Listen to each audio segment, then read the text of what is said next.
Hello, everyone, and peace of Christ to all of you. Please invite your friends and let us have a good time together, enjoying the wisdom of the prophet of all prophets.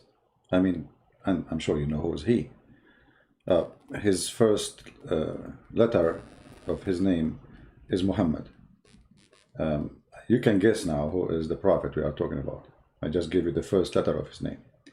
And actually, I do not need to give you, any letter, because everybody knows, he is the first and the only amazing prophet in the world. He is the one who discovered that the black dog is the devil. And actually, this is proven scientifically. There's scientists from around the world. There's a scientist from Japan, his name Suzuki, Yama Suzuki, Toyota, Honda, Yamu Kamura, Yama Idulai Yama. He confirmed those facts and he made a study about black dogs. And he found that the black dogs, they are literally the devil, as Prophet Muhammad, he said. Now, for sure, there's a connection, according to the Prophet Muhammad, peace upon him, between the color of the dog and the dog. The dog is a dog at the end of the day, remember that. But what makes him the devil, that he's black. So Prophet Muhammad is not racist. No, no, no. He is not. It's not about racism. He is just reporting for us a fact. So Muhammad is a prophet, and how he knew? Think about it. Actually, you should not think, because if we're talking about Muhammad, we are not even allowed to think. The second you start thinking, they will kill you. They will, yeah. So anyway, Prophet Muhammad is an amazing prophet. I'm going to open my Skype to any Muslim who like to show us any prophecy from such a prophet, which is not laughable and stupid and dummy. Look how easy my challenge is. I challenge you to show me one prophecy Muhammad, he said, is not laughable, stupid, and dummy. You should be able to find a lot, man. He's a prophet. This guy, he spent his life talking. He never stopped talking. He's like a radio station. In the morning, he's talking. At night, even when he's sleeping, he's talking. Let us log into our Skype. And please, only Muslims can call. If you are a Christian and you call me, I will hang up on you, because we won't give time to the Muhammadan to present their case, which is horrible. Do we have any Muhammadan who would like to give us a call? My Skype is open. And actually, I'm thinking to change this account, Debate TV, because I open it, it's scary. I have thousands of people text me, and I don't know if those people are expecting me to answer back. I'm not sure. Maybe some people think they are the only one who texts me in this earth. We will see what you'll do. So, do we have any Muslim who would like to call us and give us a prophecy about his prophet, which is not laughable? Anyone?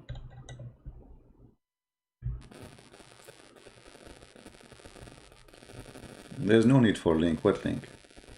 Debate TV. Anyone would like to call us?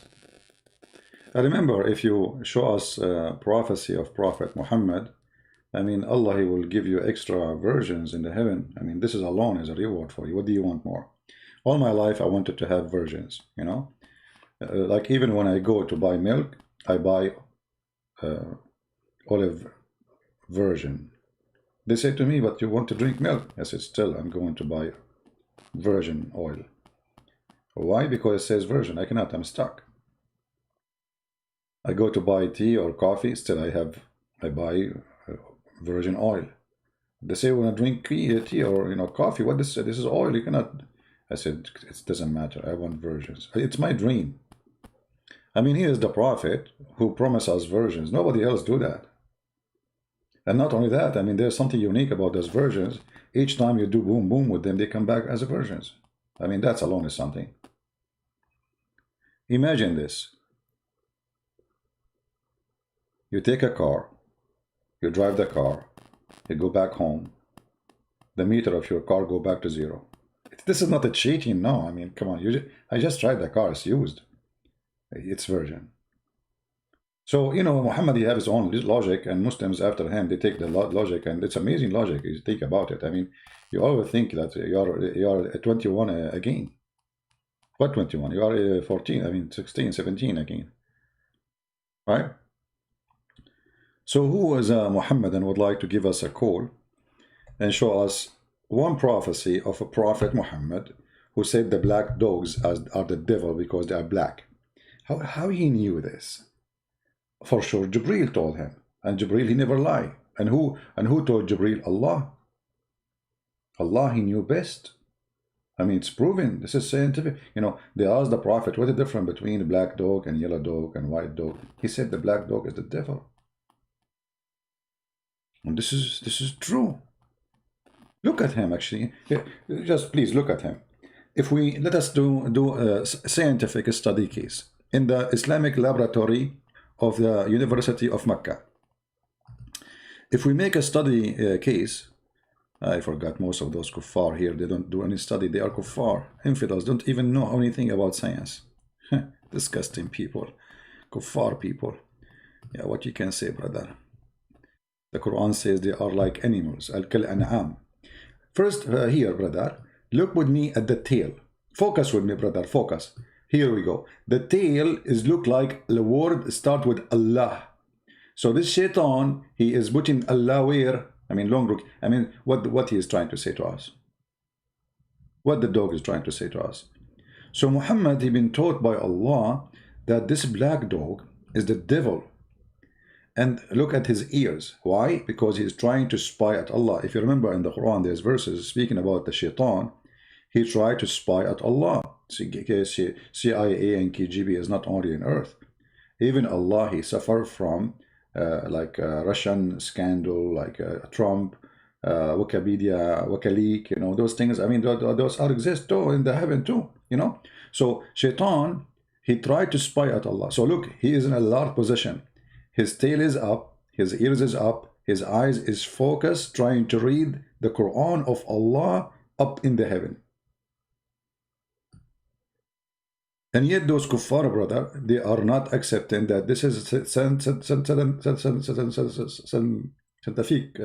said, hold on, let me try to say it correctly. This is you see, looking at the devil make me lose my skills in Italian. So, brother, if you this is scientific, brother. It's all is scientific. He's a prophet. Because this is prophecy, think about it. You know, when he said the black dog is the devil, it's a prophecy. Nobody knows those things except Muhammad. Who told Muhammad those things? Allah. Any Muslim want to say something to us about this amazing prophecy?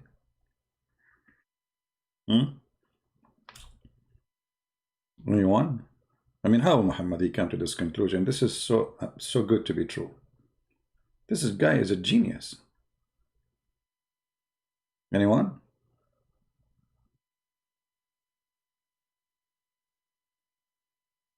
Any Muslim? My Skype is open. What's wrong?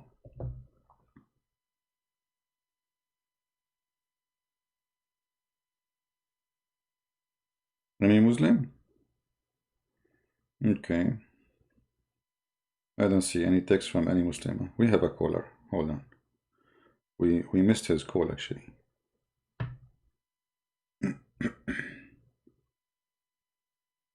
All right. Don't call me, please, if you are not a Muslim. All right?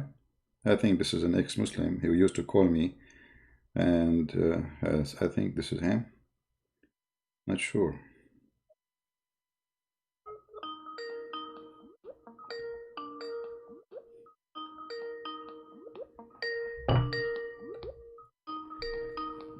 We are calling him back.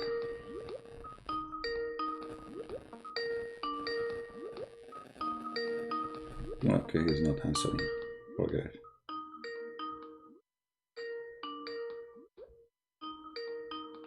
I mean, this Skype is really weird. I don't even see the call. Where is the call? I'm making the call, but now it's not doesn't show. I think Skype's stuck. Stupid program.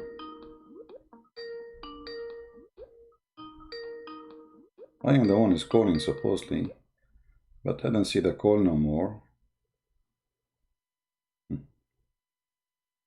Let's try again. All right. There is someone try to call me. I don't know if he's a Muslim. Please don't call me if you are not a Muslim. I will call you back. I hope you are a Muslim.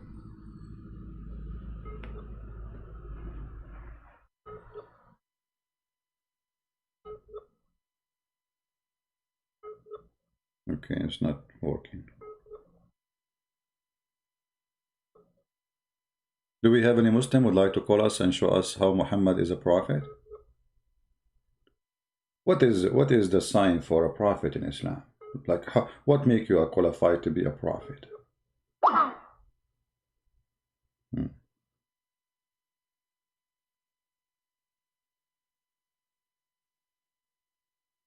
Oh, we have a Muslim. Hold on. All right. Hello? Please mute YouTube. Hey, yes. Yes, Mr. Yes. Hussein. How are you, Mr. Hussein? Yes. You are live on air with us. Go I'm ahead. fine. Yes, okay. I'm a Muslim. That's wonderful. What do you like to say to us? What make Muhammad a prophet?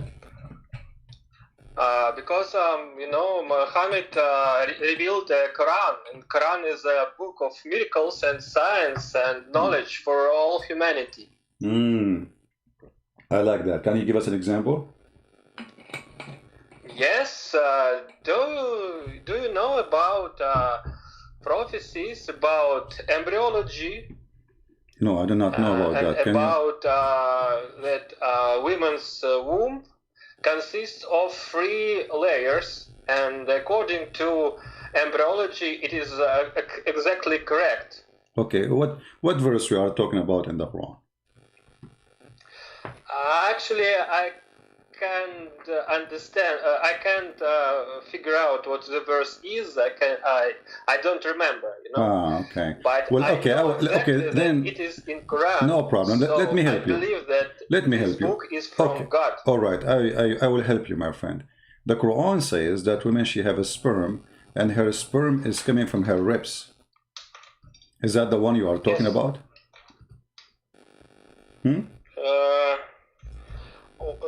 Where does it say that? In the Quran.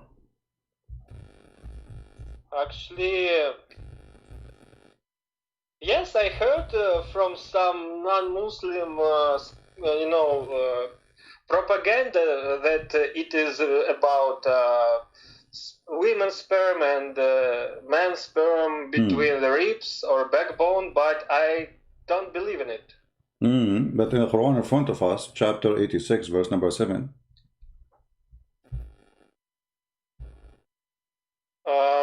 Can you read it? Because I know, I am, me myself, I'm illiterate. I do not know how to read, but this is what make me qualified to be a prophet. You see, if I say I can read, then people will not accept me as a prophet. I want to be like Muhammad. He didn't know how to read, but yet he's a prophet. So anyway, so what about you read it for us? Chapter 86, verse number 7. You can read verse number 6 and 7. You can read as many verses you want, just because we don't want to say he is misquoting or something. Read verses before it and after it. One second. I will try to open my YouTube and to read it, okay? No problem. If you show it in your screen. No problem. I'm showing it in the screen right now. Proceeding from between the backbone and the ribs. Yeah, that's amazing, my friend. How the prophet knew that? So here we go, the backbone. The backbone of the man. He is created from a drop emitted, proceeding from between the backbone and the ribs. Surely Allah is able to bring him back to life. Alhamdulillah. Alhamdulillah. Okay, what does that mean now? Especially when you say Alhamdulillah, what does that mean? Alhamdulillah in the name of Allah. No, Alhamdulillah doesn't mean in the name of Allah. Alhamdulillah, it means thanks to Allah. Since when Alhamdulillah mean in the name of Allah? You are funny, my friend. Yes, that was my fault. Yes. Okay, it's your fault. Yes. No problem. Jibreel, he fixed you. It's the one who told me to tell you that is Jibreel. So now, what kind of a prophet he prophesy that women, she have a sperm coming from her ribs, and man have a sperm coming from his backbone. Do you know the song? It says like it's a very famous song. It says, backbone, backbone, what you gonna do? What you gonna do when I come for you? I mean, the Prophet Muhammad, he knew this. How he knew that the sperm of man coming from the backbone? Okay, this is discovery. Good joke. This is not a good joke. This is serious, my friend. Your Prophet says that. Are you laughing at your Prophet now? He is the one who said that the sperm is coming from the backbone, so we have to show respect. Come on, this is a scientist, Dr. Muhammad talking. Go ahead. Yes, I see that. Maybe it's wrong translation. You know, I don't know Arabic. Maybe some Arabic speakers can translate it from different no problem. Meaning. You know, no problem. We can go and see the interpretation for the verse. What do you think? Is interpretation is fine for you? Can we read the interpretation? Yes, please. Okay. Read me some Chapter 86. Interpretation. Ibn Kathir. He's a big scholar for the Muslims, and he graduated from the he have a driver license, so he can he can drive us crazy. So, yes. Before you will read it, I have one simple question about Ibn Kathir. When did he live? When is he an early Muslim scholar or maybe some? No, he's not that. He's not early, but we can show you even earlier if you want. No problem. I mean, we have tons of Muslim scholars, but Ibn Kathir, because we have his translation in English, which is not the same as in Arabic, because Muslims they fabricate a translation to make it look nicer. But because we have it in English, we can show it to you. However, if you like different interpretation, no problem. You can read for us. If you want, you can choose an interpretation and you read for us. No problem. Go ahead. Actually, I want I want interpretation as early as it possible. Well, yeah, this is as early as possible. Is my mother-in-law, which I don't have it yet because I'm not married. This is the earlier I can go. But this is your book, isn't it? This is your book. I mean, what we can do now. This is your scholars. They are saying what they are saying, and if we go, I'll read. Okay, this is Ibn Kathir. Okay. Okay, and then we read the interpretation.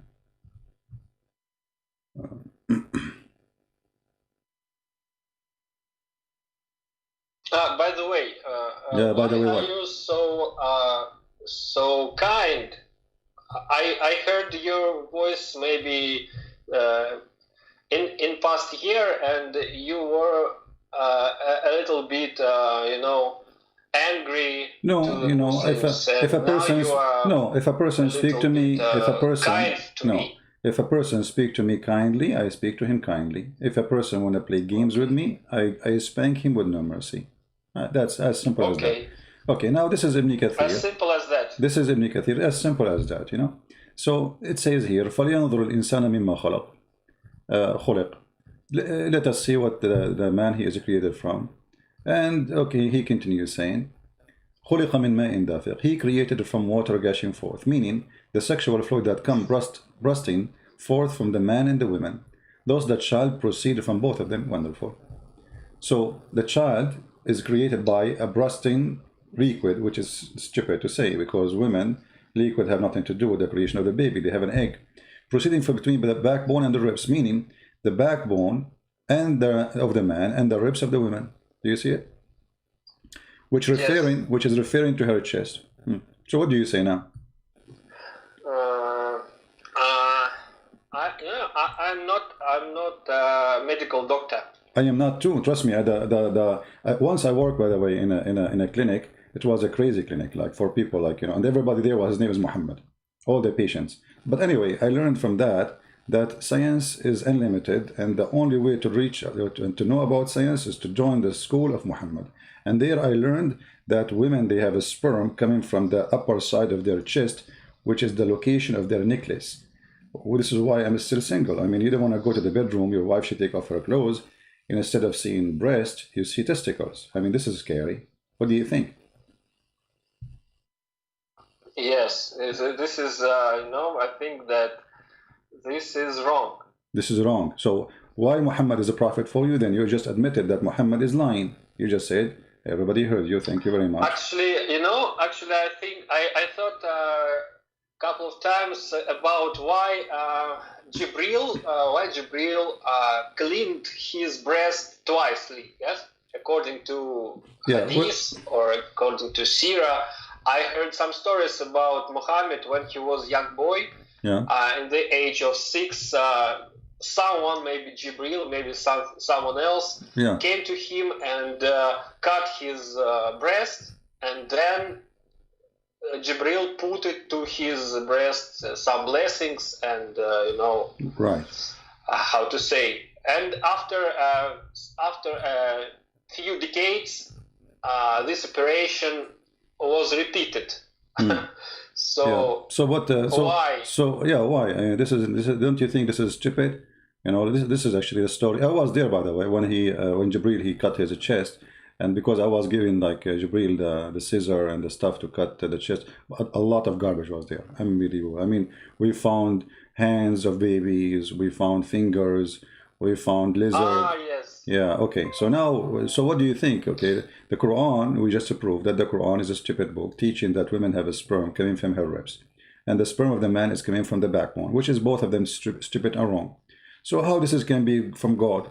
And this prophet, he needed 2 plastic surgery to be clean. And how they do it? They cut his chest. And the Muslim, they say if Allah wants something, he say be. Why he didn't say be clean? And what's wrong with the chest of Muhammad? Why nobody of the prophet, Musa's, all the prophets, why God did not cut their chest and do the cleaning surgery and take all this stuff and wash it? So what do you think? You want to stay as a Muslim, my friend? After all, I'm confused. That's why I'm calling to you, because I'm a Muslim for all my life, and my parents actually, from where I am. No, I do not know. You don't know, right? No. I'm from former USSR. So I'm from Russia and from Caucasus, Okay. Yes. And if you know one guy, his name is Khabib Nurmagomedov. He's UFC fighter, right?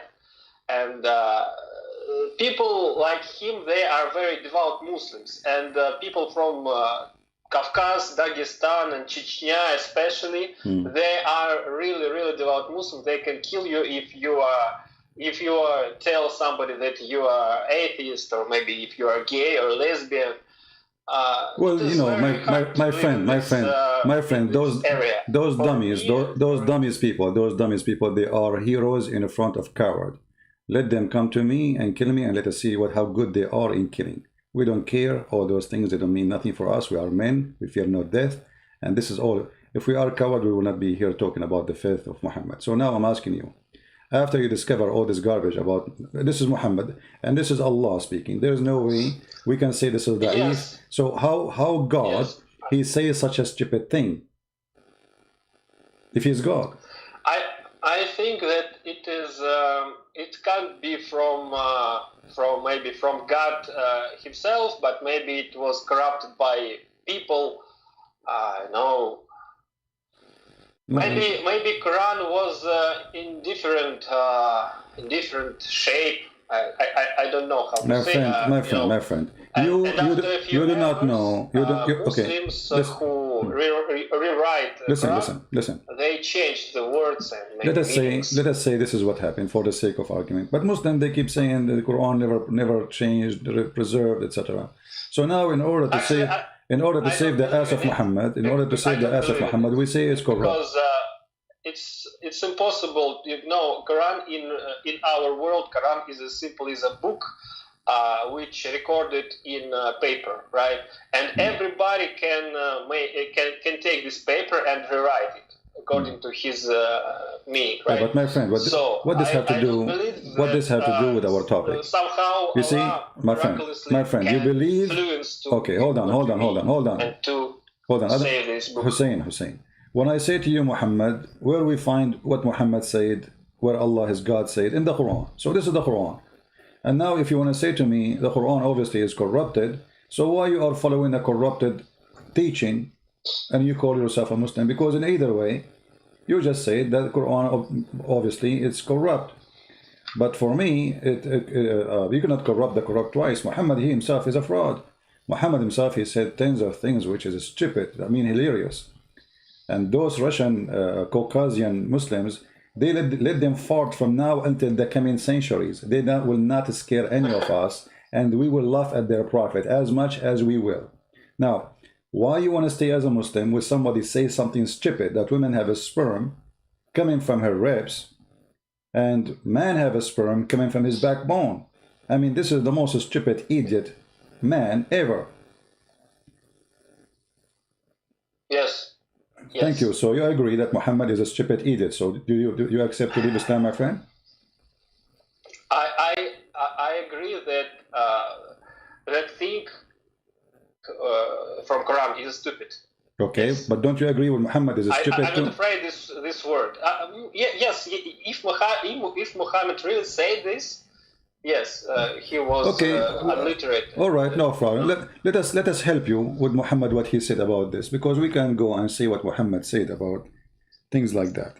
Muhammad, he said, as an example, that if the water of the man come before the water of the women,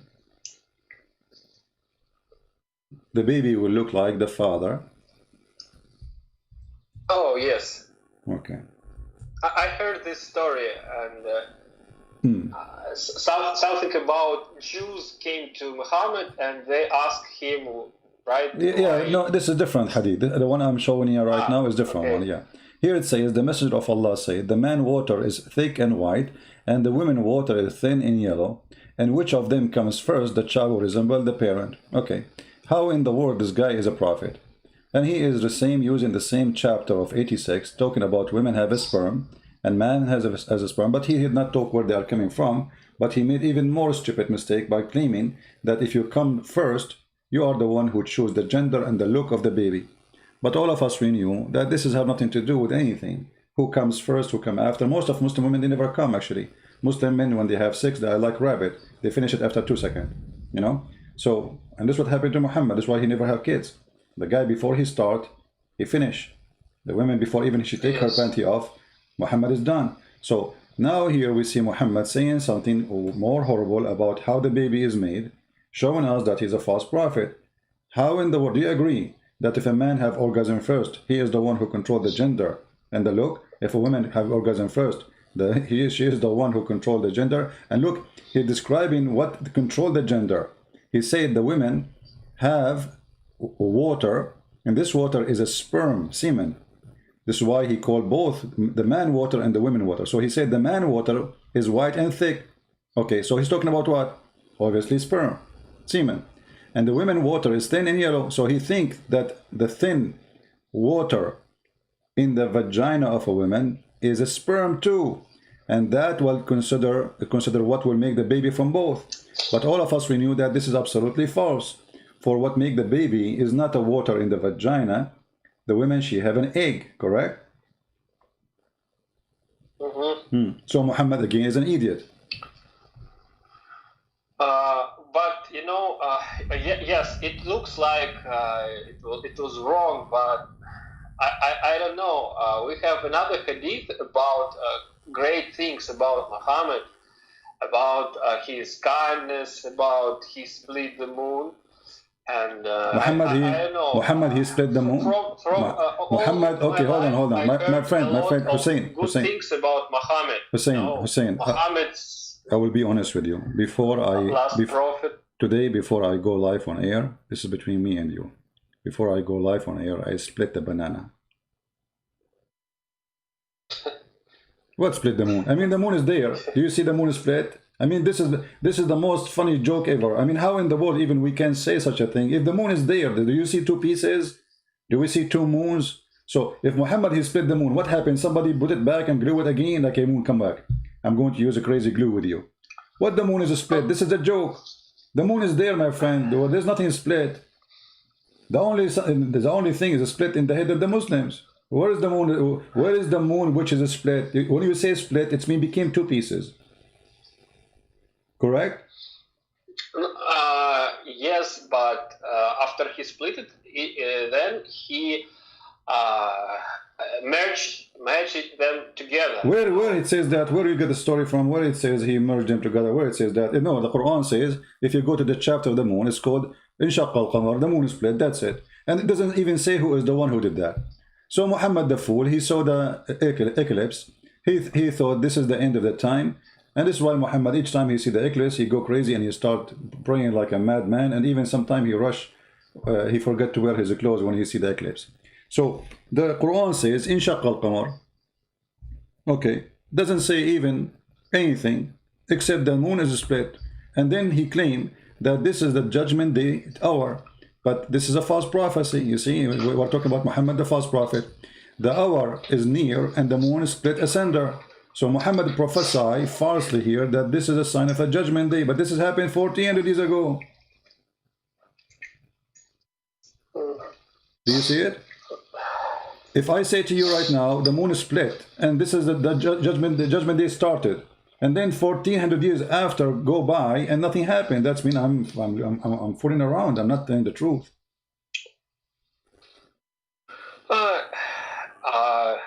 Yes, but no, Christians also have some contradictions, some strange thing. My friend. Let us take it one by one. We can go and see what the Christians believe, and then we will see if this what you are saying is true. You know, I am a Christian. I'm here willing to answer you, and we will love that. There's no such a thing. Secondly, why we jump from a story to a story? Do you agree with Muhammad saying that judgment day is near and the moon is split asunder? That is a false prophecy. You see, we're talking about Muhammad as a false prophet. A false prophet is someone who say a prophecy and it turned to be false. The moon never split. No scientists agree with such a thing. And the Muslims, they are following scientists. They say the Quran is in agreement with scientists, but this is a joke. Secondly, he claimed that this is a sign of judgment day, but this is 1400 years ago and nothing happened. Number three, who is the one who split the moon? It doesn't say. Always says the hour is near and the judgment day split asunder. The moon split asunder. And you know, one thing, when Muhammad prophesied about last day, he said that sun will rise from the west, right? Right. From the east. Right. But when he's yes, and I think that this has some interpretation, scientific interpretation, because if you know magnetic field of our Earth. Yeah, I saw the video. I saw the video fabricated by Muslims claiming that this is speak about scientific fact that the Earth is slowing down and one day is going to turn its axis and the sun will appear from the other direction. But this is in total disagreement with what Muhammad said. Muslims are a fraud. With my respect to you, you sound like a nice guy, but you are fooled by the fraud of the Muslims. The hadith says the opposite. The hadith says it is the sun will change direction, not the earth will change its axis. Read carefully, my friend. Here we go. This is the hadith and this is Sahih. This is Sahih Bukhari. Here we go. It says here, once I was with the Prophet in the mosque at the time of the sunset. The Prophet said, "Oh Abu Dharr," Abu Dharr means ants. He's the father of the ants. "Do you know where the sun set?" I replied, "Allah and His Apostle knows best." He said, "It goes and prostrate under Allah's throne." So this is the first mistake. Muhammad, he think it is the sun who is going. Aren't you the one a second ago you told me? Are you eating, my friend?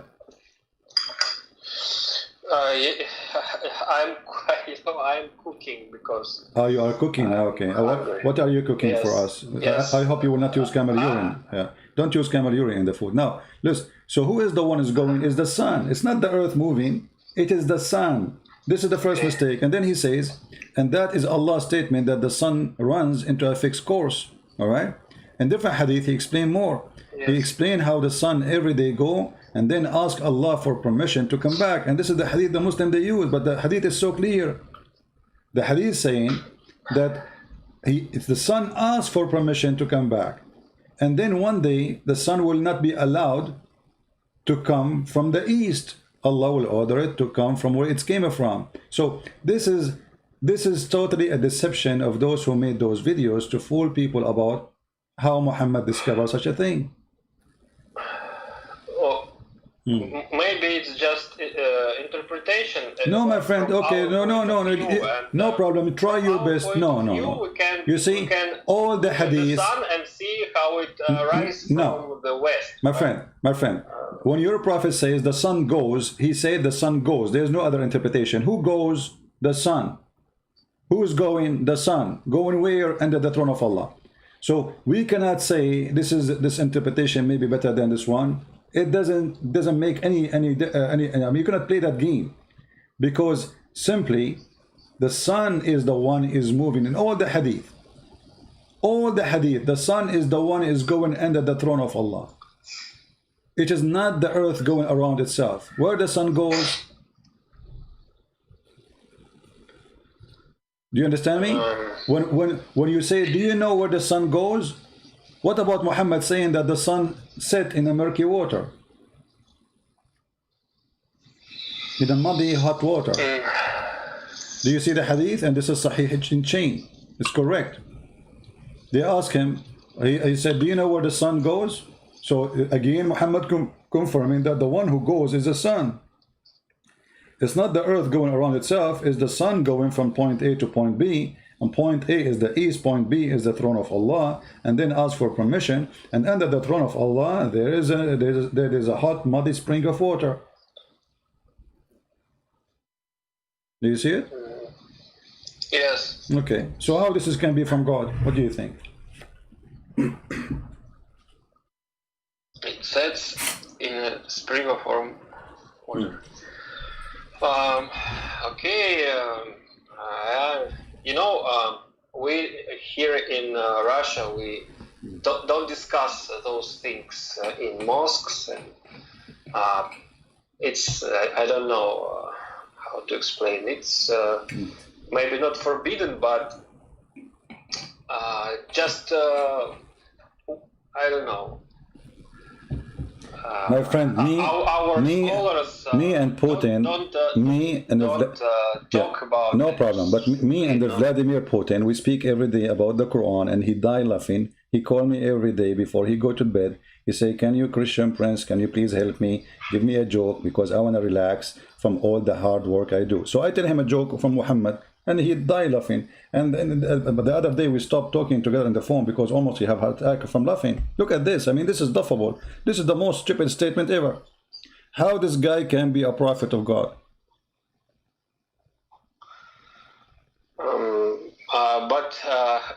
Can you explain?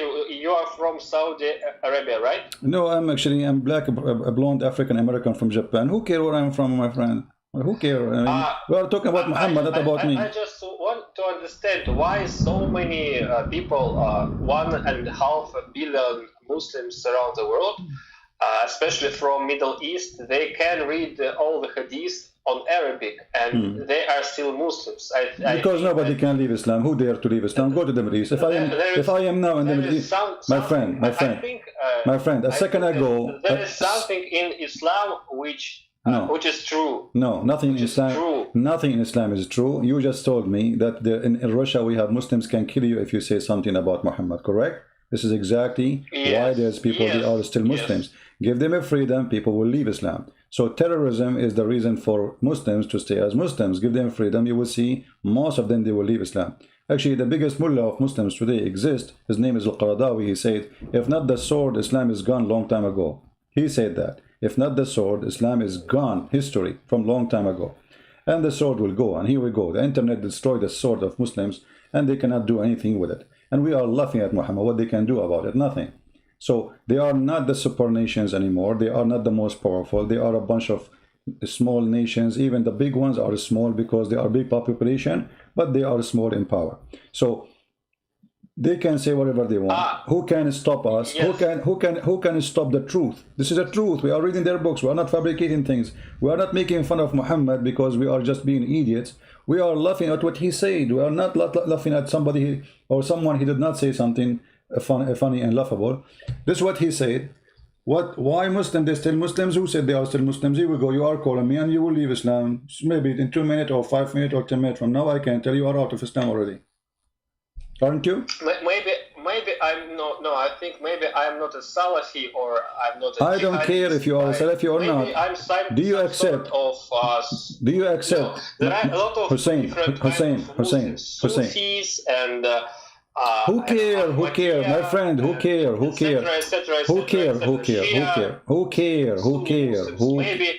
Who care? We just showed you. I can't agree with some of hadith, but no, we showed you from the Quran. I agree with Islamic point of view that God is one.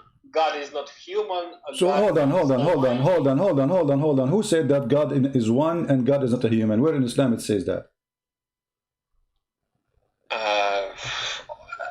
Everything in Islam said about one God, one Allah. Okay, but Allah, he keeps saying we, and then he said in the Quran, if you want to take a partner, we will take it from ourselves. If Allah is one, he will take a partner, he will take it from ourselves. How he can be one? Maybe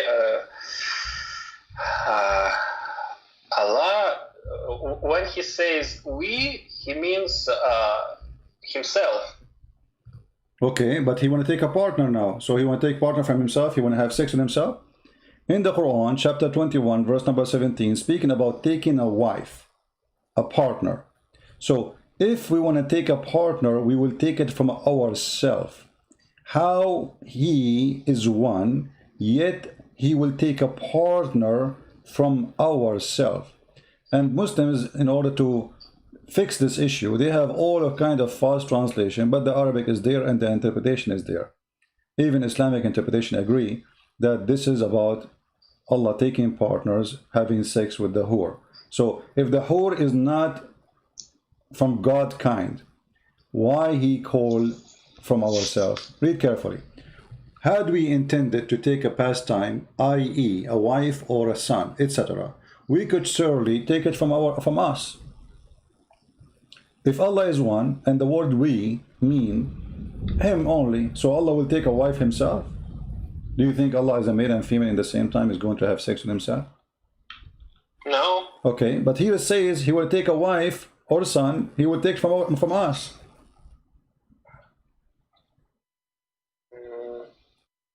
Maybe it means that everything was created by Allah and male and female was created by him, and as a creation. I will go with you. But in order to marry a woman, you have to be a man. I mean, we have God, we have a woman, so you have to be from the same kind. You want to have a son. You see,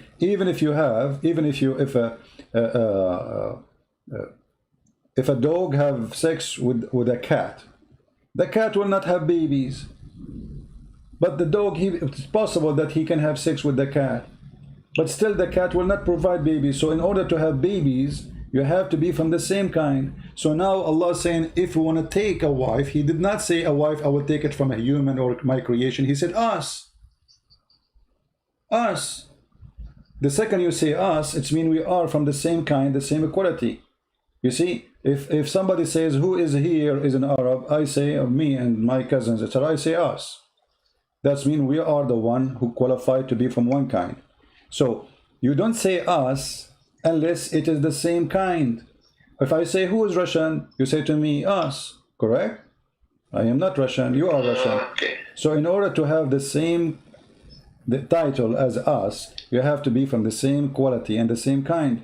So when Allah, he says, if I want to take a partner, we'll take it from us. So us and but you are one.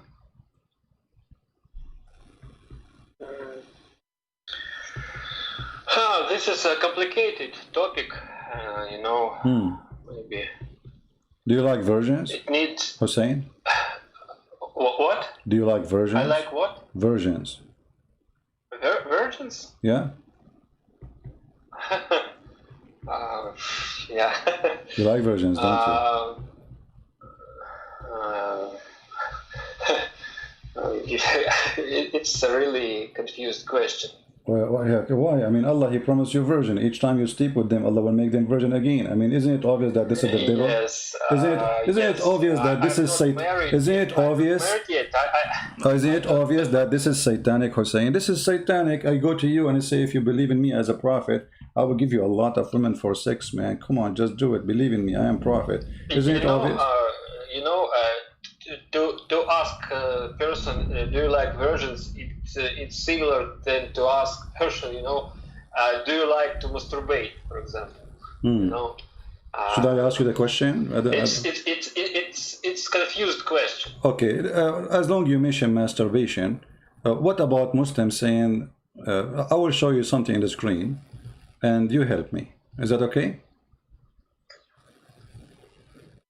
Okay. Give me a second, hold on. Actually, I heard that masturbation is forbidden in Islam, but I can't find some. No, that's not true. Reference in Quran. Maybe in Hadith it is quite clear. Yeah, let's see. Here we go. I wanna read for you a Hadith, and you are, as long you are the one, I mean, going there with the masturbation thing, we will read together, and I want you to focus with me a little bit. This is Imam An-Nawawi. He's a Muslim Imam, big, huge Imam. All right, and this is the reference in front of us on the screen. Look what it says in the Hadith. The Hadith is about the Prophet. He did insert his private part between her four, you know. And the translation, they say women, but the fact in Arabic doesn't say the word women. So he inserts his private part between four things. What is there? We will. The Hadith will be explained by the scholar. Read carefully. It says here. In another narration, the word shi'abuha used to scholar that disagreed about intended meaning of the word shi'abuha. Anyway, let us go skip a little bit so we can show you what Islam is about. Here, our companions have said that if the penal head has penetrated a woman anus, or a man anus, or an animal vagina, or it is anus, it is necessary to wash. This is religion? Can you highlight this? I did. Let me see if I can make it bigger. Hold on. Our companions have said that if the penal head has penetrated a woman's anus, or a man's anus, or an animal vagina, or its anus,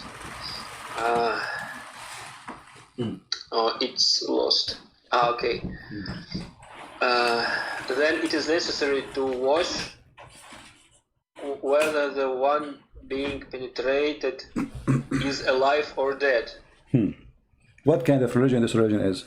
And then it says here, the one being penetrated, alive or dead, which means Muslims, they have sex with dead human and dead animals. And then young or old, whether it was done intentionally or accidentally. I mean, how you have sex with animal incidentally? How you enter a private part of a man inside an anus of a man accidentally? I mean, this is a joke, isn't it? So this is Islam. And later you will see here, I mean, you can read the whole hadith. It says here, no, but hold on, let's read. No, they do. This is your scholar telling you about what you should do. Go read the book of Ibn Taymiyyah. He explained to you how to have sex with watermelon. What are you talking about? If a woman insert in her vagina an animal penis, she must wash. And if she inserted detached penis, zakaran maqtu'an, which means a cut off penis, she have to wash. And several male severed male member, a material aid perhaps. There are two opinions about that. There's two opinions. And what is the discussion if she have to wash or not?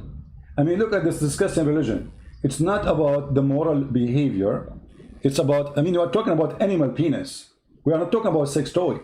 We are talking about she go and cut a penis of an animal, and now she is using it as a sex toy. What is the problem? Should she wash or not? Read it. How this can be from God? What kind of religion is the one discussing such a thing? This should be forbidden anyway. This is disgusting. A woman, she is cutting the penis of an animal and she is using it as a sex toy. And now the discussion is, shall she wash or not? I don't practice this, and I think that Muslims in entire world don't practice. No, my friend, you are wrong. Go and search with sex with donkeys, sex with the cows, sex with Muslim. They practice all those things. And the hadith here is about your prophet inserting his private part between her four legs. The Muslim, they try to fool us, says this is not about an animal, this is about a woman. But nowhere it says the word women. And if it's about women, why the scholar here explain about having sex with animals?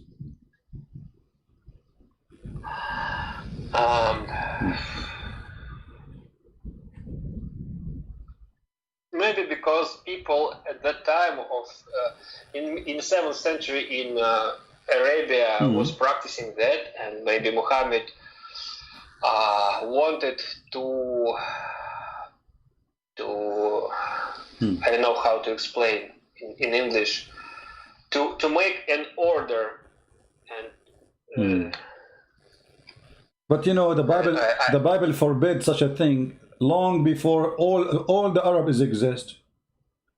The Bible forbid this. You do not need to. Muhammad, he claimed that he had the same God as Moses. So what is that? And in the same time, you see, what is the morality? When God, he created Adam, how many Eve he created for him? One. Okay, why in the heaven of Allah I will have endless number of women for sex? It is no nagrada. No, it's a treasure. It's what a treasure for them. My friend, Paradise. God, he created one man, one woman, correct? Yes. And this was heaven. Okay, why in heaven of Allah, if it's the same heaven of the God of Abraham, why in the heaven of Allah we will have endless numbers of women for sex? We never heard of them. We don't even know who they are. Yes, because if for Adam she was not a gift for him, but many women for believers is a gift from Allah. You know. Who said here, what gift? Women, she is a gift, like you receive a gift in Amazon? What gift? Woman is a human being, my friend. What gift? Is your, with my respect, your mother? Are you saying your mother? With my respect, your mother? Are you saying your mother is a gift, and your father he received her in Amazon because he paid some money? What gift? No. Okay, no, so no. if when I talk about love, if when I talk about love, in paradise, they are not human beings, right? No, they are. No, they are. No, they are. Creatures. No, they are human because simply they have a private part of a woman. They have eyes of a woman. They have a look of a woman, and they are women. Who said to you they are not a human being?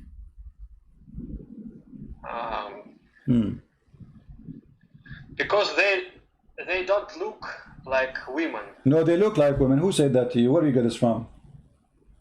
Because they have a very thin skin, you know, very. Okay, hold on. Yeah, pure. Pure skin. This is because Muhammad is a racist man. The Arab, they like white women, so he promised them white women who they are so white to the point you can see the marrow of their bones. Additional proof that Muhammad is a fraud. Why I need to have a woman? I can see the marrow of her bones. Why? Because simply I'm an Arab, and Arab, they like white women. The whiter they are, the more beautiful they are for the Arab. So Muhammad, he promised them the following. Let us put the hadith in the screen so everybody will laugh at the fraud of Muhammad, the racist Muhammad, who is doing the wish of the Arab who like to have a beautiful women, but they have to be white in order to be beautiful for them. Read carefully. So anyone will have two wives of the Houris, this is the lowest, and will be so beautiful, pure and transparent that the marrow of their bones, of their legs, will be seen through the bones and the flesh. Do you agree with that? Can you repeat it? Muhammad saying you will have women who you can see through the marrow of their bones. And this is Sahih al-Bukhari. Muslim cannot say this is weak. You what is marrow? I don't know. Marrow is a material. You know, if you cook like a bone of a cow and you break it, inside it you find a white material. This is called the marrow. You know, people they eat it. Yeah. Okay. Yeah. Inside of the bone. Inside the bone. So this is how transparent she is. She is so white to the point you can see through the marrow, which is very funny and disgusting. Let me show you how your wife in heaven will look like. I'm sure you will like it. This is how your wife, let me put it for you on the screen, will look like in the heaven according to Muhammad. Let us put it in the screen. Give me a second. All right. This is your wife, my friend. I hope you will not lose electricity. This is how your wife will look like in the heaven. Take a look.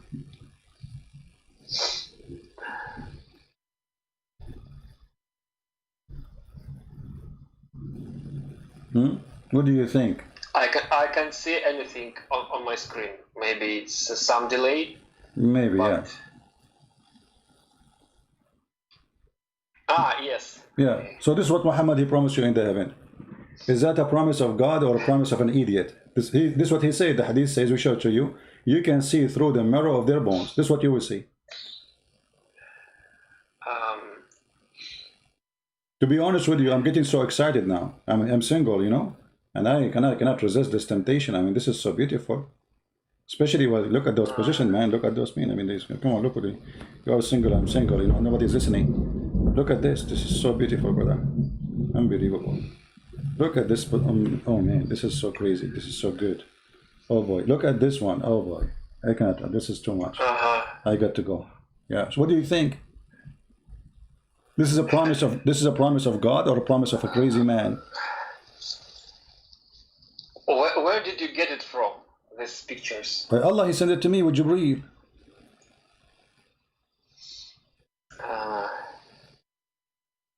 But it is nothing but you know, how to say in English, X-rays. Well, yeah, but this is what Muhammad said. Muhammad, he said, you will see the marrow of their bones. Didn't he say that? So we are showing you what you will see exactly. You will see the marrow of their bones. Yes. So, do you accept reading a prophet? He says such a stupid statement to you like this? Oh, it's difficult for me to get it, to understand this. No, it's not difficult, my friend. You are trying to avoid to say this is stupid. I cannot believe in this garbage. I want to leave Islam. You are having a hard time. You are afraid. You are afraid to be truthful with yourself. I can tell from inside you, you don't believe in this garbage. And you are out of Islam already, but you are afraid to say I'm out. Why you don't say it? You know, if I leave Islam, I will lose everything because I am surrounded by Muslims. My family is a Muslim. My sister is a Muslim. Yeah. And what you will lose? You will lose the virgins. What you will lose? No, you know you will lose nothing because which one is important? Following the devil and go to hell, or losing whatever you call. No, but this is my life. You know, this is my life. No, you have no. My friend, my friend, right now. She was a very devout person, and she told me that this is our. We have to be a Muslims. We have. This is our how to say dolg in Russian. It means dolg. It's our destiny, right? Good, but still that will not change any fact that you agree that Muhammad is a liar. So you are saying to me because you have a girlfriend, you don't want to lose your girlfriend just because you know that Muhammad is a liar. Just because of a girlfriend, you will accept Muhammad a prophet. I'm not going to change my belief following a false prophet because of a woman, no matter who this woman is. Even if she was my mother, my sister, my wife, who cares? I will never do such a thing. I am not for sale for the devil. This guy is the devil. There's a Muslim, he just said, you need to learn. Guys, look what this Muslim, he said to me. Christian Prince, you need to learn before you read the Quran what is metaphorical. My friend, he said you will see the bones of the women. This is metaphorical. You will see the marrow of it's inside the bones. This is metaphorical. Anything is embarrassing for the Muhammadan. They say it's metaphorical. The woman, she have a sperm coming from her ribs. It's metaphorical. The man have a sperm coming from the backbone. It's a metaphorical. The man will have a penis, endless penis. It's metaphorical. Metaphorical for what? When Allah, He promised you an endless penis, this is metaphorical for what? Internet. Cable. What metaphorical? And who is the one agree with you that this is metaphorical? Even the Muslim, not a single Muslim agree that this is metaphorical. So why you are fabricating a story? Potato. You know, I think that if Islam is wrong, if Islam is from Satan, why God can't destroy this? It's already destroyed. Here we go. God is using, my friend. No, you are wrong. Islam is destroyed from the beginning, my friend. Islam. Don't you see all the caliphate? They killed each other. Don't you see that the Muslims now are killing each other? Don't you see that there's not a single Muslim agree with the other Muslims, and each one of them call the other one kafir? Don't you see Iran when I attack Turkey, Turkey when I attack Syria, Turkey when I attack Egypt, Egypt when I attack Turkey? Don't you see that the Muslims, even your prophet, even your false prophet, look what he said. My nation will be 73 sects, only one of them will go to heaven. Correct? I don't know. What do you mean you don't know? Well, I know. Here we go. This is your false prophet saying, my nation will be 73 sects. That's what the hadith on the screen. Actually, CP, I have no time. I have to go because my mom. Yeah, but you will not leave it. You will not, come, my friend. Come and I can't. No speak problem. With you no problem. Anymore. But, I have only five minutes. No right? problem. Okay. So why you don't denounce Islam before you leave, my friend? Why you don't accept? You already said. I need to make. I need to make a research about. Already you agreed. Already I showed you the Quran. Already you agreed that the Quran is stupid when he says the women have a sperm coming from their ribs. The man have a sperm coming from his backbone. You agree that the Quran is a stupid book. So are you but already? This is not the whole Quran. Doesn't matter if some of the Quran is stupid. If some of the Quran is stupid, obviously the author is stupid too. It doesn't matter what is the rest. And who said not the rest of the Quran? All the rest of the Quran is stupid. But you're saying you have no time. Otherwise, I can show you from the first page of the Quran to the last page of the Quran that this is the most stupid book. I advise you now, before you leave, to say and agree that the Quran is a book of a fraud. And you did. You said this is a lie. This can't be true. So why you don't say Quran is a fraud?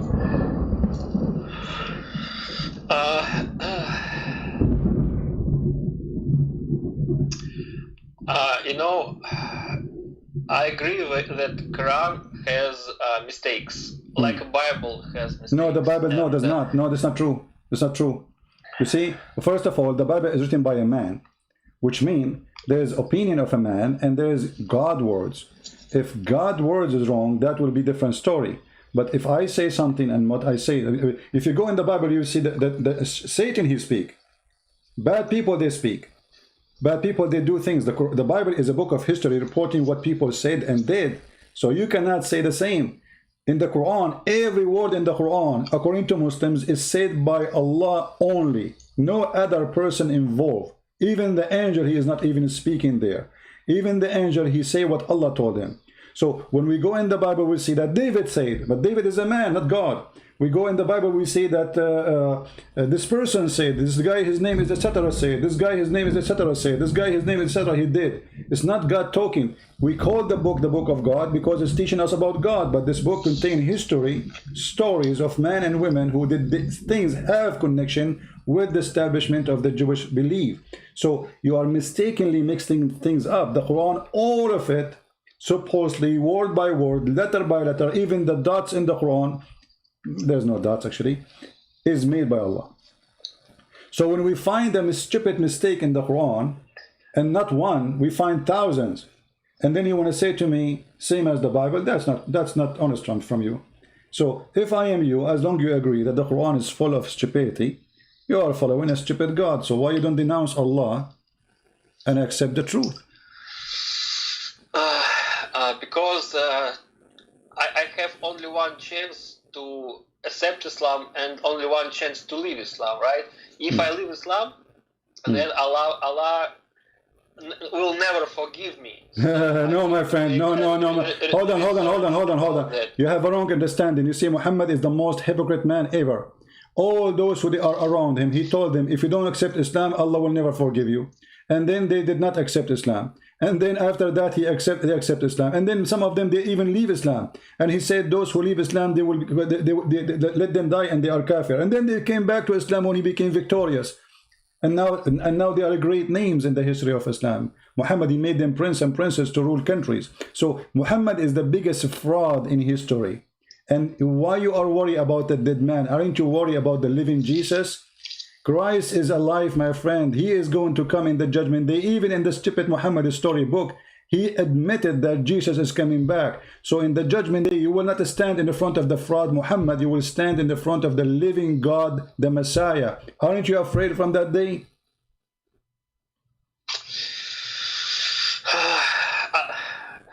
I have to go now. You are scared. You are scared to say the truth. You already admit that Quran is a stupid book. Why you don't say it? Why you don't say Islam obviously is a fraud? You admitted that the Quran is a stupid book.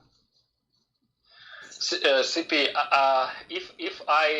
if I will confess that Islam is a book not from God, I want to do this on my own, you know. No, I'm not forcing you. I'm not forcing you. I'm just discussing with you. Did I force you? I'm just asking you. You just admitted and agreed that the Quran is a book of mistakes and error and stupidity. So it cannot be a book of God. So why you want to follow a book which is not obviously the book of God?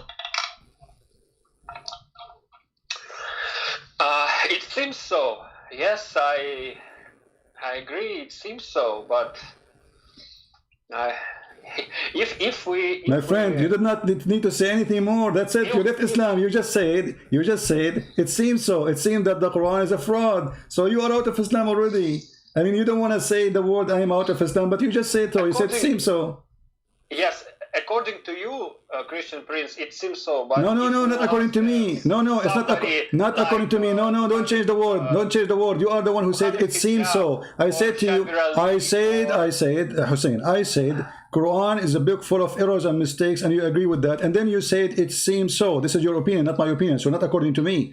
This is according to your understanding, and you agreed with it. So you said it seems so. So the Quran is a book of errors and mistake and fraud. It seems so, and you confirmed that. So you are out of Islam.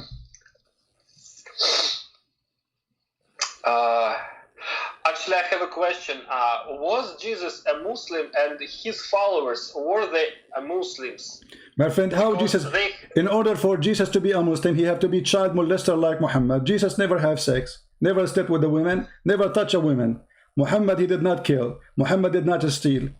Jesus did not steal. Jesus did not kill. Jesus did not rape. I mean, Muhammad, even the Muslims accuse him that he stole an underwear. You know that, right?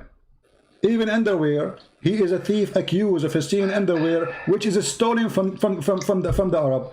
This is a prophet. He attacked people in the street and he steal their clothing, and the Quran confirmed that.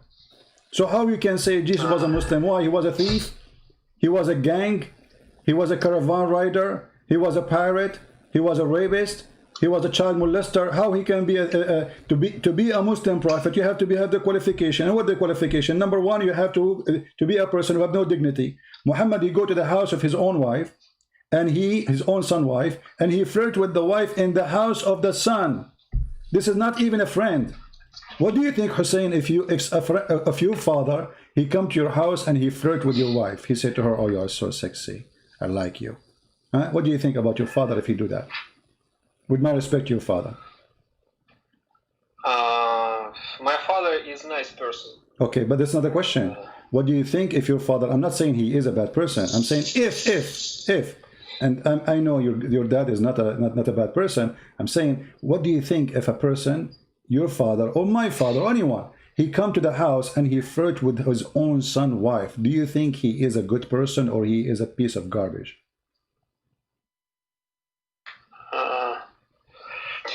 No, I think that a lot of Muslims in modern world, they are different from Muhammad, right? Okay, so you are saying to me, Muslims are better than Muhammad. Guys, he just said Muslims are better than Muhammad. Look at this. So why you follow Muhammad? Okay, all Muslims are better than Muhammad. So Muhammad is a piece of garbage, and you admit it. But Muhammad was a merciful person, and he was a merciful to the point he go to your house and he flirted with your wife. This is mercy. This is horrible. This will destroy you. This will hurt you. This will hurt your feeling. You are a human being. a father, he come to your house and he do cheat on you with your wife. That is a merciful behavior. Can you imagine how much pain the husband he went through? But I heard the story about Zayd and Zainab, but it's Zayd who decided to not true, not true, not true, not true. When Zayd he came back to the house, and I can share reference right now. When Zayd he came back to the house, his wife, she told him, your father, he was here and he flirted with me and he said the following sentences to me. Zayd, فَفَطِنَ Zayd. This is what the hadith says, فَفَطِنَ. So he noticed Zayd. He remember, oh no. So my father, he like her. So he went to his father. He said, my father, let me divorce her, because he knew she's sleeping with him already. So Muhammad the hypocrite, imagine, 5 minutes ago he was flirting with the wife, saying, I like you, I want you. 5 minutes after the son he came, he told him, I want to divorce her. Muhammad, he says, no, keep your wife, man. Don't divorce her. And then he made a verse in the Quran saying, why, Muhammad? Allah told him supposedly, why? Why you are saying to the one, I want to divorce the wife, keep it for you, when you know that Allah, he made her for you lawful. Allah, he made her lawful for you. So Muhammad, he made something nobody did before. The Arab, they was making fun of him, that this is scam. He claimed to be a prophet, yet he wanna have sex with his own son, wife, and he did.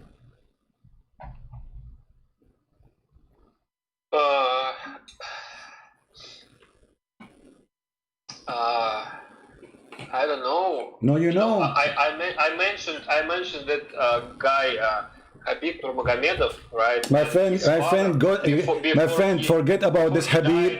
My friend, forget about this Habib. This guy is a donkey. I don't have respect for him. I don't have respect even for all those who play boxing, because obviously they are a bunch of donkeys. What boxing? I mean, we can get a donkey. He can kick you in your bum and you die. Donkey. He have more powerful than your hand. What does have to do with our topic? I mean, why in the world we insert a topic about a guy, he is a boxer or a fighter, which means he have no brain? Because if he have a brain, he will be having a school, he will be successful in something. But going and beating people up, that will not make you really anything good to me. That will make you an idiot. To make it a profession for you, it means you are not successful in school, you have no brain, the only thing you do is to kick and kill. Well, if this is what you can do, we have many people, they can do even better than that. But in the top of that, they have a school, they have education, they have degree. So who care what this guy he say? Who care if Muhammad Ali, he said Muhammad is a prophet? Here we go. We are showing you what kind of prophet Muhammad is. Can Muhammad Ali change the fact that Muhammad is a fraud and is a scam? So don't bring stupidity to my topic, my friend. At least when you mention a name, mention the name of somebody you have little respect for him. I don't respect those people. They are drug dealers. All those you speak about them. Qadarov, hold on. All those who they live in Russia, those Muslims from Chechnya, all the country work in drugs. All of them, they are gang leaders. Oh, you know it. Drugs, weapon. This is what they do for a living. So when you mention to me those people to prove Islam to me, and you are the one who said to me, the Muslims here, we are very aggressive. If you say something against Muhammad, we kill you, right? That is additional proof that they are not in the level of civil people to be even considered. For they are following a savage prophet, for they are savage themselves. So you want to be a savage like them? No. Okay, so what Ibrahim have to do with me, Habib, with stupid Habib? What he have to do with us? Why you mention Habib when we talk about Muhammad and God? Because of him and guys like him, some people accept Islam for maybe Sinead O'Connor. My friend, who care? They will leave Islam. So if somebody became okay, but those Habib my friend won this fight, and he said, Alhamdulillah, I will smash your boy. You know, my friend, Alhamdulillah. Okay, tell Habib from me, Alhamdulillah, I smash your prophet. I made him a joke every day. What he can do, Alhamdulillah. This is the most stupid, Muslims lose fight every day. Don't you? Why Habib don't go and destroy Israel? That's it. He can do kickboxing. Why the Chechnya cannot have their freedom from Russia? They do kickboxing. They are aggressive, but they are not. They are potatoes. When the Russian came to Grozny, they destroyed all of Grozny, and all those mujahideen, they became a chicken. What happened? Where is the heroes? And now Putin, he controlled them like puppies. He made Kadyrov, who is the head of the gang, he said, listen, I will let you be a president, do as you wish in the land, but you still under my shoes. You will live under my shoes forever. This is the condition of the Russian. This is the truth. Those people who want to have Islamic State and they want to say for the sake of Allah, what happened? Now they are living under the kuffar. The president of Russia is Putin. Kadyrov is just a donkey for Putin. He ride him as he wish to control the people. All of us, we knew this. But what does this have to do with our topic? We just showed you that Muhammad is a fraud. What people say, what I say, what he say, it's not about me, it's not about you. It's about what is in front of us in the screen. Muhammad obviously is a fraud.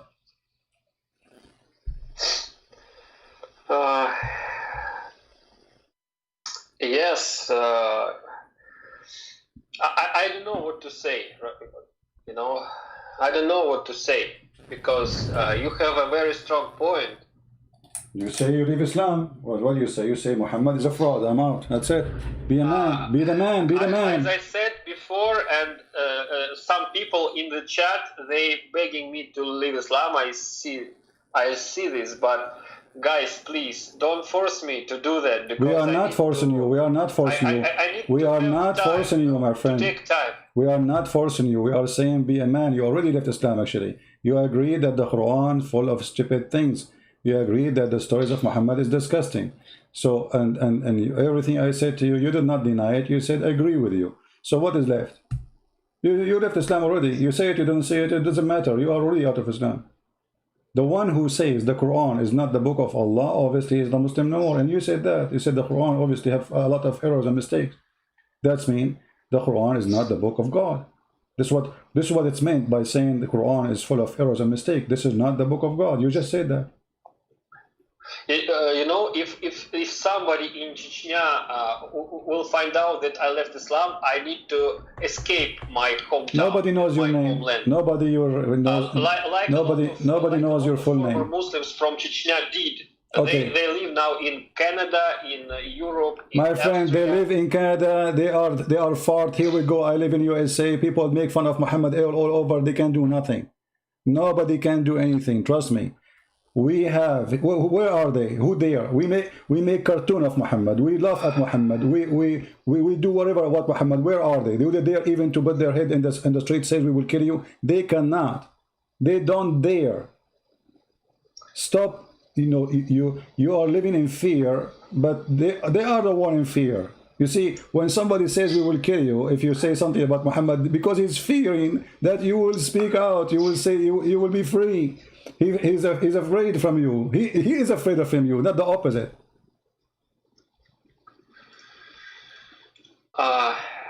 Did you heard about Ramzan Kadyrov? Is the head of our republic. No, I did not hear about such a guy. It's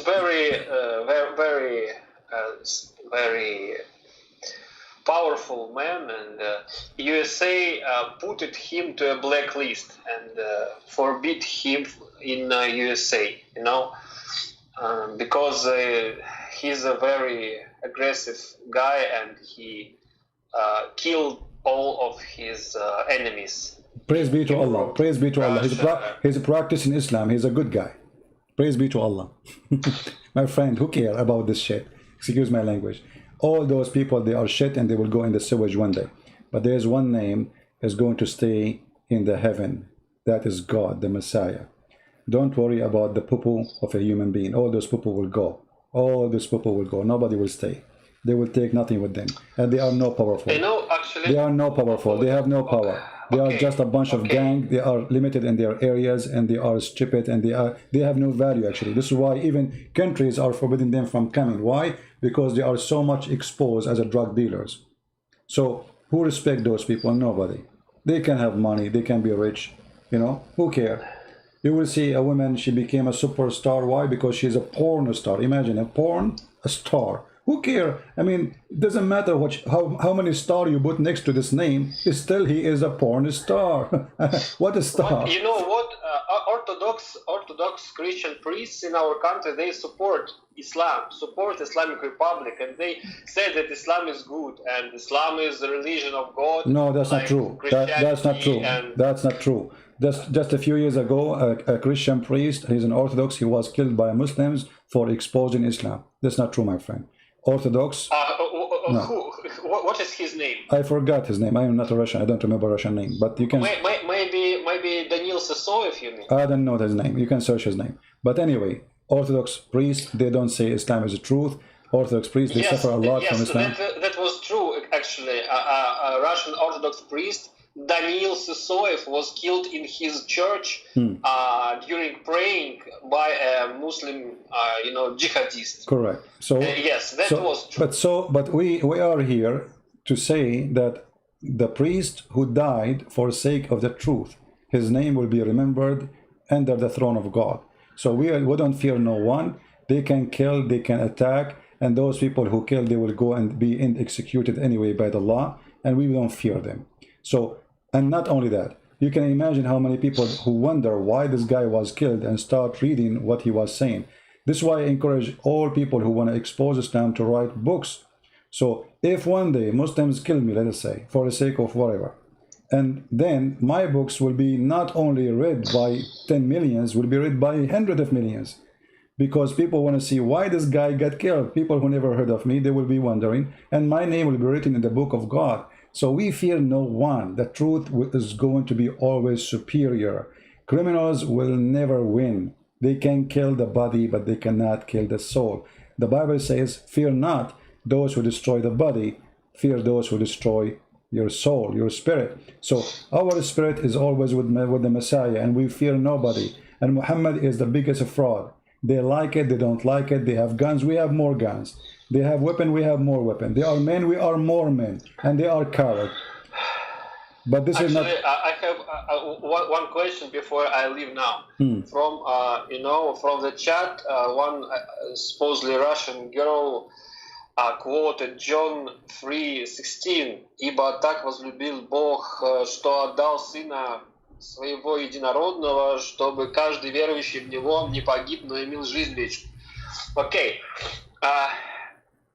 we as Muslims, we don't believe in Son of God, and God. No, you believe. No, you believe. Yes. No, you believe. You want me to prove it to you in 2 seconds that you believe in the Son of God? Can you repeat, please? You, as a Muslim, you believe that Jesus is Son of God. Do you want me to prove it to you in 2 seconds? I believe that he is one of the greatest prophets. No, you don't believe in that. You, as a Muslim, you believe still. You see, Muslims are very funny. Islam is a very funny, stupid religion. If I ask you right now, who is the father of Jesus? He has no father. No, you have. He have. There's nobody have no father. You see, Adam was created from mud. Jesus is not created from mud. He is born. So when the Quran says Jesus is same as Adam, this is stupid, because Adam was not born. Jesus is born. So he is born of a woman. Who is his father? The answer is very simple. You will say to me, who is the one who made his father, who is the one who made Mary have a son?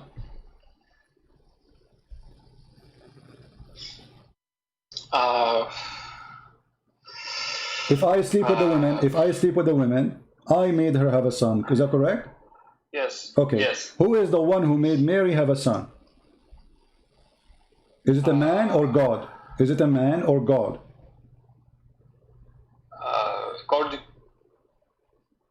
According to your beliefs. No, according to your belief. No, I'm not talking about my belief now. I'm talking about your belief. According to your belief, who is the one who made Mary have a son? Man or God? Allah. Allah. So who is the father of Jesus?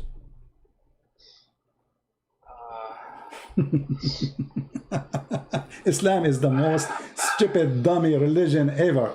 The one who made the women have a son is his father. As simple as that. So you deny that Jesus is Son of God, but here there's the case, there is no sexual relationship. Why? Because he's God. So God, he can make a woman have a son, but this is the son of who? This is his son. The woman, she did not sleep with the God. The man, this person who's born, he have no father. That is impossible. He is born, but yet he have no father. Only one person in the whole universe, he is born, yet have no father. The Muslim cannot explain to us who is his father, and how this is happening, and why. I mean, okay, Jesus will be a prophet. Can't be he a prophet and with having a father like every prophet? Every prophet have a father. How come Jesus will not have one? For he is not the son of any man, for he is God on earth. This is why Jesus says, I am not from this earth. My kingdom is above. I am from above. Yes. Okay. But okay, but this is from gospel, not from Jesus, right? This my friend, no, don't go there, don't go there. Don't go there, don't go there. This is from Jesus. Because when the gospel says that Jesus said, that is Jesus saying, not the gospel saying. That is the says of Jesus. So don't go there. Even your Quran confirm what is written there. And I just ask you, according to Islam, Jesus is the son of who? You could not give me an answer because he have no father. So who is his father? In Islam, he has no father because Allah created his spirit in okay, he put his spirit to the womb of his my friend, Mary, friend, why he have no father? This is the question. Adam have no father because he was made from mud. There's no human being before him. Everyone after. The Quran says in chapter 25 verse number 54, وَجَعَلْنَاهُ نَسَبًا وَصِيرًا. So we made it after Adam from every human being, from relationship of sex and marriage. But Jesus is not. So Jesus is born, but yet he have no father. Why? I don't know. No, you know, because he is not from this earth. You see, especially Muhammad. You see, the stupid Muhammad told you that Jesus, the stupid Muhammad, he told you that Jesus is just a prophet, but he can't explain to us why he is just a man, but he have no father, because every man have a father. Why he just a man, but he is alive in heaven. Every man die. Why he just a man, but he can make the dead come from the grave. Why he just a man, but he can make the blind see. Why he just a man, but he can tell you what you had in your houses, what you are thinking in your brain, what even you did in the past, in the dark. Nobody knows except him. He knew the unseen. Why he just a man, but he is holy. Why he have no sin? No explanation. The only explanation to have all of those things. Jesus, he created from the mother bird. This is what the Quran says. He's a creator. So right now as we speak, we have a bird flying in the sky made by Jesus. How that can be? Right now, the Quran admit that there's two creators. One, his name is Jesus the Messiah, and the other one, his name is Allah. And the Messiah, he created from the mud a bird, and he breathed into it. Not Allah breathed into it. From the breath of Jesus, life come. The Quran confirmed that. The Muslim, they say Allah gave him ability. That is a stupid statement, because he gave him ability. Yes. Hold on. If he gave him ability, that will not change the fact that still he have the ability now. If if I receive the ability to be a creator, I became God. Look what the Quran said. The Quran says that anyone can create a fly, he is God. Do you agree with that?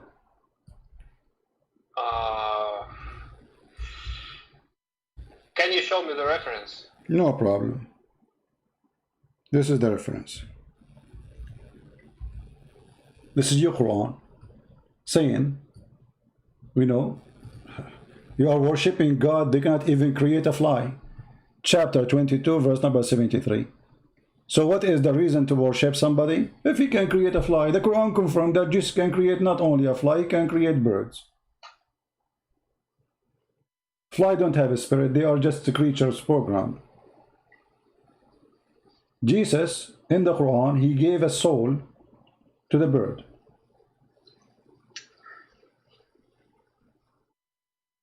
Yes. Okay, so the Quran says, in order to worship somebody, at least let him create a fly. At least. Okay, can they create a fly? Yes. Okay, so if somebody cannot create a fly, he is not qualified to be God. So if Jesus was given from Allah ability to create, that means Allah gave him the ability to be God. And this will be so stupid from Allah to give somebody else beside him ability to create. I mean, what the point of this is just to show us that Jesus is a prophet. Well, already he made the blind see. Already he can tell you what you had in your houses. Already he made the one who is dead alive. He is a resurrector. Why I need to give him more power to make him even creator? What that will do? Don't Allah knew if he gave him all this power, the Christian, they will think he is God.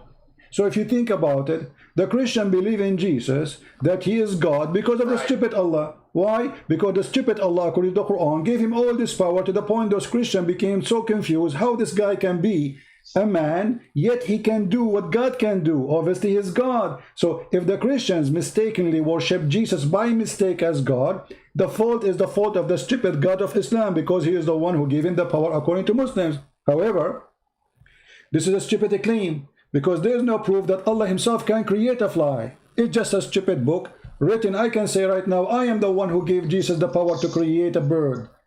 I am the one who gave Jesus the power to resurrect people. But this is a claim. People will laugh at me, and the Quran is a laughable book.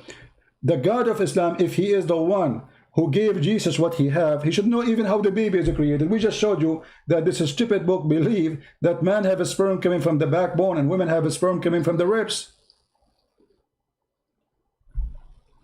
Actually, did you saw a video about scientific miracles? My friend, I have a book. I have two books. I have two books exposing 50, maybe 100 of miracles. All of them, they are false. Ways. No, History, no.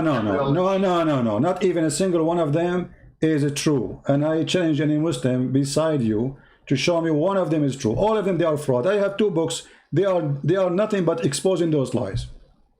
Deception of Allah and Quran and Science in Depth. Go read them and die laughing. Actually, in case you do not know, I have my book translated into the Russian language. You should go and search it in Google, and or maybe the admin can post for you the Russian copy, and you can download it in Russian for free as a gift from me for all Russian people. And tell your friends about it, and you will die laughing at the stupidity and the lies they have. Okay, I need to go now.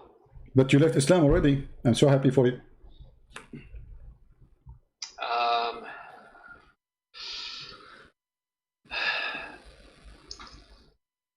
Are you going to have? It's not it's you know, it's a very long way. No, you left Islam already. What long way? What long way? You are just afraid to say. No, you did. What long way? Already you left Islam. You agreed that the Quran is a book of errors and stupidity. And thank you very much. You left Islam. Next time you call me, I will help you more, and maybe the Lord will open your eyes, and you will join us in the faith of Jesus, and you believe in Him as God and Savior. So we are happy for you that you are out of Islam, out of the garbage of Muhammad, out of a belief that God will give you endless penis. Even the promise alone is hilarious. Imagine you are 6 foot tall and your penis is in China, and then the Chinese, they call you the Chinese, they give you a ticket because your penis is blocking the highway. I mean, this is the most stupid religion ever. Endless penis. And then what? Muhammad, to make it fixed, actually, supposedly he said, and a vagina fit for that. Imagine. So your wife, she will have a vagina deep like a tunnel, endless tunnel. So you, excuse my language, you put it in, and the penis keep going. He go to the black hole, the galaxy number 1. It's endless. It's endless vagina, endless penis. I mean, who in the world want to believe in such a garbage? By the way, what about circumcision? I thought that Jesus was circumcised. My friend, hold on. I thought that Muhammad, he taught you circumcision. How come he himself was not circumcised? Muhammad was circumcised. No, he was not. No, he was not. No, he was not. He never been. Muhammad became a prophet at the age of 40. When he would get circumcised? Show me reference. Never.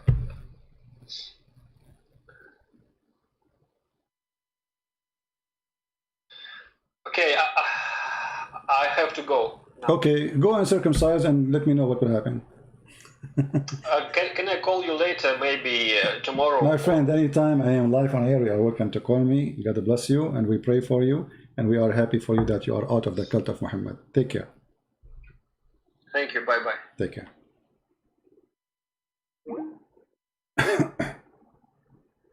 That's wonderful. You call me as a Muslim, you hang up as non-Muslim. What do you want more?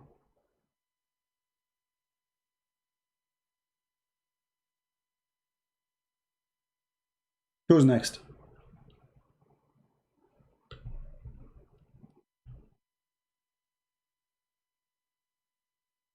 Who's next?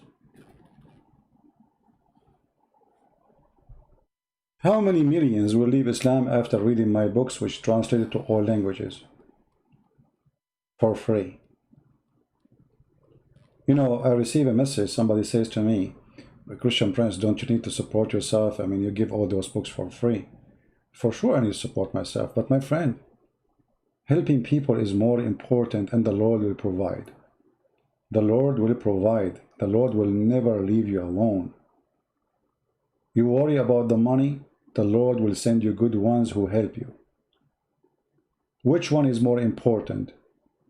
To make money, put it in your pocket, or to help millions of people who they cannot get those books?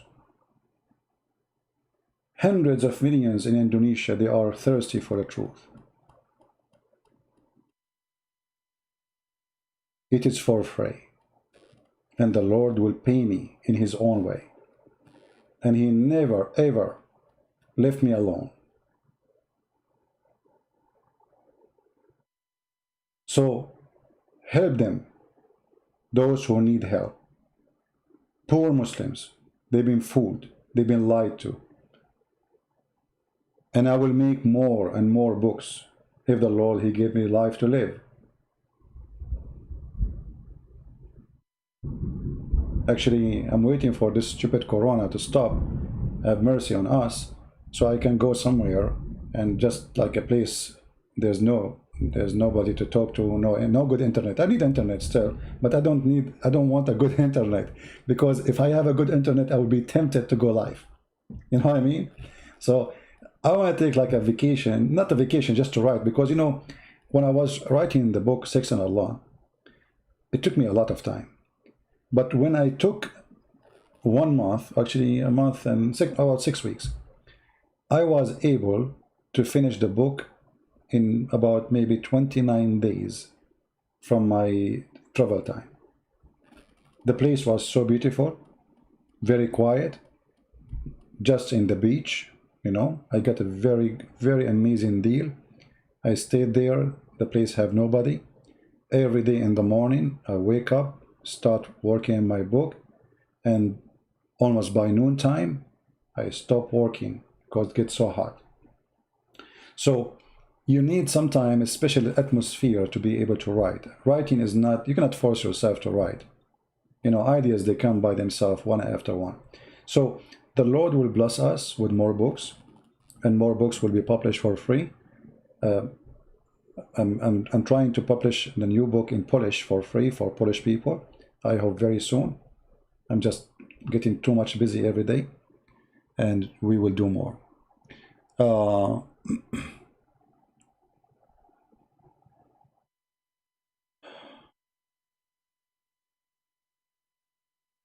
Do we have any Muhammadan want to say anything? Yeah, the Quran translation needs a lot of work. I wonder how much money you gave to the caller, paid actor.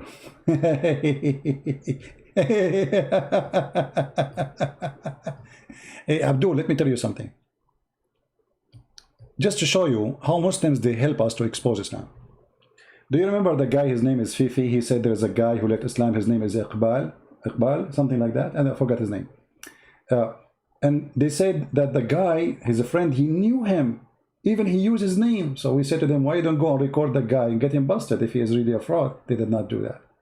You know who's the guy. He is with you in the school, and he is not a Muslim. He called me. He left Islam, and yet you will not go and record him and get him busted. You are a liar, a fraud like your prophet. However, you just said how much you paid the person who just called you as an actor.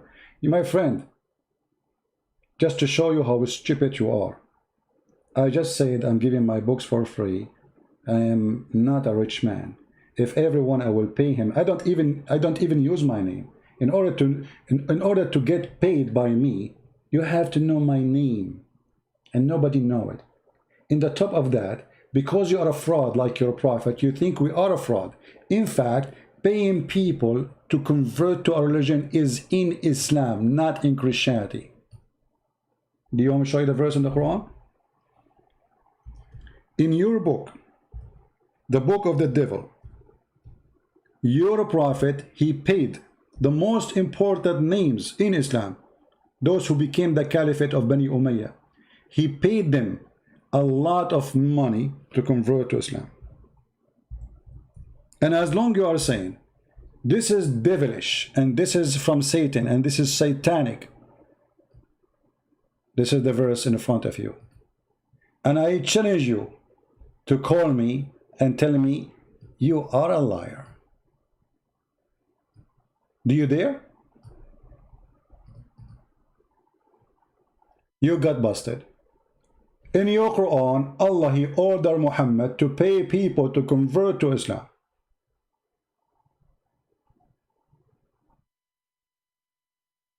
What do you think? And look at the first translation. And those he employed to collect the fund. What is that? Where it says that? Fund? It's a fund coming from the Christian and the Jews. If we go and read the interpretation for this, you will see the following. Let us go and see. Chapter 9, verse number 60. Laugh with me. This is Ibn Kathir. You're a prophet, he paid them gold and silver to convert to Islam. Shame on you, Muhammad. Verse number 60 again. Here we go. In front of your eyes. The fraud Muhammad paying people money to convert to Islam because they were not convinced. And they are evil like him. He knew what they like. Money. Here we go.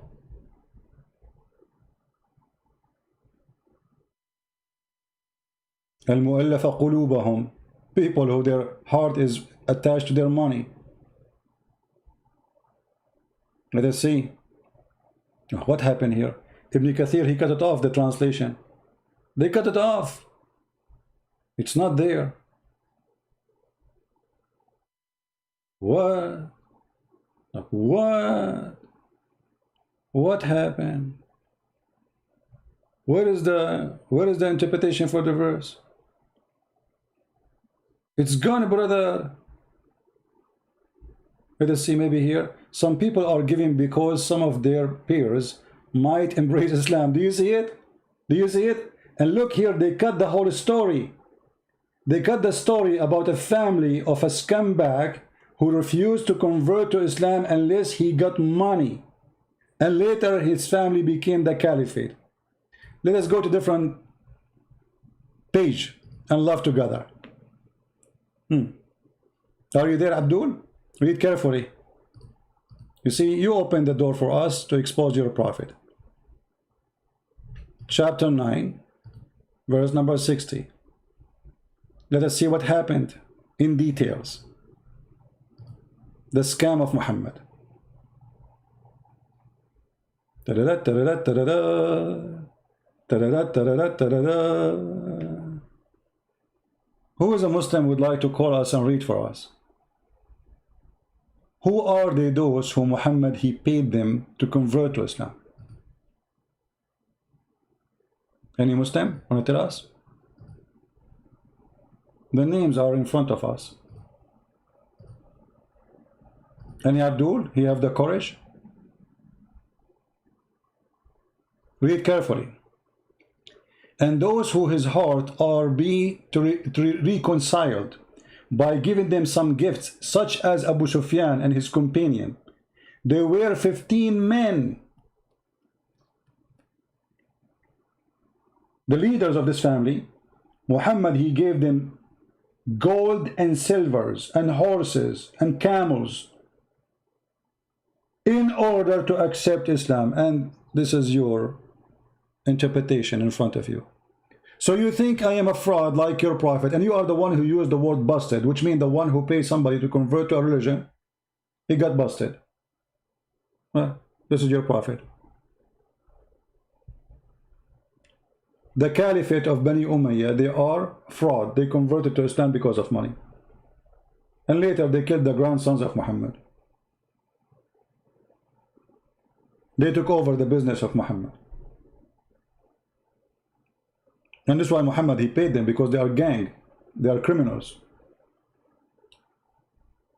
He said to himself, I cannot spread Islam if I don't listen, and those people are opposing me.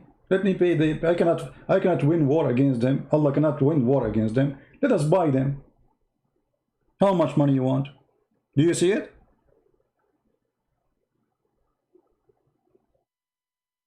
What happened to this guy who's talking about paying people to leave Islam? 15 men in one day accepted Islam because of money. The Quran in front of you.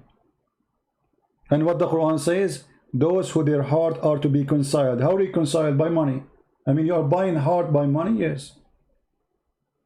That is your fraud. And thank you for reminding us to mention it, because now everybody knows that the practice of Muhammadan is very funny. They think every one of us is the same as Muhammad. Fraud.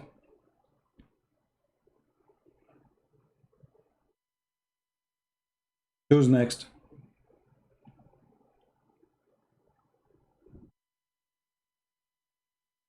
Anyone? Who's next? And why you don't call me? Okay, this guy maybe is a fraud. You are the real Muslim. Call me.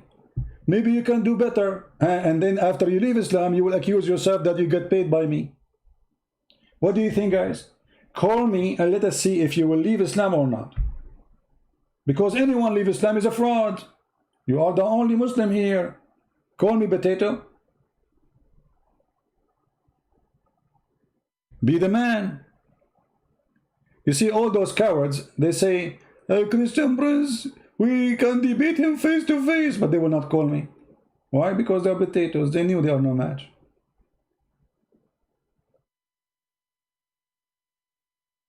The caller, he says to me, how come you are nice? Usually you are more tough. I told him, if you speak nice to me, I am nice with you. If you are rude, I will spank you. As simple as that.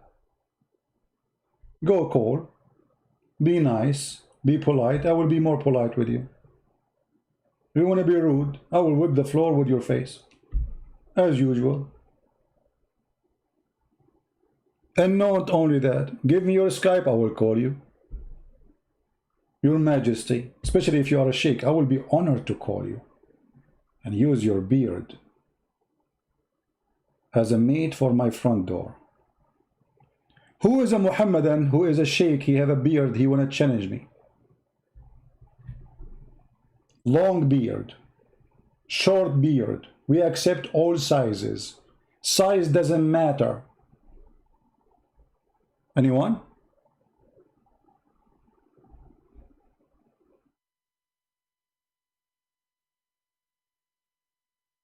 Anyone?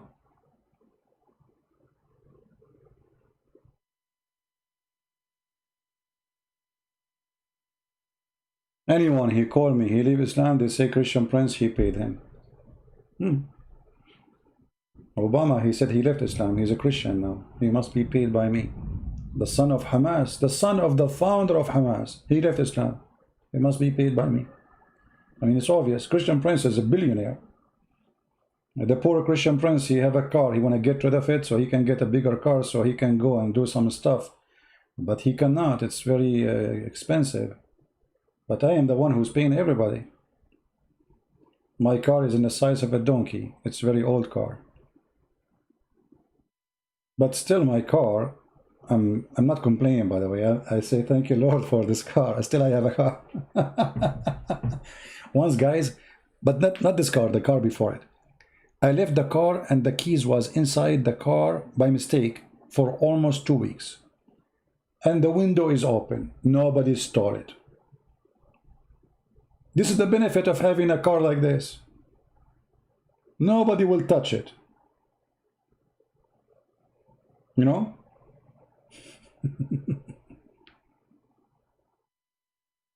Yet I am the one who is paying all the Muslims money to leave Islam.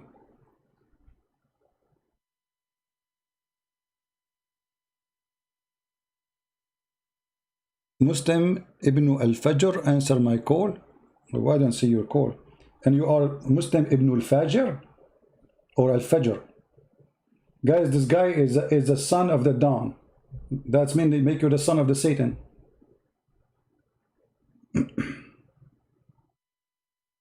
All right, we have a caller. Hello? So maybe let your mic do some evolution. Mute you too, please. Mute you too. Hey, Christian. Yes. Hey, I tried to reach you many times. I watch your video. I want to join your. I have few questions. How do I answer it? No problem. Are you a Muslim first? No, I'm not a Muslim, but I read theology. I read Islam, and I have some questions. What do you think about Muhammad? What's that? What do you think about Muhammad? Okay, so Muhammad, not Muhammad, right? You only talk. So Muhammad, Muhammad was a messenger, but I don't think he was the last messenger, as he had said. And he said that he got the verses from Jibril, but I don't think he ever got the verses directly from Allah. So is he a messenger or not? Allah. You said he is a messenger. So do you accept him as a messenger or not? Do you accept him as a prophet or not? So yeah, Muslims consider him as a prophet. No, not Muslims. I'm talking you. Do you accept him as a prophet? No, I don't. So I'm not a Muslim, right? So no there problem. is no question. So Still the in question. my religion, there is no question. No problem. This is my question. You as not a Muslim, do you accept him as a prophet or not? Either you say he's the prophet No, or I don't accept. So if you ask my belief, I don't accept it. Okay, so what is your question for me? So my question is, I want to know this. Muslims normally say in every conversation that so whenever we meet them, they will say we believe in one God. So can you bust this faith? I know, like they also worship Muhammad. They also worship Muhammad along with Allah. But can you tell like more about it? Like First of all, propaganda that my friend. First of all, when somebody believe in one God, so what does that mean? And you believe in 1 or 10, who cares? As an example, if there's a religion, they believe there's 1 million God, and there is 1 million God, that means they are right. You know what I mean? And what is the supremacy? What is this no. about one God? This is the question. This is the question. If you have one God, you are ignorant. They say jahil in Arabic, right? You are a jahil. You believe in multiple gods. What is the supremacy coming from? Yeah. What is the point? If there is one God, for example, let's say I meet a Muslim and he says, "Hey, you guys worship multiple gods. We worship one God." What do I say to him in one line? You say to him, you worship one God or 10 God, still your God is stupid and the Quran is the proof. Who cares? You worship one God. You make them 1, you make them 2, you make them 4. Who care about the numbers? Secondly, when you say I worship one God, number 1 mean there's many. Okay. When you number one God, you see in the Old Testament it says the word echad. Echad is not one. Echad. Yes, I saw your video. The Echad is not one; it is one of. I saw all your videos. Don't worry. So I know what you are saying. The Quran says, he copied the same word from the Bible, says that your God, Allah is Ahad. Ahad is not one. Ahad is one of. However, let us say he is saying one, not many, not one of. Still, that will not change anything. You have one stupid idiot God. What kind of God? He says the baby is created from a sperm of a man coming from the backbone and a sperm of a woman coming from the ribs. So he's one idiot God. What kind of God? He says the sun set in the murky water. What kind of God? He says that if the man have orgasm first, the baby will be a boy. If the women have orgasm first, the baby will be a girl. What kind of God? He thinks the son goes under the throne of Allah and take a nap and then ask permission from Allah to come back. What kind of God? He thinks that the hail is coming from mountains in heaven and Allah break it by hammer and he send it down on us. So he is one idiot God. So you have one God, you have 10 God. Who care? The numbers don't mean anything for me.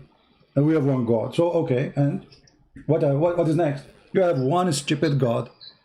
The most stupid one God ever. I want to jump onto another thing. See, there is a verse in where he says that Ibrahim, they worship one God, Ibrahim, and Ibrahim is worshipping the sun and the moon tell me, I had a debate with another Muslim scholar. He argued for a long time. It never settled. And he said that time Abraham did not know that he was a prophet. That time, Abraham did not know that he was a prophet. He was like one amongst the people. And that's what he's saying. But when he became a prophet, he believed in one God. So he had a long chat.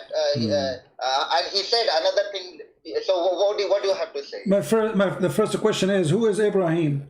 You see, the stupid Quran, he spoke about a guy, his name is Abraham, and his father, his name is Azar. But when we go check, we find that Azar cannot be the father of the name of the same person. So obviously Islam have wrong name, and the Quran sometimes he say Abraham. Okay, what Muslims say that it doesn't mean we don't necessarily follow the biblical ones, right? No, they have no necessarily. No, they have no. Correct. That is what they will say. No, necessarily they have no. And that one is corrupt. So no, they cannot. What is written, this is right. No, they cannot. What they say. What do you have to say that? My friend, they cannot say that because the Quran says that Muhammad confirmed what is with them. He confirmed it. So how they can say we don't follow necessarily? That is. But they say they confirm the original one, not the corrupted one. Which no, is in the Christians. He confirmed what is with them. The original is what with them, not what with Muhammad. Read it carefully. This is the Quran.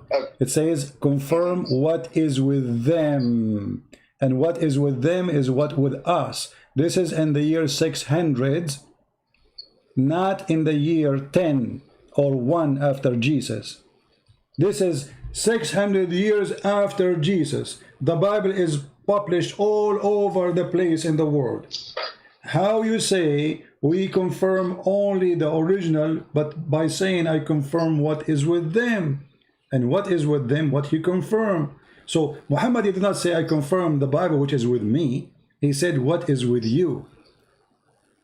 So they have a stupid logic. Yeah. So go back to that Ibrahim verse, like when he said that time he was not a prophet. Can you establish that time when the verse was revealed, he was a prophet at that time? My friend, he was a prophet or not. The Quran is a stupid book, because if you read the story of Abraham, you will see Abraham worshipping the sun, calling it Akbar. This is the God of Islam, Allah and Akbar. Allah is the moon God, the sun is God Akbar. So فلما رأى الشمس باذغة قال هذا ربي هذا أكبر. So when he saw the sun rising up, he said, this is my God, this is Akbar. Question to the Muslims, why he called the sun Akbar? The Muslim, they say, the translation, they say greater. That's a lie. Akbar does not mean greater in Arabic. Akbar means bigger. Akbar is the name of the God of the sun. The same as the moon God have a name. It is Allah, which means God-la. Akbar is the name of, which is sun, is very powerful. The Arab, they hate Akbar. They love the moon God. For the Akbar, the sun, burn their grass, make the desert more horrible, bring death to their animals, while the light of the sun, of the moon, make it nice, quiet, easy to live. They spend their night sitting outside, watching the moon and the stars, romantic. People who live in Europe, they love the sun, they worship the sun as God. People who live in Arabia, they worship the moon as God. Why? Because those who live in Europe, they wish to see the sun, for they live in a cold country. Here, if you read the story of Abraham, it says that Allah, he saw Ibrahim, the kingdom of the heaven and the earth. Okay, how he show him that? Let us read and love together. When the night covered him over the darkness, he saw a star. The fact, it doesn't say a star, it says Kawkab. Kawkab is a planet. He said, this is my Lord. But when it is set, he said, I like not those who said. This is the most stupid logic ever. Why? Because he worshipped the star because the star go up, and he refused to worship the star because the star go down. Why? Abraham, he never saw that the star go up and go down, which means disappear. This is the first time he opened the blind, the curtain, the first night ever in his life. Abraham now is a man. So he saw the star. He never saw the star before. He never noticed that the star disappeared in daytime. That is the most stupid verse of the Quran in the logic of Muhammad. And then the star disappeared. Then he saw the moon. Then when he saw the moon rising up, he said, this is my Lord. But then he said, unless my Lord guide me, I shall surely be among the erring people. You are already among the erring people. You are worshipping stars, worshipping the moon. And then it says, when supposedly now this is when ask Allah to guide him. Look what happened after asking Allah to guide him. He worshipped the sun. When he saw the sun rising up, he said, this is my Lord, this is Akbar. But when it said, he said, oh my people, I am indeed free from all what you join. So Abraham, he stopped worshipping the sun because the sun set. Why Abraham? He never noticed before that the sun set. Got it. He just discovered it. He just discovered the stupidity. Yeah, so help me another thing. So the current Quran is the Cairo version, that Husseini Quran, right? And it is the Hafs recitation. And I saw your video, so let's not tell him again and again that you said that he was a liar as far as the weak hadith he had produced. Okay. Okay. Now my question is like this Hafs version. So so is it the Uthmanic? How can you prove that this is not the Uthmanic Quran? First of all, no, hold on. Quran. You see, he was born 100 years my friend. After like 790. My friend. But is there a possibility that he was reciting the same Uthmanic Quran, my friend, which was compiled 15 years after Prophet Muhammad died? You are from India, right? Yeah, I'm from India. Okay, I want you to talk. Trying to learn out of my own. My friend, I want you to talk less and listen more, please. Listen carefully. You just said, the Muslim believe the Quran is the recitation of Hafs, correct? Yes. Okay. What the word recitation mean? What does word recitation mean? Yeah, recitation means you recite it, right? Okay, like so it's not a book, correct? It's not recite it through your mouth. So it's not a book. It's not a book. But okay. They say like they. Hold on. Yeah. I just told you, please listen. Recitation of Hafs is what the Muslim follow today. What is the book of Uthman? Because Hafs exists 200 years after Muhammad, and now still we are talking about recitation. So what is the book?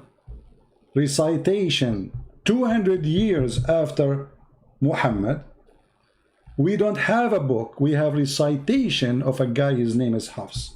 So where is the book of Uthman? Okay. So the work of Uthman never exists. Hold on. Devil's advocate their argument. No. Let's say there was a Uthmanic book.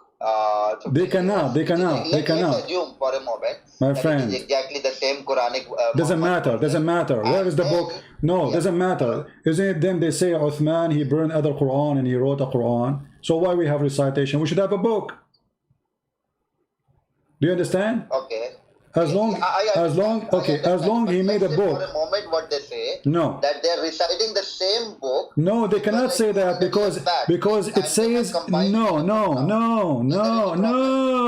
You talk much, you say nothing. Listen, my friend.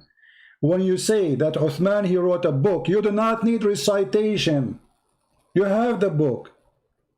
The Quran they have today, they say according to. They start with Hafs. According to Hafs. Where is Uthman? Where is the book of Uthman? If we have the book of Uthman, show it to me. We don't have it. So according to a recitation exists 200 years after Muhammad. The Muslim, they say that the book of John written about 60 years after Jesus, and they don't accept it. They accept Muhammad, who came 600 years after Jesus. And then they accept Quran by recitation, not by written, which means there's no way a person, he can be perfect in every letter, every word, to recite something. Why you need recitation unless you have, where is the book? Show me the book. They don't have the book of Uthman. Not a single page of the book of Uthman exists. Nobody have it. So this is the end of the story. And how can we prove that it doesn't exist? It exists. Show it to me. Here we go. Do you remember just a few years ago in the university in England, there's a Christian priest. Birmingham. Yes, he donated like a documentary, a piece of leather, have Quran in it. The Muslim, they make a big story about, because this is the only page they have. Go back to the time of Muhammad. They don't have anything. And even this page is not the same as the Quran today. And not only that, the page goes back to the date of Muhammad, but not the ink, which means the leather, go back even before Muhammad.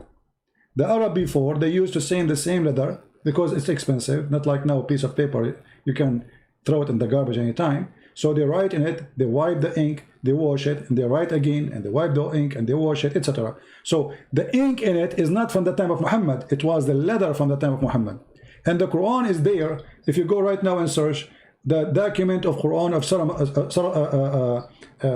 in the Caucasian Samarkand and the Quran of Yemen, they are totally different from the Quran exists today. I advise you to go and watch the video of Shabir Ali, where he said the reason there is a difference between the Quran of Yemen and the Quran today, because that was Quran notes. What Quran note? This is Quran. It's a chapter, it's Quran, it's verses. It's totally different. The Quran of Yemen is totally from the Quran they have in their hand today. And even the Quran they have in their hand today is not one Quran. There's tons of Quran. The most famous Quran is the one printed by the Saudi. When they get the money, they start publishing a version of the Quran, and then the Muslim, they receive it for it's free. But until now, they have many Quran. However, for me, I don't waste my time with Quran is corrupt or not. Quran is corrupt or not is a piece of garbage. Here we go. We have a Muslim who called me, and then the second I showed him the stupidity of the Quran, which is they accept, he said, obviously this is corrupt. He don't want to accept in the beginning that Quran is a stupid book, so the excuse is, obviously this verse is corrupt. If you remember, I made a video just 2 days ago. It's called Quran is preserved or not, doesn't matter. Correct? I don't know if you saw it. Yes, I saw it. It doesn't matter. The Quran we have it today in our hand is a stupid Quran, so it's preserved, not preserved. Okay, why you want to waste my time? So okay, tell me one thing, like when Dr. Smith, J. Smith is saying there are hundreds or at least 30, well, today, last 2 days he said no, they're not 30 but 100. Hundreds of Quran existing right now. What does it mean? Like, is it like all different recitation that the harps and the verse and he means by the different recitation, or it is actually different content of the Quran that is existing at the same time right now? Well, my friend, the Quran, there is many versions of it, different writing. Actually, there is more between 800 to 900 Quran. And maybe I should not... 800 to 900. Between 800 to 900 version of the Quran, you know? So, and nobody actually knows the exact number, but this is Muslim scholars claiming that this is the number, not me. And if there is a Muslim, he dare to say this is not true, feel free to call me right now and I will show the reference. Right now as we speak. Any Muslim want to do it? Any Muslim, any Muslim, he have the courage to do it? Thank you, my friend, for calling. Let's give a chance for other people to call. Thank you very much. Okay, thank you. Do we have any Muhammadan?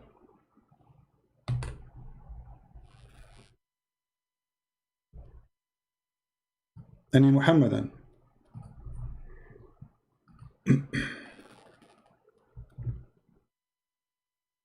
Hundreds of Quran.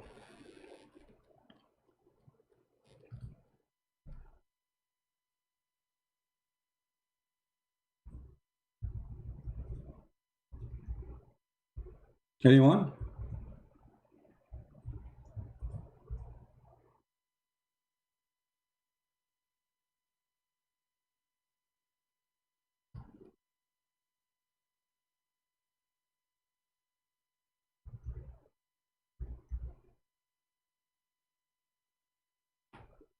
Actually, as long as we mention this, let us show some reference.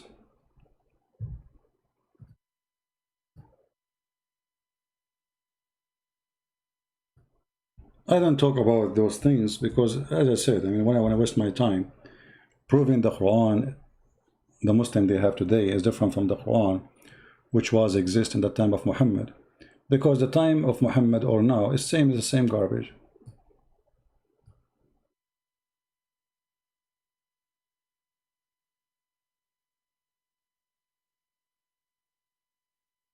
Who is a Muslim would like to call and read for me what is in the screen?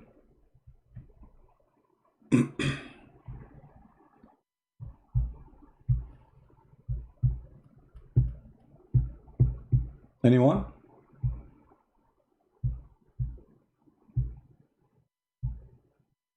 Who is a Muslim wanna call me and read for me what is in the screen? Does it say that according to the 10 Imam, there is more than 200 way?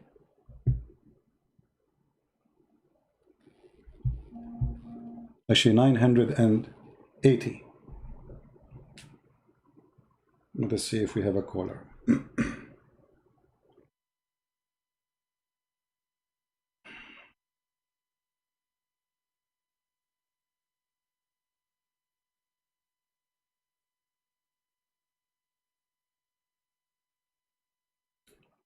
Okay.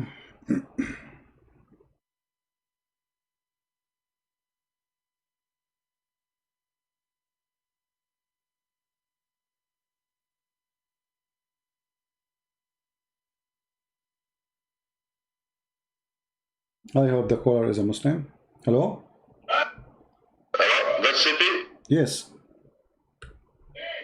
Oh. Okay, sorry. All right. Do we have any Muslim who will read for us what is written in the screen? What is the 980 present? It says here, the total ways, according to the 10 Imam, is 980.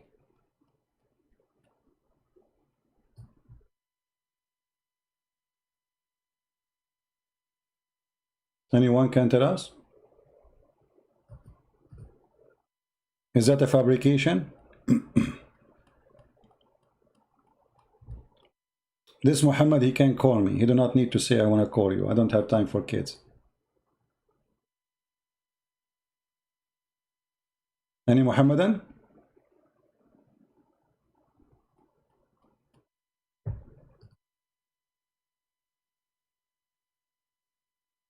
Who is the one who want to read for us what is written in your books?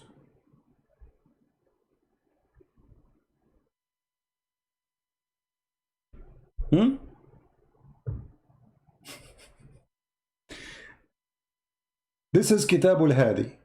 This is one of many books. Page number 63. The 10 readings of the Quran go in the branches of 980 way of reading, which means there's 980 Quran.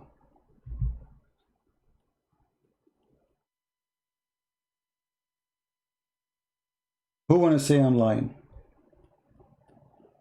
manhajussunnah.com. You see, this is a Sunni website.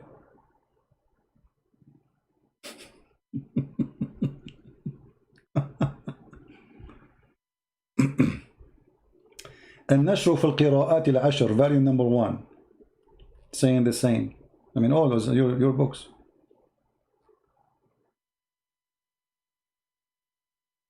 Any Muhammadan?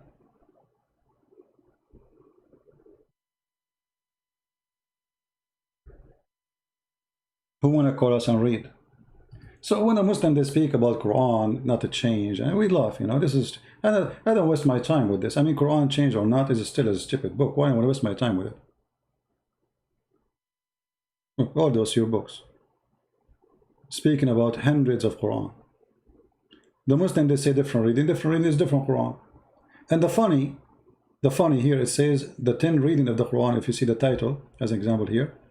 But Muhammad, he says Allah, he sent him the Quran in 7 reading. So how we end with 980?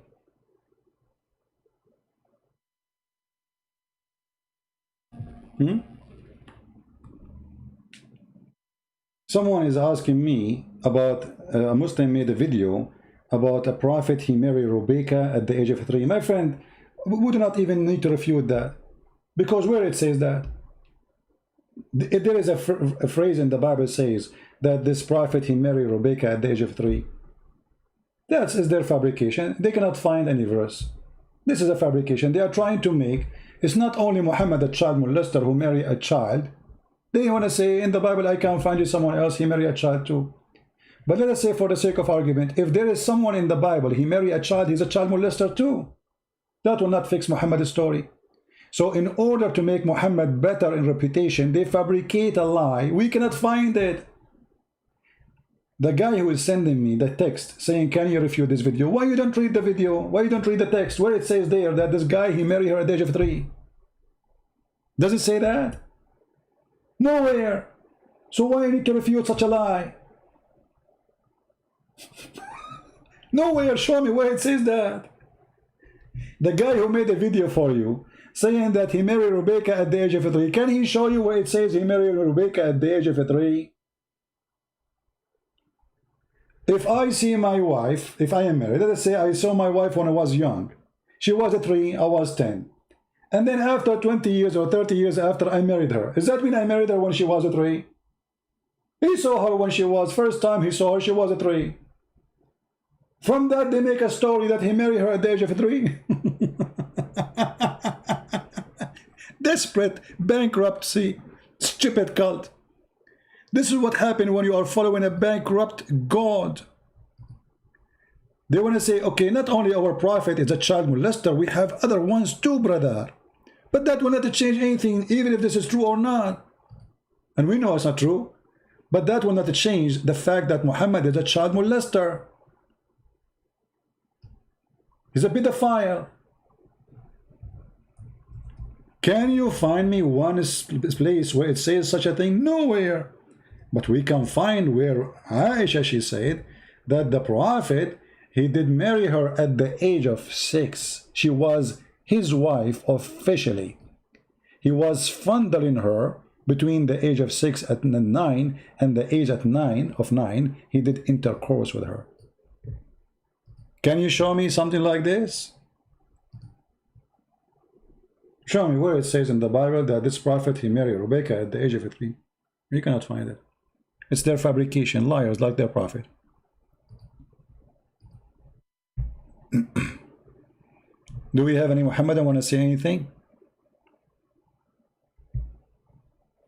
Did we have a good time, guys?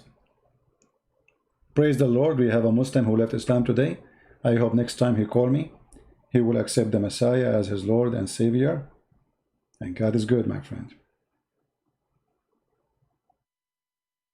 Why you will not debate me? He tried to answer one of your video, but always he mentioned our prophet who married 6 years old. He have not seen trying to say that your people did the same thing with our prophet. That was a common at that time. No, this is not true. No, why not? I mean, you see, okay. You see, the one who was texting me, the Muslim, he's a Muslim from Indonesia. Don't debate me, no problem, but use your logic, be honest. If there is a verse you can give me, it says that this prophet, he married Rebecca at the age of 3. None. So it's a fabrication. In the same time, am I lying? I'm showing you Sahih Bukhari. The one is talking is Aisha. So when a Muslim, he made a claim, and you are a Muslim, listening to a Muslim, shouldn't you ask him, what is the reference, what is the proof? There is no proof of such a thing. I saw another Muslim saying that Mary, she did marry at the age of 13. Okay, my friend, I mean, this is the most stupid excuse ever. If this is true, she was 13. Well, she gave birth to Jesus before she got married because she was a virgin. So obviously she is already a woman. She can have children. Because you cannot, I mean, a child will die if she gave birth. So she is young, yes. You know, she is a virgin, yes, but she is not a child. And in the top of that, let us say for the sake of argument, Mary, she was 1 day old when she gave birth to Jesus. Still, there's no marriage. It's a miracle. So in order to defend their prophet, they fabricate all kinds of stories. Who's next? If you can give me a verse in the Bible, it says that this prophet, he married this woman at the age of 3, show it to us. Otherwise, shut up.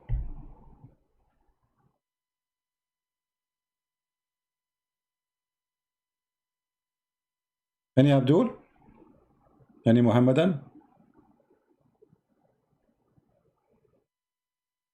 Show us the reference where you can lie to your wife. You can search it yourself, and you know, it says A Muslim, he can lie in three things. Go to Google, type it. A Muslim, he can lie in three things: to his friends, to his family, and to his enemy. Who's left? Who's left? I mean, that's it. You can lie only to those: your friends, your family, and your enemy. Who's left?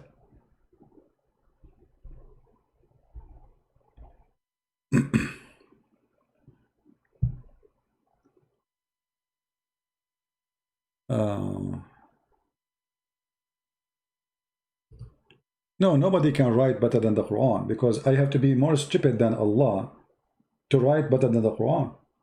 You see, as long as the Quran is the book of stupidity, to write better, you have to be more stupid, because the extreme go in which direction, in how stupid you are. So, in order to be beating Allah with the stupidity, you have to go farther with the stupidity. Like, you have to say, make a verse, instead of saying the sperm is coming from the backbone, you can say, like what Al-Razi said. Actually, there's once a Muslim, his name Zattari Fattari, he's a kid, you know. I mean, all of them are kids, regardless of their age. So he want to get Christian Prince busted about where the sperm is coming from.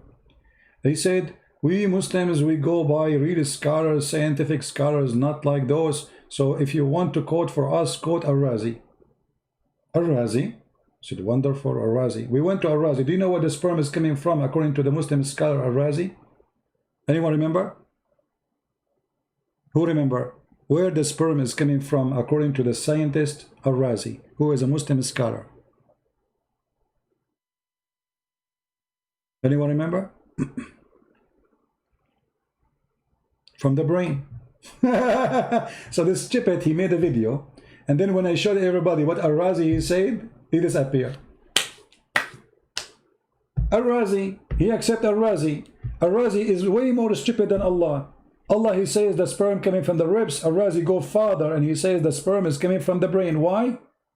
The Razi explained, when the baby is in the form of like a little inside the woman, he looked like a cell of a brain. He looked like a cell of a brain, you know. So obviously, this is where the sperm is coming from.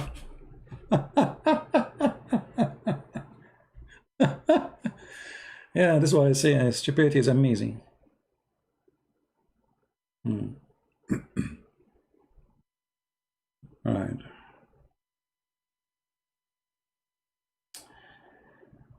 Since Isaac was 37 and his mother at his mother's death, he was 37 when Rebecca was born. Since, I mean, anyone ultimate fart is doing calculation.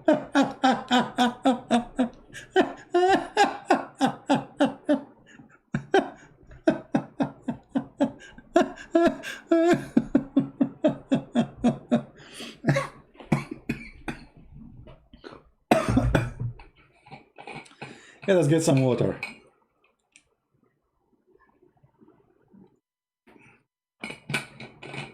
Actually, ultimate fart, once he called me and he said the same. And then I said, if I show you that your prophet, he asked for an infant hand. Do you remember what happened? He asked for a woman hand when she was an infant. Infant. فوق الفطيم. All right.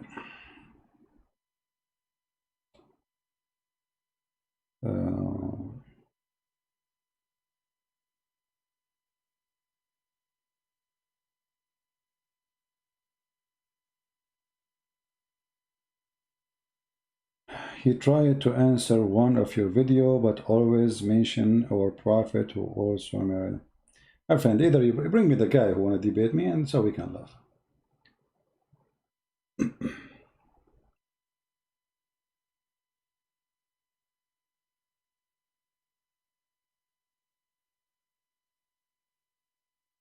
Any Muhammadan?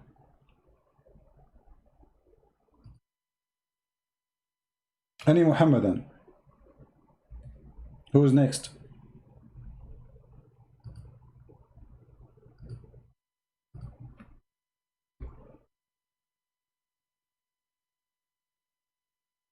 Anyone?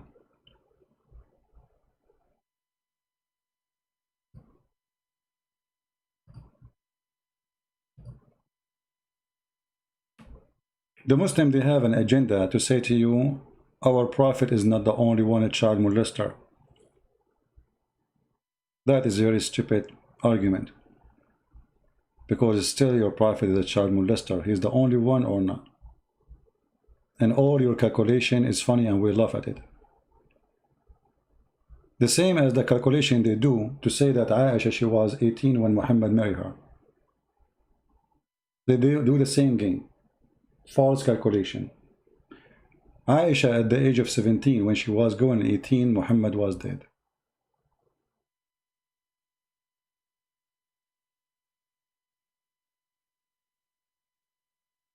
Any Muhammadan?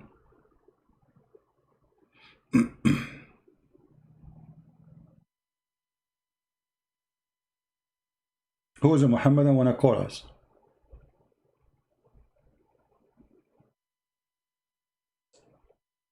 Who's next?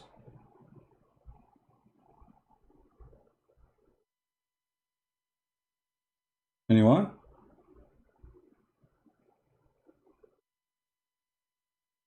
What happened to the guy? His name is Fajr.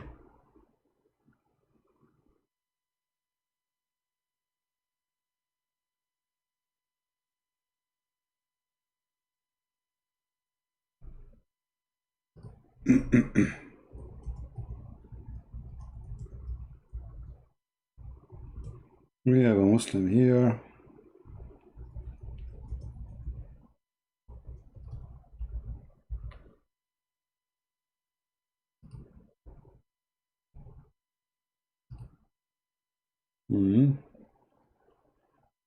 All right.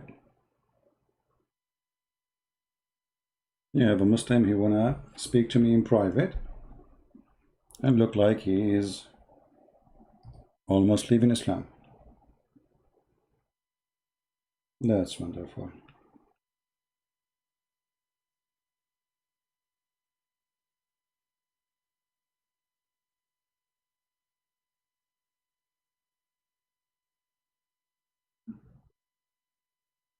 We have the guy who yesterday we spoke to him. Let us see what happened with him.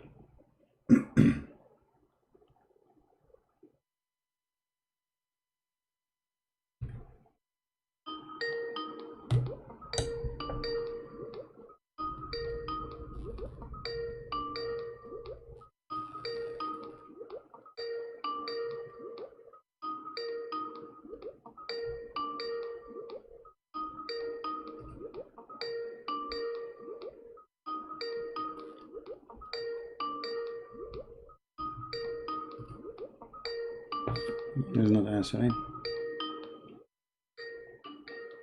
All right. Any Muhammadan? What happened to this girl? She wanted to leave Islam.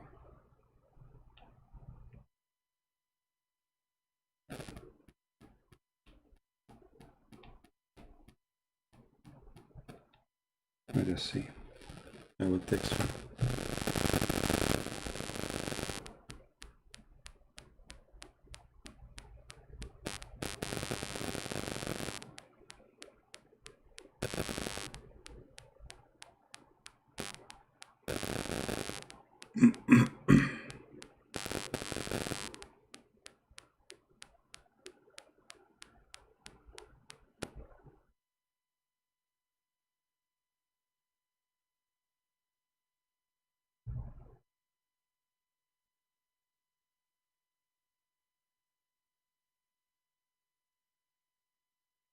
Anyone?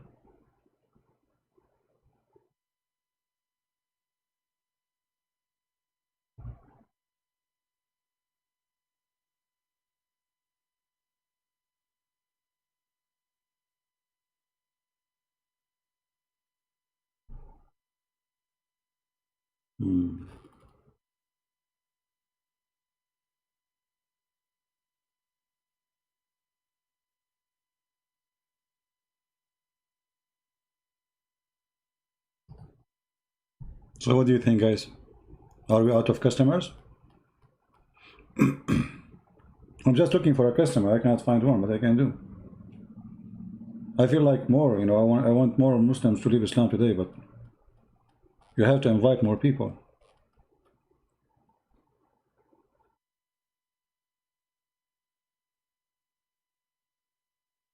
Anyone?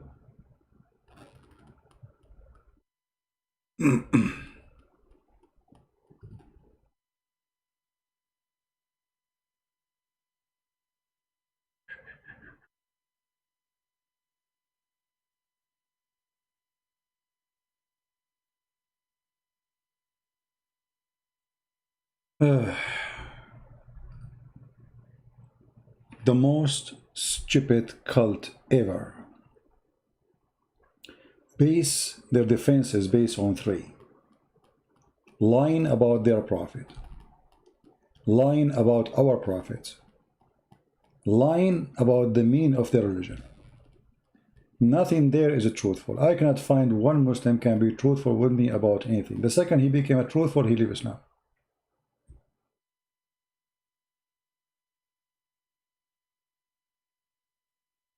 I have to go deeper in the Quran. You have to help me. You see, there's many things I don't speak about. Like now, I did not mention the 900 reading something unless somebody forced me to, you know. So there's millions of information. We never shared it because we like to make it easier. You know, we are not debating in with the scholars who have a strong knowledge. You know, we are trying to spread what is enough, proves, not just a statement, that Muhammad is a fraud. Something you can use easy. When I will be in quality of life, maybe tomorrow, I will create maybe a program for tomorrow. Tomorrow we will be there. God is willing. Send me a topic if you like to talk about a topic for a quality of life tomorrow.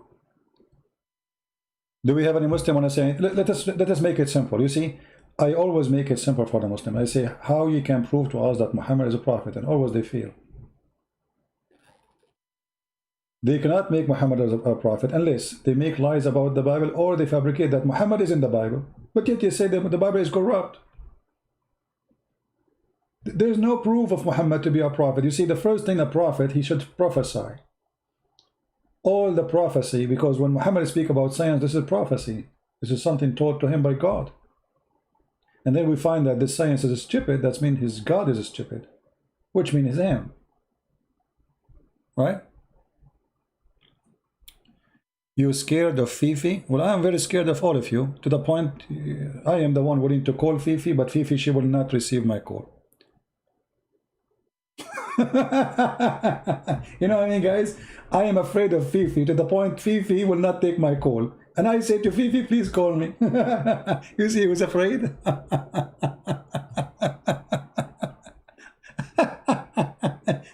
Give me the Skype of Fifi and I will call her right now.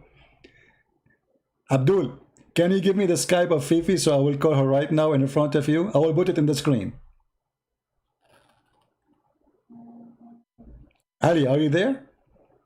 Can you give me the Skype of Fifi? Fifi, even she is hiding her Skype from me. Fifi and her sister.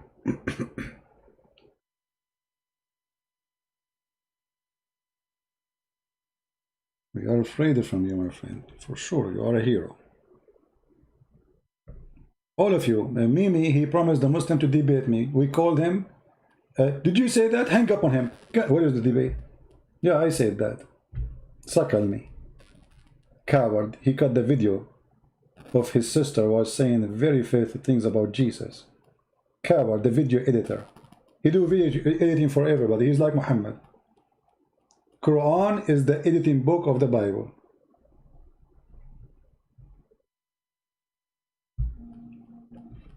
We receive messages, I don't see them. Don't send me messages, please, unless you want to talk. Don't send me hi, don't send me hello. If you are a Muslim, you want to talk. If you are a Christian, don't tell me I want to call. I will ignore your message.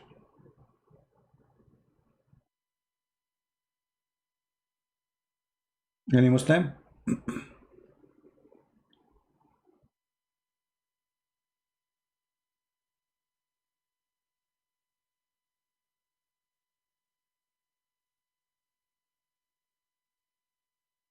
We cannot make episode about spirituality in Islam and Christianity because Islam is zero spirituality. Islam is about ritual, not spiritual. You have to do a duty prior. The second you make it a duty, it is not a spiritual no more. Muslims, they live in fear of God, not in love of God. So when they pray to God, that because of fear, they will be punished if they did not do that. So there's no spirituality. You see, there's a Hindu guy. They call him. We spoke about him the other day. Guru, whatever his name is. He is too much spiritual, and I find his spirituality is empty. However, we cannot compare between him and Muhammad. If you ask me which one can be considered better prophet as a false prophet, because that will not make him a good prophet anyway. But we cannot compare between this guru and Muhammad. This guy is very spiritual, he is peaceful, but he have a lot of garbage between the words. And people, they like, if somebody have a skills of talking, they think he is super smart and intelligent. The fact I find what he says is very stupid. And maybe I should make some videos about him just for the sake of education. But there's a huge difference between somebody want to make you level yourself in a spiritual way and someone want to make you lower yourself to be an animal. Islam wants you to be an animal, a person who think about his penis, his stomach. Why I want to pray to Allah? Because I go to heaven, He will make my penis endless. He will give me a lot of women for sex and all the food I need. That's Islam.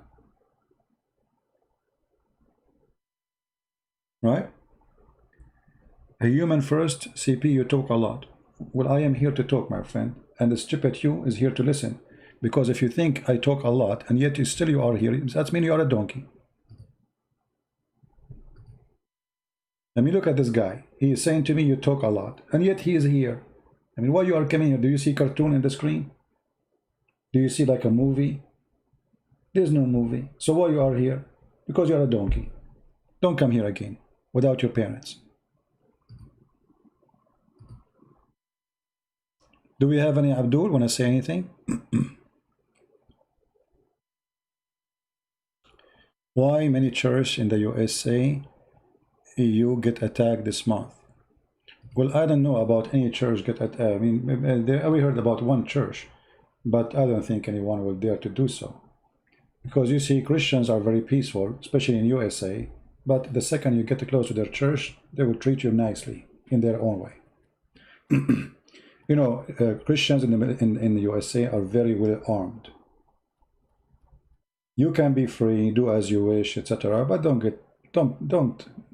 play with them. So maybe in some cities where ruled by liberals, those are atheists, etc., they can do whatever they want, but they cannot exceed the limit. There's a limit. Otherwise, they will pay the price. What is my opinion of Jehovah's Witnesses? They are false, the same as Muhammad.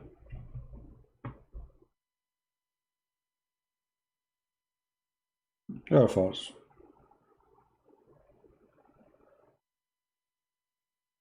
You see, there's many, they use the name of God for their agenda. So I can create now a cult, and I say I believe in Jesus. This is to make people accept my new cult. I have to present some good names. This is exactly what Muhammad did. This is what the Mormon did. This is what Jehovah's Witnesses founder did. So in order to extend your octopus hands and have some naive fool people to believe in you, you have to come with something is accepted. As an example, if I am in India and I want the Hindu to believe in a new cult I want to create, I have to give them good names and good belief they have from the previous belief they have. So I will not go and attack, let us say, their belief. I will say, I believe in what you believe. But I will add some spice to what they believe and make a new cult out of it.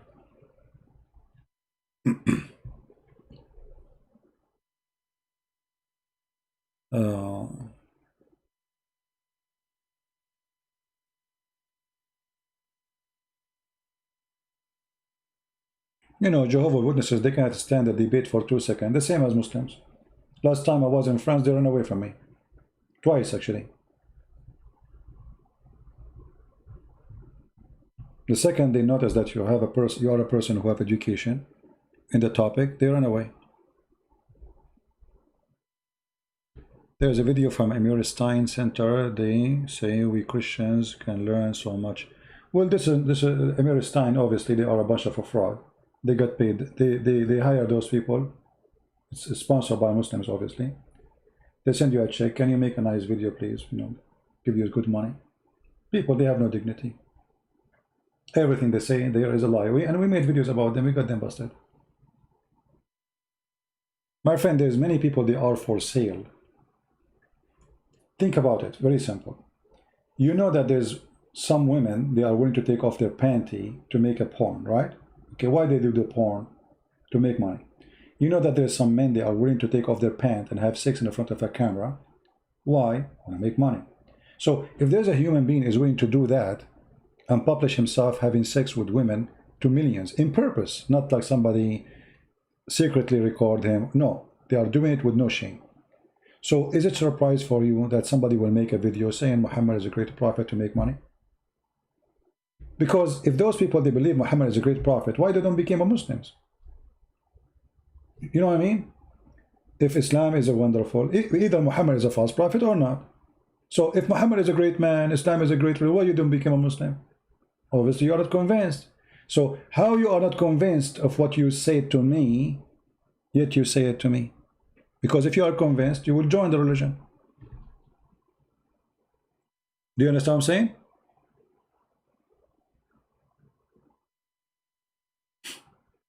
If you are convinced that this is a good religion, why you are not part of it? So either Muhammad is a liar, this is why you did not join them, or Muhammad is truthful, and then you join them. But you say Muhammad is a greater prophet, but you don't join him to believe in him. Well, according to Muhammad, you will go to hell. According to Muhammad, those who make the video saying Muhammad is a great prophet, he will go to hell because he did not say Shahada. Stupidity. Do we have any Abdul? Any Muhammadan want to call me, say something? Why you don't become a priest? Who said I want to become a priest? And why I need to become a priest? The Lord, our Lord, the Messiah, he says, go and teach and preach the whole world. He did not say go and be priest. Priest is a profession. Let us say those are the protector of the gospels, want to make it, you know. For me, if I'm a priest, just to tell you what being a priest would do to me, I cannot be down to earth saying what I say to you. I use the word panties. I use the word vagina. If I am a priest, I have to speak in different language. I cannot use this. And then that will make me limited in explaining to people the truth. The position you go with will make you cannot go in a holy ship and speak about the shit of Muhammad, excuse my language. You are in the wrong place. My mission is to expose the garbage of Muhammad. So I cannot bring the garbage of Muhammad to the holy ship of a Christ.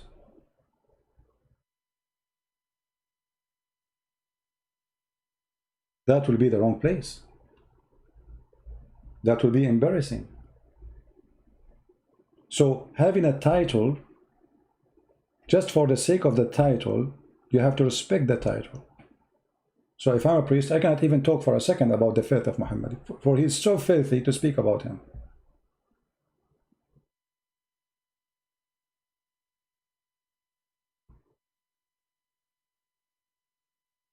So I prefer to be who I am. And who said to me, who said to you, like, I fit to be a priest? Because a priest, he should be fit for that position.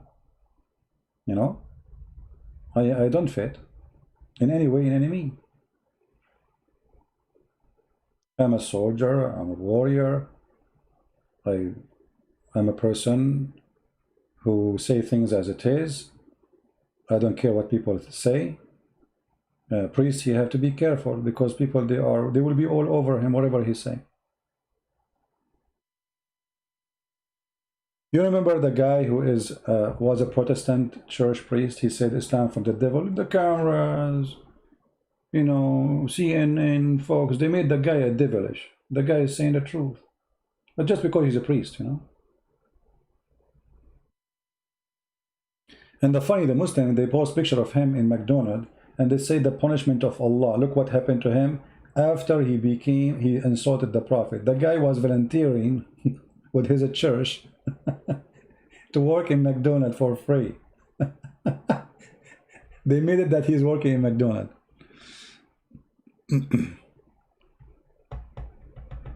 Same time, who care about the title of a priest? The important is when the judgment day come, how many people they used to be following the devil Muhammad and they accepted the Christ. So let us say I was a priest and I never been a Muslim or able to help a Muslim to accept Christ. And someone, he never was a priest, but he made millions or thousands or even one accept Christ as God. Which one is more valuable for the Lord? The Bible answers that. Right? The Bible have the answer. Remember the story in the Bible where God, the master, he represent the Lord. He gave his servants an investment, money to use. One he hide it, one he double it, one he make it 3 times.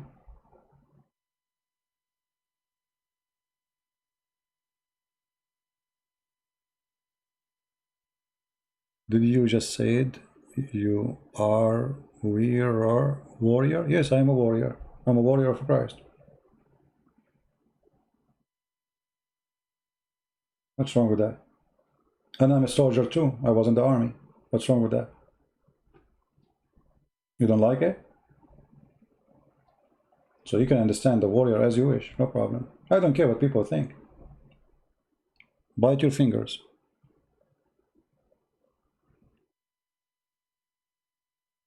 When I will go live again with David Wood and Sam Shamoun, why you need to give me? Why you need to go live with David Wood and Sam Shamoun? I did it like, you know, they invite me, but it's not necessarily.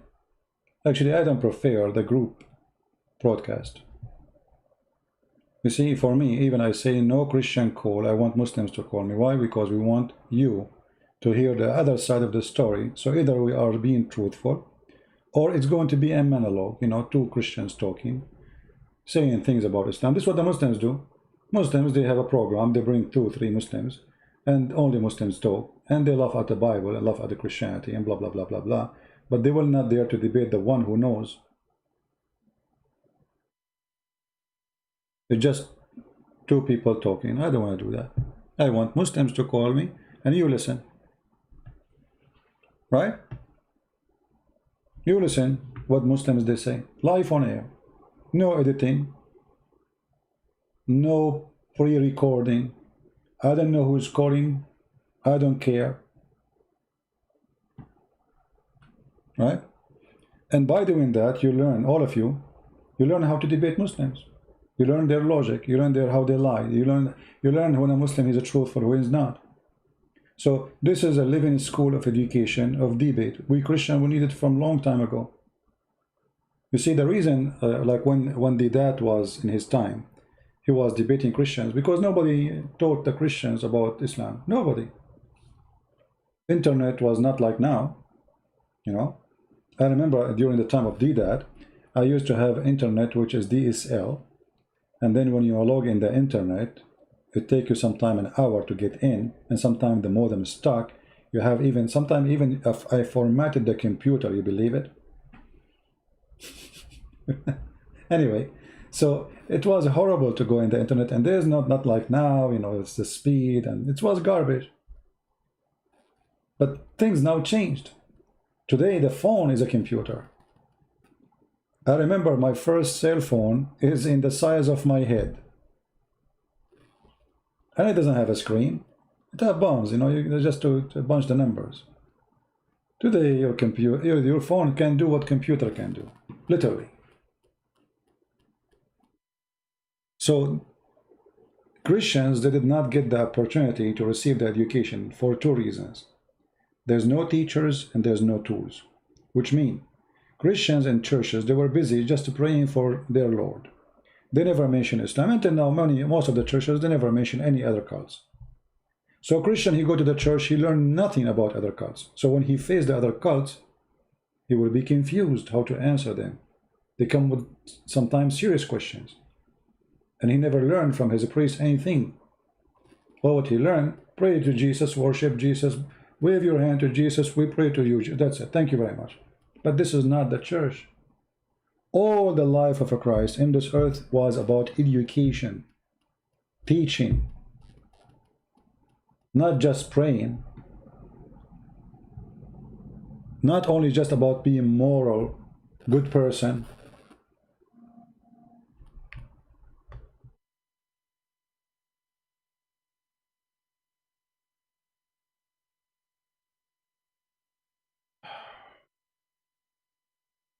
Please don't call me, text me if you are a Christian. Only Muslims. So your child, he go to church, he spent maybe many years in his life going every Sunday to the church, but he learned nothing. He just learned that Jesus is born in Bethlehem, he's born from the Virgin Mary, he's our God, he is in heaven, he is coming back. I mean, normal stuff. But never, you never see a teacher who will give you, okay, give me questions people ask you about Jesus, so can we answer them? What people they say to you in the school about Jesus, they don't do that. You know, I remember once, and this was in Europe, I was in Europe at that time. I went to a church, and then the priest, he came to me, he says, can I ask you a favor? I said, sure. He said that we have a lady who sits with the children during the service. She is not coming today. And I'm thinking maybe you can do, because those kids are really crazy and it's not easy to control them. So maybe you can sit with them. I said, sure, no problem. So those kids, they make a lot of noise. They, you know, they are bored. I mean, you don't blame them. Their parents is in the church. And now you are jailing them in a room until the service is finished. The service is finished, and then the parents, they came to take their kids. They were looking from behind the windows and the door, and their kids are sitting in the floor, and everybody is like, so, I mean, that's it. It's like they are not living in this earth. And I was telling them a story. And then their parents, they said, let us go, let's go. They said, no, no, we don't want to go home. We don't want to go. What happened? The priest, he could not believe it. He could not believe it. That those kids, who they are desperate, they want to go home. Every time they come in Sunday, now they don't want to go home. The reason they loved what I did with them, because I was speaking to them as a little boy like them, not as an adult. You have to go down in their age. You speak to them as if you are one of them. And I was telling them a very, very nice story, but it's very useful story. The kids don't want to go home. The second Sunday, the priest, he called me. He said, are you coming today? I said, sorry, I cannot, because I'm invited to a different place to do some teaching. He said, what we will do with the kids? They are asking about you. You are late, you did not show up. I thought maybe I can call you. I said, I'm really sorry, I cannot go. He said, what I will tell the kids. So now I have a duty, which is the kids. So what I will tell the kids. So why before the kids, they cannot stay and they don't want to listen? Simply, you need to change the teacher. Teaching is a gift. Not everyone have it. Sadly, in our churches, we have a priest who they are just doing a job. Imagine they even have a resume. A church need a priest, they announce in the internet, and whoever have a study or degree in the Bible, he apply. They interview the person, they ask him to bring some reference, like somebody recommended him, trustworthy, and then you get the job. It's a job with salary, housing, insurance. Where is the teacher? So when you go to a place call a church and then you don't find the teacher, you find the priest. That is not right. We do not need a priest. We need a teacher. A teacher who is a priest is okay, but a priest who is not a teacher is not. Because what we want from the priest is not someone who reads for us verses from the gospel. We knew how to read them. We want somebody to help us to answer questions about life, about matter happen around us. Not only someone who says to us, Jesus is God. We knew. We are in the church already because we believe in Jesus as God.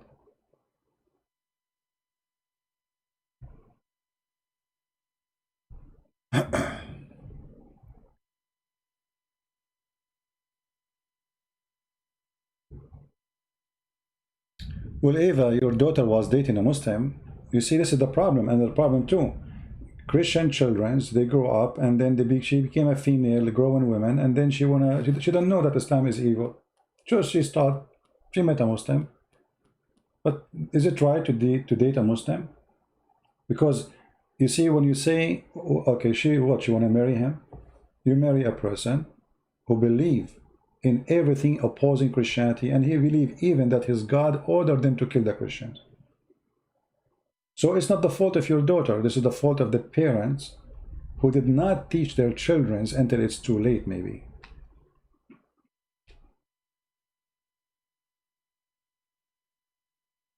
Do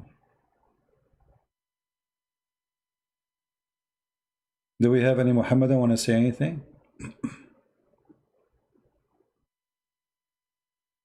And by the way, it's forbidden for us as a Christians to marry from non-believers.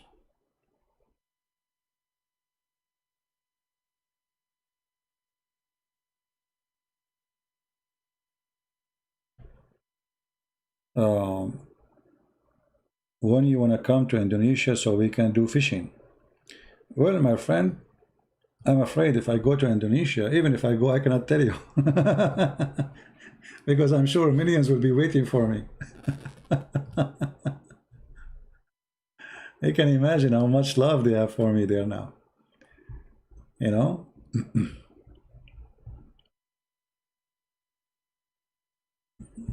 But still I can go. They don't know how I look like. They don't know my name. The only thing is about me is difficult is my voice.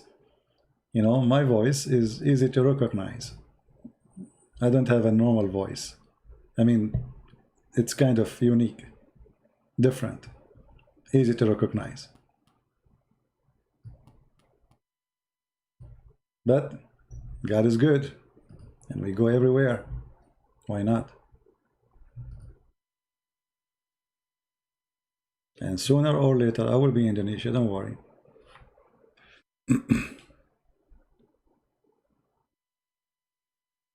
Yeah, this is the problem, you know, with the voice thing. Like once I was doing a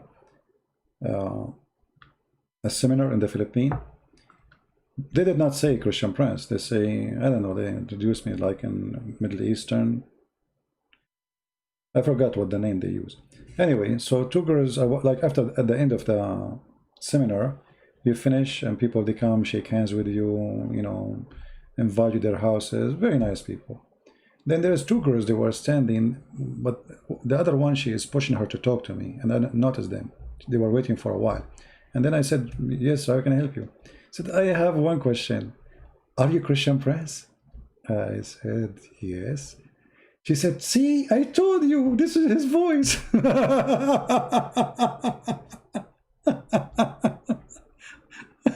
You should see how they jump, because both of them, they were arguing, is it him or not, you know? So she said, I just have a question. I don't know if you can answer it, please. I said, what? I said, are you Christian Prince? I look, said, yeah. And you should see how they jump. Yeah, it was funny. And then there was one next to them. He heard her saying, are you Christian Prince? And he said to me, really? Here we go. We can't keep it secret anymore. Really? Yeah, really. Actually, one of the most funny thing about doing seminars, when you go, because you know the way I speak, I'm very straightforward. I don't care what people say. So this guy, this minister, he wanna introduce me, but he want them to, I mean, he want them to get ready for what's coming. So he told them, he went in the stage, he said, today the brother we have to teach us, he's very, very knowledgeable, blah, blah, blah, blah, blah, blah, blah, blah, blah. But he is different. He say things as it is. Like the guy is struggling, really struggling to tell them that what you will hear is horrible. Because they are not used to it, you know. So he want to prepare them because, you know, they were afraid. That's like, I use words nobody use usually. I mean, especially in a church. So they were afraid that when I am in the stage, I might say things I use usually in the internet. So the guy is struggling. The poor guy is trying to explain to them, like today, you know, our guest is not like normal guest. He is kind of like very straightforward. He don't do sugar coating. And I was saying, oh boy, those people will leave before we start, you know, like what he's doing. Just give me the microphone. Anyway, so after he finished, he gave me the microphone, and then the big hall, not only it became full, people they start texting and inviting more people. People they are in the windows, people are in the doors. People are, the walkway is blocked, people sitting in the floor. And in the top of that, people, they are sweating like crazy because they are laughing. And like, if you see how people, they are laughing, you will not believe it. They were like dying from laughing. There's a guy, he fell in the chair. He fell in the chair. He's big. It's a plastic chair, you know, like those chairs. The place where we're doing the thing, it was a stadium for basketball. Big, actually, huge. So all the chairs is in the middle, and then there's the chairs for the stadium, you know, all is full. So the guy, he cannot hold himself from laughing. So he laughed and he fell down. And when he fell down, he opened his hands to stable himself before he fell down. But by doing that, he pushed all the people next to him in the floor too. It was hilarious. Yeah. So anyway, did you come to India before? No, I never been in India. No. I like to travel, but you know, not everywhere you can. If there's a record of this amazing event, actually, you know, the #1 rule for my security, they ask people not to use their camera. But I think I have a recording in my computer. Let me see.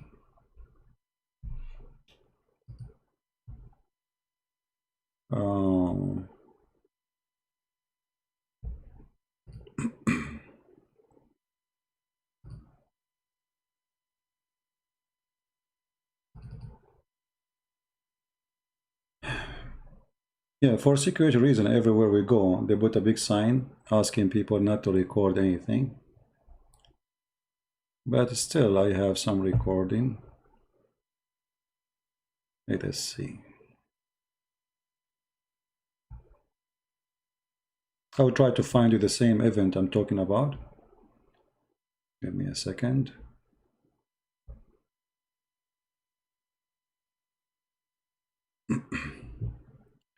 All right, maybe this one will do.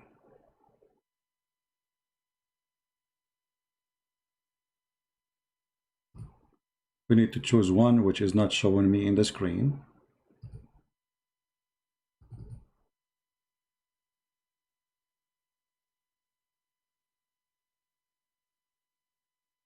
Right.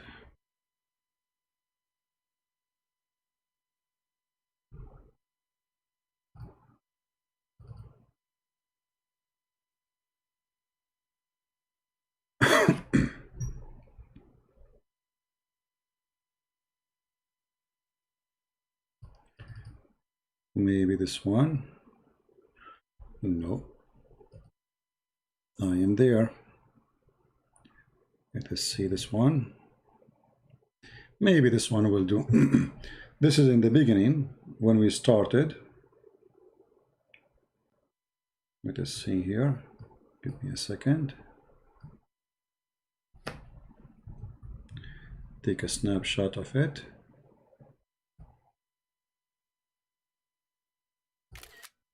All right.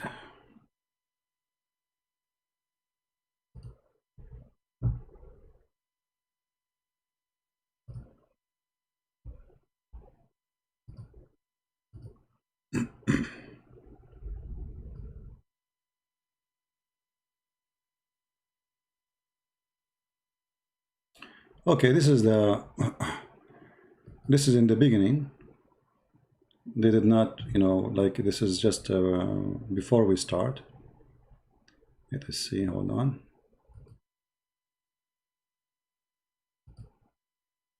All right. Now people, they are from the area, I'm sure they will know which area is that. Actually, I can tell the name. This is called Cagayan de Oro.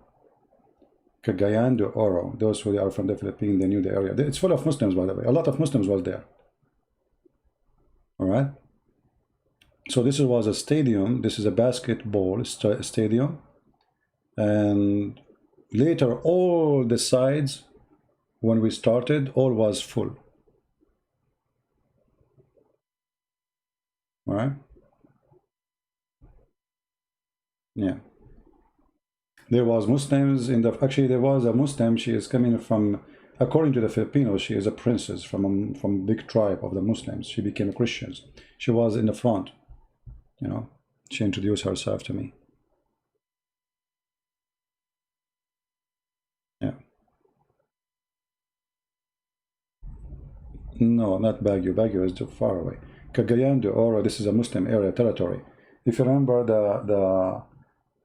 the city where the Muslim, the ISIS, they control just 2 years ago, very close to it. Actually, when you go there, the airport is controlled by Muslims. They have a mosque in the airport. There's a flag of ISIS just not even 100 meters away from the airport. You believe it? The flag of ISIS in the highway, and the mosque next to it. Yeah. So anyway, no,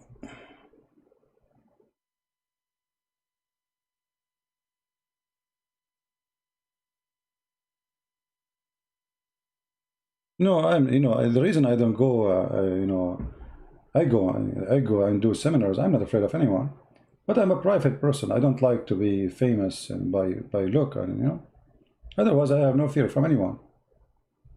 Otherwise, I will not go there. This is a totally Islamic area. This is where the Muslims, the aggressive Muslims of the Philippines live.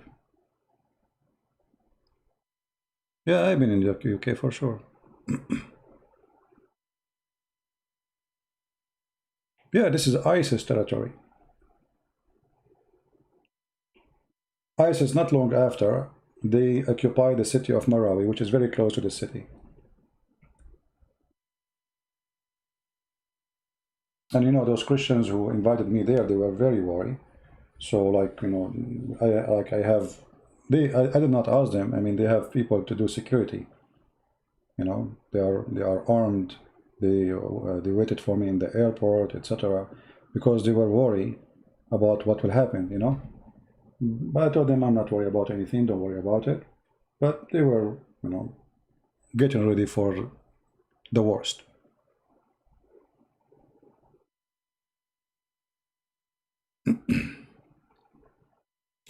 Anyway.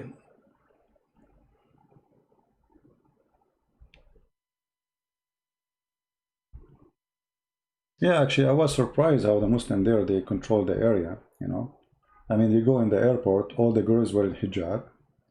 You leave the airport, in the right away, there's a mosque. In the airport, All those who work in the airport, they are Muslims with a beard. So the whole airport is controlled by them.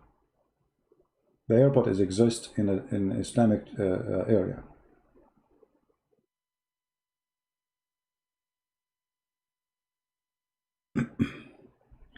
A Muslim, he want to call me. I don't know if it's we can take calls. I mean,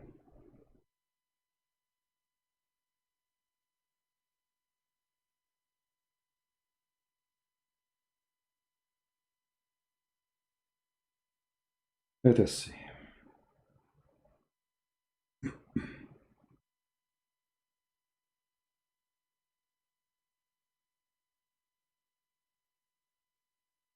Where is the Muslim who wanna call me? What is your name in Skype, my friend?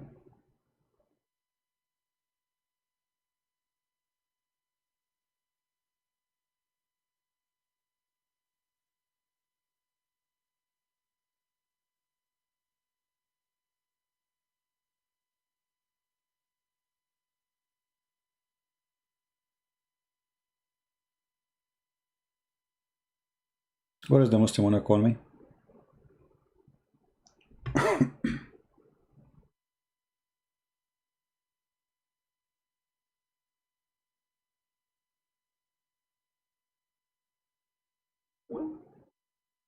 Okay. There's a guy who wanted to call, I guess.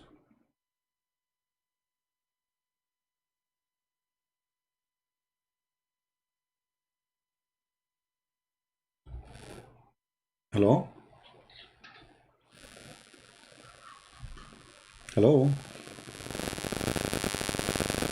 Are you there?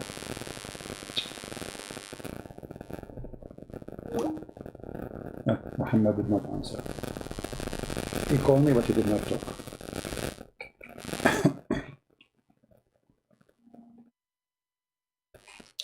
I said something, he did not back up my claim. Okay. Show us. Hello? Hello? Yes. Hello? Yes, my friend, you are live on air. What do you like to say? No, he is not answering. What we will do. Hello? Yeah, hello? Yes, you are live on air. What do you like to say? Go ahead. Hello? Hello, hello. Am I talking to CP? Yes, my friend, you are live on air. Hello? What do you like to say? Yes, you are with me. Yeah, I can barely hear you, that's why. So you hear me now? Hey, CP, how are you, man? I'm very fine. You are a Muslim, my friend? Hello? Yes, I hear you. Yes, my name is Muhammad. Yes, Muhammad. How I can help you, my friend? Yeah, okay, listen. Alhamdulillah, Alhamdulillah. Listen, CP, the reason I'm calling you, one of my friends gave me your book. All right. And I'm actually halfway of the book right now. There are certain things that you are saying in the book that, I don't think you are bringing enough proof for that, because my believing, my understanding of Islam, we're all human beings, and Christians and Jews are also accepted. We should look at them like our brothers and sisters. Where it says that in the Quran? Where it says that you as a Muslim, you can look at the Christians and the Jews as a brothers. As I know, the Quran calls us as al-an'am, which means animals. Yeah, but the Quran said fight the infidel. It didn't say fight the Christian. It didn't say fight the Jew. No, he said fight the Christian and the Jews. Chapter 9. Chapter 9, verse number 29, speaks specifically about freeing the Christians and the Jews. What? Hold on. Let me go to my Quran now. Yeah, chapter 9. Just give me 1 minute. 9, yeah? Chapter 9, yeah? Yeah, 29.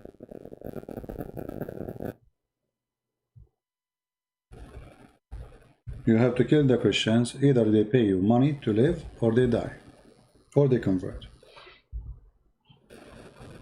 Okay, listen, Christian friends. I'm not an Arab speaker, you understand? So I'm reading it in French, and in French it does not say that.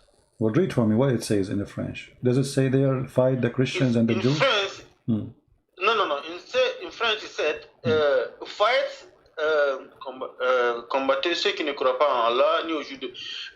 Fight the people who doesn't believe in God, in Allah, in God, who doesn't believe in the end of time. From who? Huh? From who? Yeah, from the people parmi ceux qui ont reçu le livre proprement après s'être humilié. Yeah, but some people who own the book, but it's not specific. It's not saying Christian. No, so I don't know why you're twisting things, you know, some making like a my Muslim friend. we hate Christian. We don't hate Christian. My friend. Many Any Muslim kid he knew. No, hold on. Any Muslim kid he knew that when you say the people of the book, the Quran mean the Christian and the Jews. Don't you agree? People of the book is the Christian and the Jews only. Yes or no? Yeah, but not in this context, you know. No, it says here clearly, fight those who don't believe in Allah, Christians and the Jews, the people of the book, kill them until they pay the jizya or they convert. Very simple. And we can open right now the interpretation for the verse, and you will see this what it says.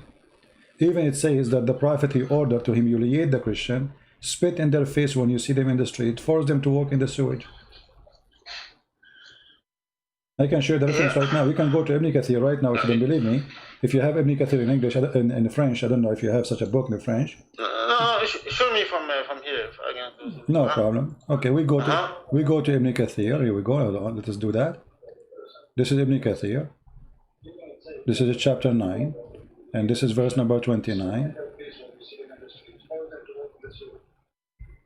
It says, and we can read together. وَإِنَّمَا الْمُشْرِكُونَ النَّجِسِ. The kuffar, and we are kuffar, we are filthy dirty. Okay, and then he says, fight the Christians and the Jews until they pay the jizya, and they feel themselves subdued. The ayah means they will be, you will be their compensation for the closed market, blah blah blah blah. So Muhammad, because he told them to close the market from the pagans, so he said, then go and kill the Christians, steal their money. The interpretation in front of you, and then he says. Okay, so how do you explain so many Christians in the Middle East? There are a lot of Christians in the Middle East. We pay jizya to live. We pay jizya, my friend. Here we go, the verse in front of you. We pay jizya. Pay every month so you do not die. That's why we stay as a Christian. Muhammad is a thief. You like money only. Pay him, you live. You don't pay him, you die. Or you convert. This is why many they converted. The one who cannot afford it, he could not handle it. He converted just to get rid of this. So the Quran not only order you to make me pay jizya or die, even you have to be humiliated. Read carefully. It says here, this is why the Prophet,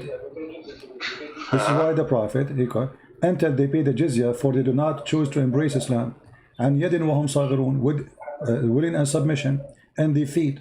And then he says, and feel themselves subdued, disgraced, humiliated. Therefore, the Muslims are not allowed to honor the people of the Dhimma or elevate them above the Muslims, for they are miserable, disgraced, humiliated. Do you see it?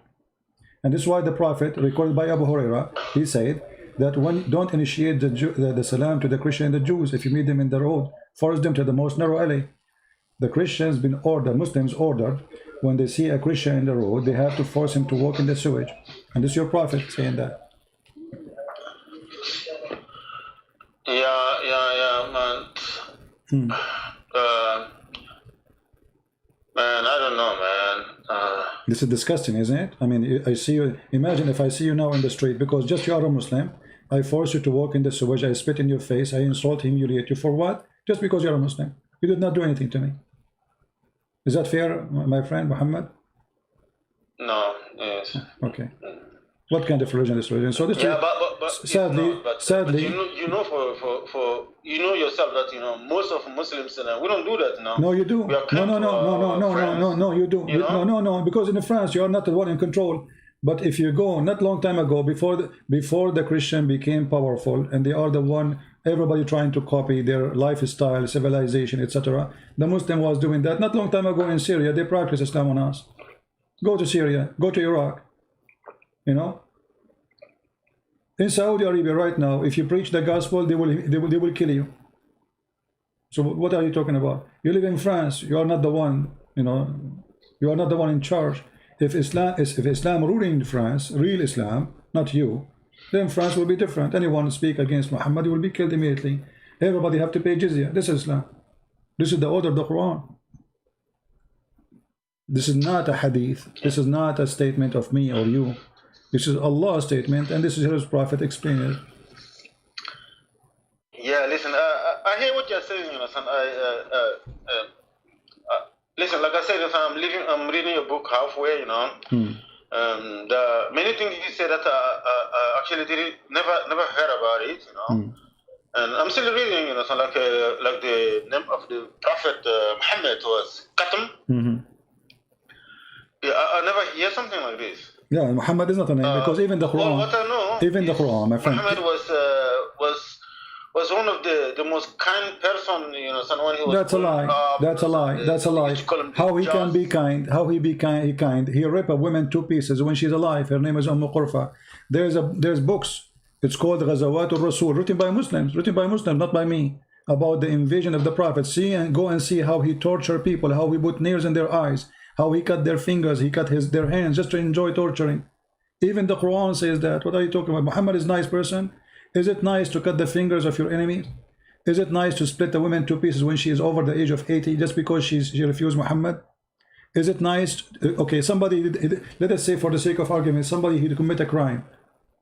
Commit a crime, is a criminal. Is it nice to put nails in his eyes, cut his hands, his feet, put him in the cross, let him die slowly? This is the nice Muhammad? No. Okay, well this is Quran. Oh, now it's done like now, yeah. This is Quran, so Muhammad is nice, but the Quran is not nice? That doesn't make sense. إنما جزاء الذين يحاربون الله ورسوله ويسعون في الأرض فسادا أن يقتلوا أو يصلبوا أو تقطع أيديهم وأرجلهم من خلاف.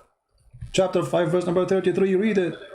The punishment for those who wage war against Allah. What kind of war? Right now, according to Islam, I'm waging war. And the punishment for me, according to the Quran, is at chapter 5, verse number 33, to cut my hands, to cut my feet, to crucify me in the cross. Do you see it? This is the nice Muhammad. Where is the nice Muhammad? Jesus, he said, pray for them.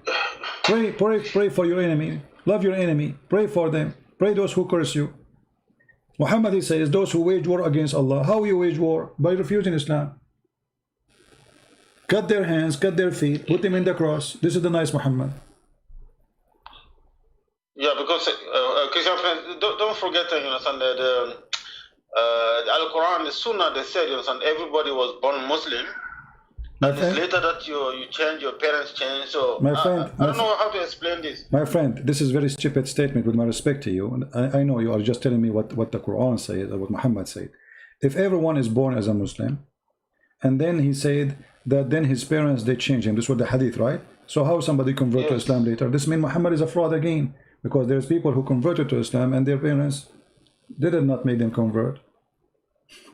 The parents convert you according to him. So this is a very silly statement. Secondly, you are born as a Muslim. What does that mean? Okay, so those who live in the jungle in Brazil, they are Muslims now?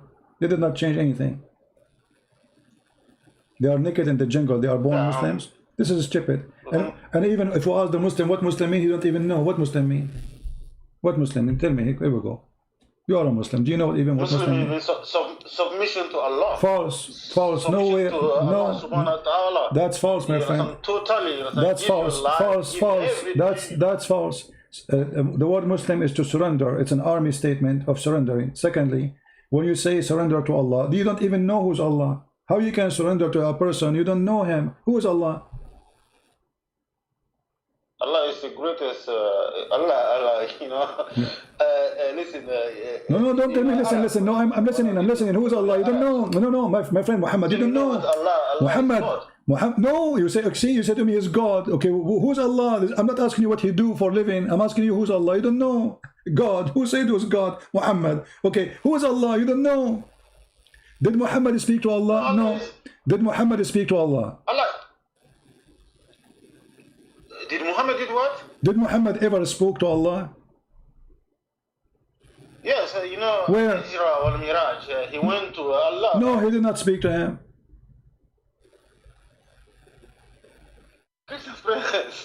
Well, he didn't speak to him. Okay, show me. And not only that, he never even heard his voice. He never saw Allah. He never heard his voice. He did not even know who's Allah.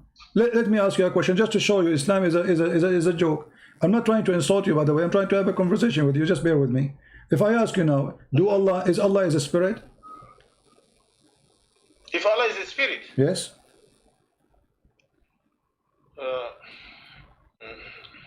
no, Al-Quran don't say Allah is a spirit. Okay, so what? Who's Allah? Okay, let us go back to zero, guys. If Allah is not a spirit, okay, do Allah have a hand?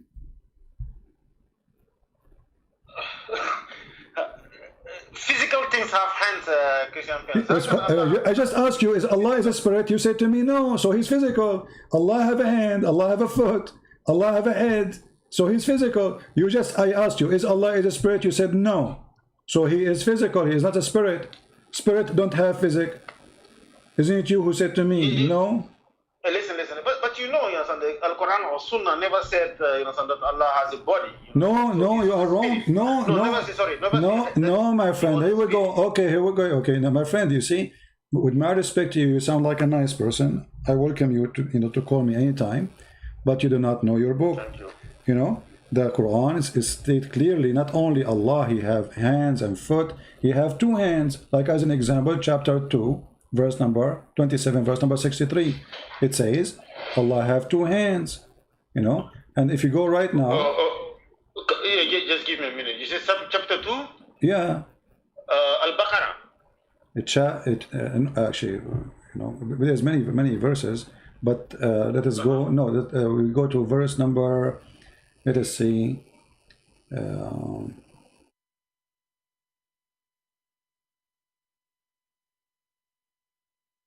We go to verse 27:63. 63. Ok. Qui rompt le pacte qu'il s'est fermement conclu avec Allah, coupe ce que Allah a donné d'unir et sème la corruption sur terre, ceux-là sont des vrais perdants. Wait. Is it 26 and 27 or just 27? 27, verse number 63. 27, verse number 63. And you can change the, you have, I don't know how many translation you have, but you will see every Muslim. I'm reading it in French. Look. I can read both of them in English and some, but I found something that is kind of disturbing. Most of the translation in French and in English, sometimes they don't correlate. Yeah. Well, because it looks like someone because it's a false translation. It's a when I'm reading in French. Let me give you an example. If we go right now, to chapter 49, verse number 1, can you tell me what the translation there says in the French? Chapter 49, verse number 1. 49, yeah. Which verse? Verse number 1.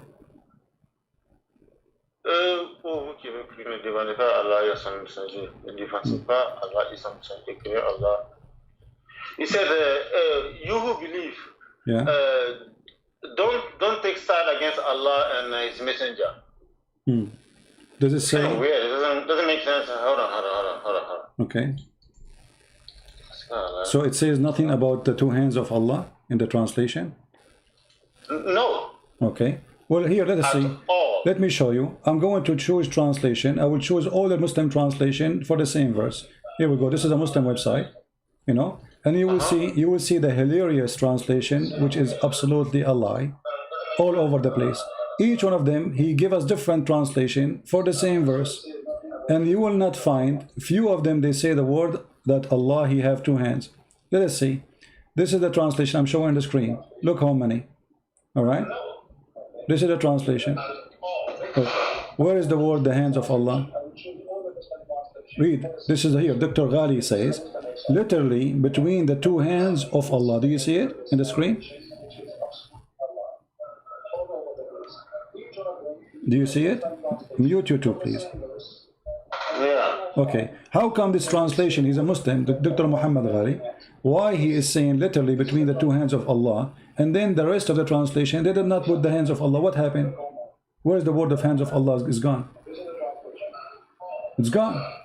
Look, all the translation. I choose all the translation in the page. Only one, Dr. Ghali, is saying the truth between the two hands of Allah. Wow. Okay, so actually, wow. It's unfair, man. If we go to the hadith, hold on, we're not done. Allah have foot, not only He have hands. You know, and Allah have 5 fingers. Actually, there's videos, you can search them right now about Allah have a hand. And the Muslim scholar explain to you, yes, Allah have a foot, Allah have a fingers, Allah have a hand. You know, so He is, and I ask you, is Allah is a spirit? You said no. So Allah is a physical being. So you believe in a God, you don't know who's He. Or what you know, He have hands and fingers. You know. Does the hadith say? We all know that Allah is not a spirit. You know that too. Yeah, exactly. And this is additional proof that Allah cannot be God. Because in order to be, for you to be God, you have the ability to be a spirit, because the spirit gives you the power of being invisible everywhere. But being just a physical being, that means you have to contain yourself inside the physical space. You see, when God, He came to the earth as Jesus, as the flesh, this is God in the flesh. But God is not a flesh. So God, He took a flesh and appeared to us as a man. Your God is in the flesh. This is how He is. Look at this hadith here. Allah, He put His foot in the fire, and then the fire, the hellfire, He says, qat qat. Read with me the hadith. And this is Sahih Bukhari, very authentic. The Prophet said, the hellfire will keep saying, are there any more, which means people to come? Tell the Lord of power and of honor, He will put His foot over it, and then it will say, qat qati, which means enough. Allah, He put His foot. What does that mean? Yeah, CV. All Muslim scholars agree that this is the foot of Allah. It's a physical foot. He have 5 fingers. He have hands. He have feet. But CV in Islam, who said, if many of the sheikh agree upon something, then is the truth. But here is only one person who agreed to it. No, my friend, this is the Islamic sect, and the Islamic sect is the majority. And your Prophet, he says, لا يجتمع قومي على باطل. My people will not agree, the majority of them, in something wrong. So if the majority agree, it must be right. And the majority of Muslims agree in this.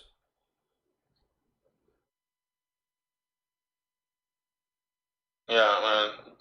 If you don't believe me right now, I can go to YouTube. I can go right now to YouTube. I can search for videos. Allah have hands. I will not play them for you because they will complain for copyright. But you can do it yourself. Do Allah have hands? Yes, Allah have hands. Allah has a foot. You know, the Sheikh, he is teaching you and he is explaining to you that Allah have a foot. Here we go. Look, all those videos. Look how many. Those are Muslims. Those are not Christians. Does Allah have a hands? The answer is yes. Does Allah how Allah look like? Allah have a hand. Allah have a foot. Here, this guy, Allah has a leg. The leg of Allah. Read it. I mean, this guy is explaining to you how Allah has a leg. And he, not only that, in the video he says, and then Allah, He will show His magnificent, beautiful, magnificent shin. Yeah, but how do you explain Qul huwa Allahu ahad, Allahu samad?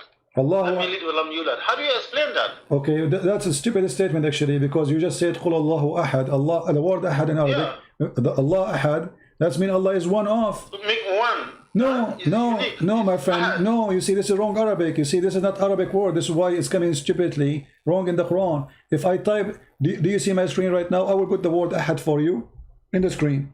Yes, and you will see, okay, you will see how many times it appears in the Quran. Look, I just searched for the word ahad. This is the word ahad highlighted in the text. Look, this is ahad. This is ahad. This is ahad. Huh? Okay, what I will choose any verse you choose. Let us choose something short, so we don't go confused. والذين آمنوا بالله ورسوله ولم يفرقوا بين أحد منهم. Okay, what ahad is one off. They did not distinguish between any of them. One off. Ahad does not mean one. Secondly, if your God is one or two, who care? I mean, this is funny, my friend. I mean, you see, let us say I'm talking to someone, he's a Hindu, and he told me, I believe in 1,000 God. All right, 1,000 million. Okay, but if he can prove to me that his gods are millions, he's right. Then the number is not important.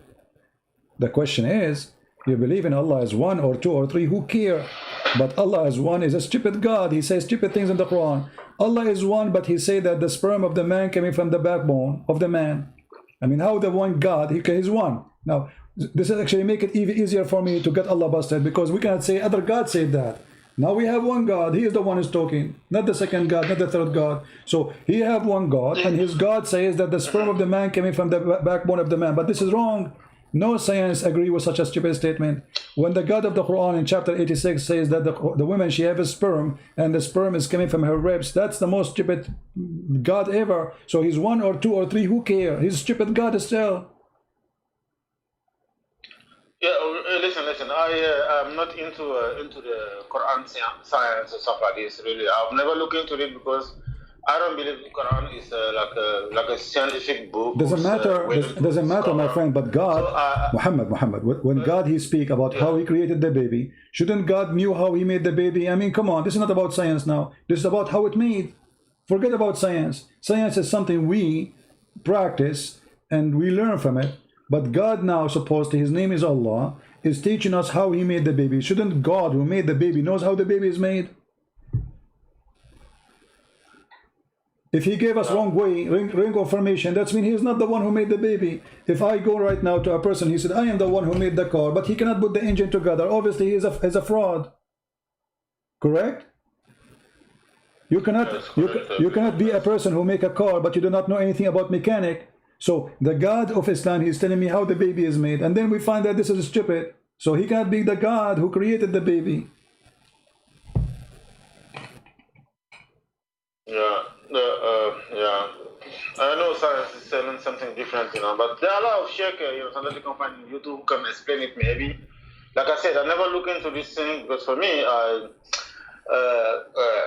my love for Islam, is just because it will unite us, some black, white. No, Islam does not unite us. Islam does not unite you. Muhammad, he said it clearly. بدأ الإسلام غريبا وسوف يعود غريبا. Islam will start as a strange and will end as a strange, which means people will leave it. People will deny it. And the proof in front of you, where we can find Muslims are united. You are killing each other everywhere in the world. Everywhere in the world, not a single country have a peace. And the only places have peace is protected by America. America go out like Emirat, Qatar, Bahrain. The American leave. Listen, in France, we have a lot of respect with each other. I'm black African actually. My friend, okay, you are black African. Okay, hold on, my friend. From Morocco, from Algeria. No, but okay, go right now and search how they treat you as a black person in Morocco, in Tunisia, in Libya. They treat you, with my respect to you, in a very ugly, disgusting way. Don't listen to me. Go right now, search in Google. Go search in Google. A guy from Senegal, he married a white girl from Morocco. The whole nation is against them. Go and watch the video. Why? Because he's a black person. What are you talking about? And as long as you're a black person, what do you think about the prophet? He say that black people, the shaitan is black. Listen, Christian friend, to be quite frank, listen, I was born in France, and I went to Morocco, Morocco twice actually. I never have any problem with them. Because you have a French citizenship. Because you have a French citizenship. If you live there as a citizen from different country, go if you are from Eritrea or Ethiopia and see what they will do with you. But because you are protected, you are French. Go and work there if you are a person who is not from France and see how they will deal with you. Go and ask for a woman to marry you from there. Let us see what will happen. And now, let us not to change the topic. Muhammad, he said the black dog is the devil. Do you agree with him? No, why? How? Dog is an animal. Okay. Rasulullah sallallahu alaihi wasallam would never say something like this. All right. See, Christian friend, that's the thing. That's why when I'm reading your book now, I'm halfway, and I'm getting angry. Okay, but I'm showing you the reference, my friend, and now you just said the prophet, he never says such a thing that I showed to you on the screen. So you get angry, no problem, that's a good thing. I want you to get angry actually, so you can search it and read it and find it if it's true or not. If a Christian prince is lying, laugh at the Christian prince, spit in his face. But I'm not lying. Here we go. This is the hadith. This is in Sahih Bukhari. So did I lie? No. This is Sahih Muslim. Did I lie? No. It's in front of us on the screen. Here we go. Let us show you. All those are Sahih hadith. And the black dog is the devil. The black dog is the devil. Let us read this one. Here we go. This is Let us go to. Hold on, I think I have some kind of delay on the internet. This is Let me refresh my page again. This is Sahih Muslim. This is Sahih Muslim. Hadith number 510A. Yeah. All right, and this is the hadith. Here we go. Let us say, Allah Messenger, he said, if any of you stand for a prayer and there is anything before him equal to equal to the back of the saddle that cover him, in case there is not before him a thing equal to the back of the saddle, his prayer will be cut off by passing off an ass, a woman, and a black dog. I said, Abu Dharr, what feature is there about a black dog which distinguishes it from a red dog or yellow dog? So this is the narrator, Abu Dharr, is being asked, because he is the one reporting the hadith and is a very, very trustworthy companion. He said, oh the son of my brother, I asked the messenger of Allah the same as you asked me, which means what distinguishes the black dog from the yellow dog or red dog? He said the black dog is the devil. What do you think? And you are the one who just said this can't be true. Why the black dog is a devil? Well, you tell me. I don't know. You are the Muslim, not me, my friend. Does it make sense? I agree with you. This is disgusting. This just because he's black, he's a devil. Obviously, they ask him what is different between white dog and yellow dog. I mean, why? What the different? What distinguish? Here, read with me. Oh, Abu Dharr. An animal is an animal. Exactly. What distinguish? What is the feature? Is there in a black dog which distinguishes it from a red dog or yellow dog? I mean, even the guy, he was black? Just because he's black. See, they are talking only about colors. They are not talking about a certain dog. He was bad, vicious, maybe, because some dogs can be, evil, right? But yeah. The only difference between them, he's talking only about a black dog. He did not talk about a dog in front of him. It's any of those things can disturb your prayer. A woman, a donkey, and a dog. And imagine, my friend, you're a prophet. He put your mother, with my respect to her, equal to a dog and a donkey. I mean, how in the world this can be true? So not only discriminating even animals because of their color, consider them the devil just because he is a black. So if Muhammad he think that the dog is the devil just because of his color, that means the devil is a black anyway, according to him. Do you agree? No, of course not. I'm not the devil. I'm a nice No, I'm not saying you. I'm not saying that. Muhammad saying that. Don't take me wrong. Yeah, but I'm saying, you understand that listen, being black cannot say that no, you're a bad person. Come on, please. You know and I know. What I know. And I've never seen something like this before in my life, man. Doesn't matter, my friend. I'm showing it to you on the screen. If you don't see it before, now you see it. You have to be honest. You are the man. You see, I respect you that you are a man with dignity and you will not accept such a garbage. Do you accept this? No, listen, I'm 37 years old. 37 years I've been Muslim. I did everything. So what? So what? And I'll never hear something like this 27 years. You were, my friend, 27 years you were ignorant, and now you are seeing the truth. And you see, I'm not making things. I'm giving you the hadith. I'm giving you the page. I'm giving you the website. Everything in front of you. 37. No, wonderful. Even this is more. Even okay. 37. You are a growing man. So 37 years of your life, you never saw this. Thank God. Finally, you saw it. So now what you can do about it? You will stay a Muslim following this garbage? A person considered even animals just because they are black, devil. Do you know that Muhammad, he said the most human being Allah he hate is a black person? No, subhanallah. Subhanallah. Okay, here we go. Subhanallah. I never heard something like this. All right. Man, now you're pushing me, man. I'm not pushing you, my friend. I'm not. Yeah, you're making me angry, man. You're okay. doing something that I never heard in my life. I'm 37 years old, man. Okay, so how the hell, man? I've been in this religion for all my life, all my family, everybody. All right, but okay. So do you accept what Muhammad's saying? I am making you angry, and I'm happy I'm making you angry because that's mean you are seeing the truth.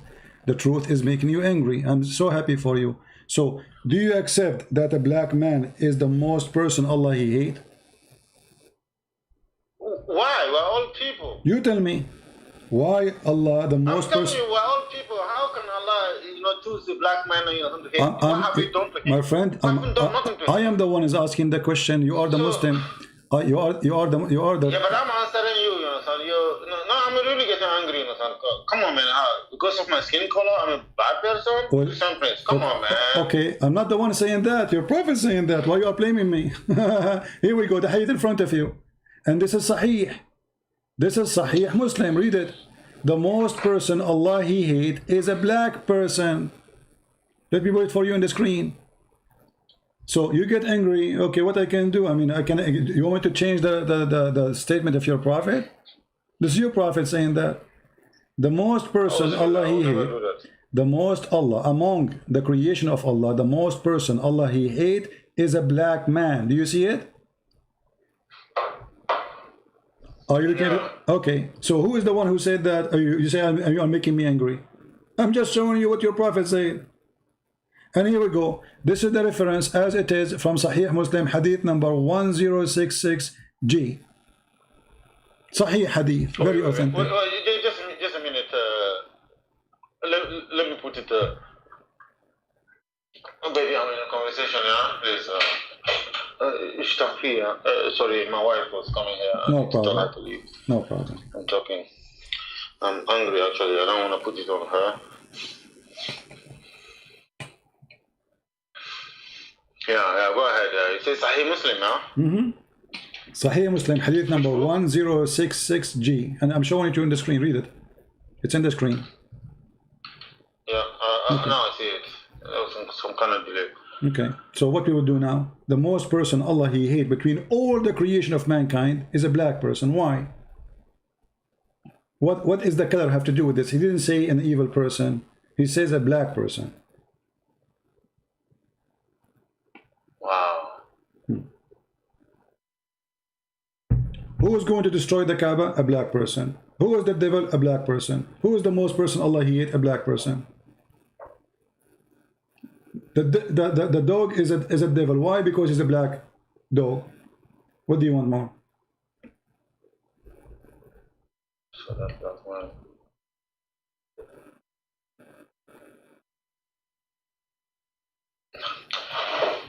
Do you know tomorrow, inshallah, I'm going to go see my sheikh. I'm 100% sure you're going to tell me this was abrogated. My friend, what? Hold on. This is what abrogated. This is Allah He hate. He hate. Allah abrogate His hate now. Even hate He abrogate. Come on, Muhammad, you are smarter than this. You see, I'm speaking to a grown man. He's 37 years old. What abrogate? Abrogate is about Allah, decision of punishment, etc. This is Allah He hate. The most person Allah He hate. Already the person exists. Is a black man.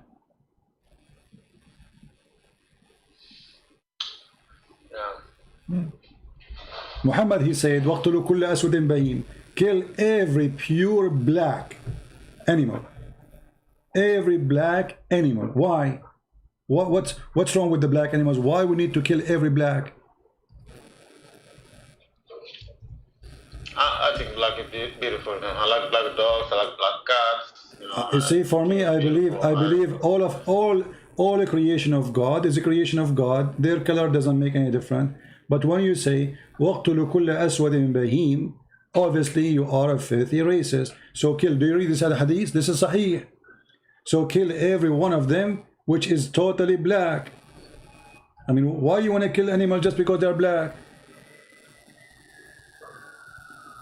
It doesn't make sense to me.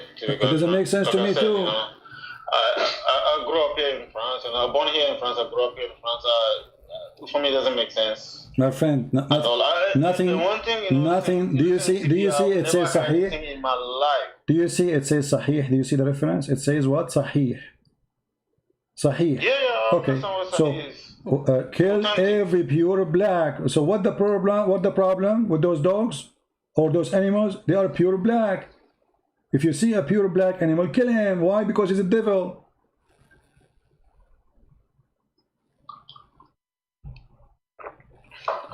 Yeah. Okay. Listen, I don't think some black make you devil, but. So what you would do now? You stay as a Muslim after you heard all of this. You call me. I explained to you. I showed you. Do you accept this cult? Do you still consider yourself a Muslim? Be honest. I'm having some doubt now, and I'm gonna be honest. That's why I wanted to call you. Okay, so I what? actually wanted to refute you, to tell you that no, you're wrong. We're Muslim, we're very nice people, we love each other. Black, white. I see in France here, you know. Yeah. Anytime we go to Juma, you know, Okay. we're all brothers and sisters. I never heard about something like that about black people. No problem. So my friend, what we will do now was after we learn the truth, even Bilal, the most famous black person, he died as a slave.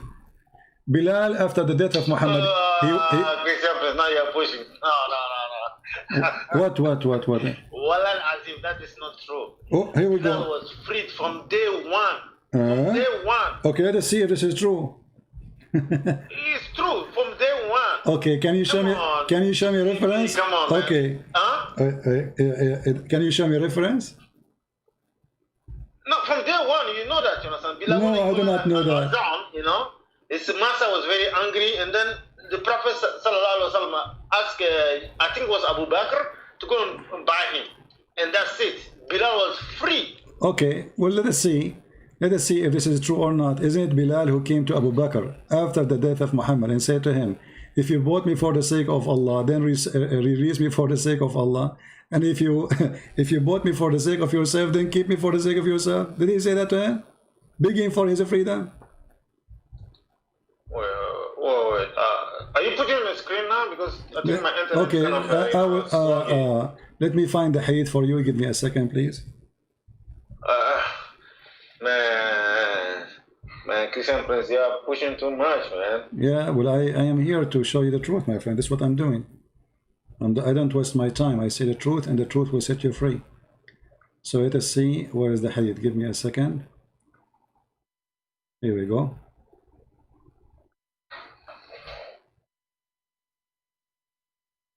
SubhanAllah. That's impossible, Christian Prince, man. I never heard something like this, man. I'm 37 years old, man. I'm not a child, man. All my life, man. All my life, I've never heard something like this, man. It's either you're a liar or you're just trying to trick me. Well, I see I'm showing reference. Let us see if I can show you the hadith. Yeah, I'm sure you're not gonna find any ideas like this, you understand? Stop lying, Christian Prince. I actually nearly believe you, man. Now you're telling me something that's not true. Okay. But you know, Christian Prince has been busted today.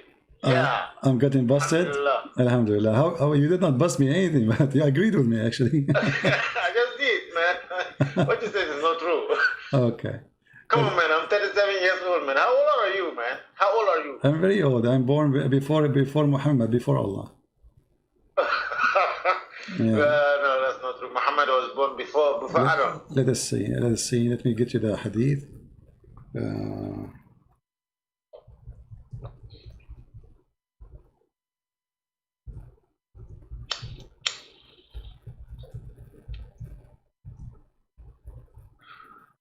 Give me a second. I'm trying to find it.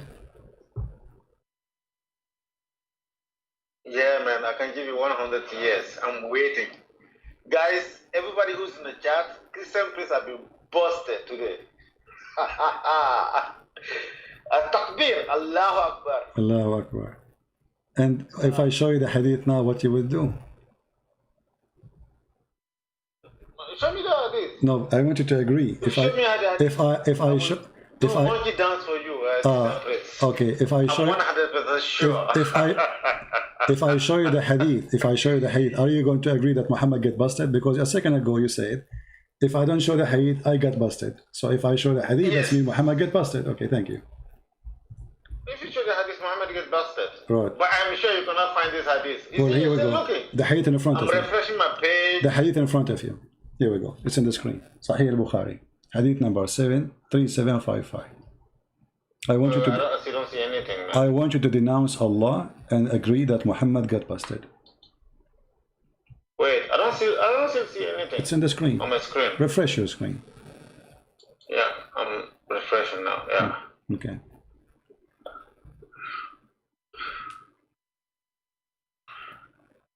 Bilal said to Abu Bakr, Ishihaf.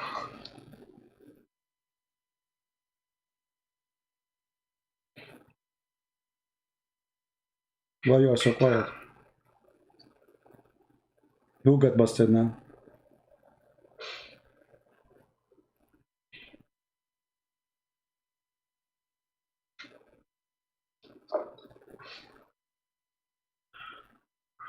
What happened, Muhammad?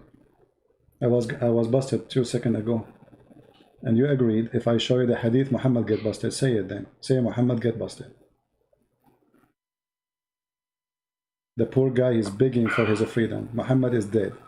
Muhammad never freed him all his life. After his death, after all what he did, he became so old. And yet they are still, he is a slave, and he cannot take it no more. If you bought me for the sake of Allah, then release me, hypocrite. Is this Sahih?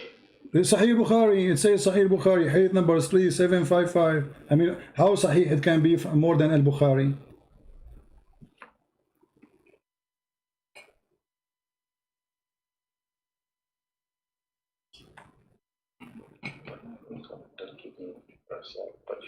For the sake of Allah, don't leave me for Allah's work.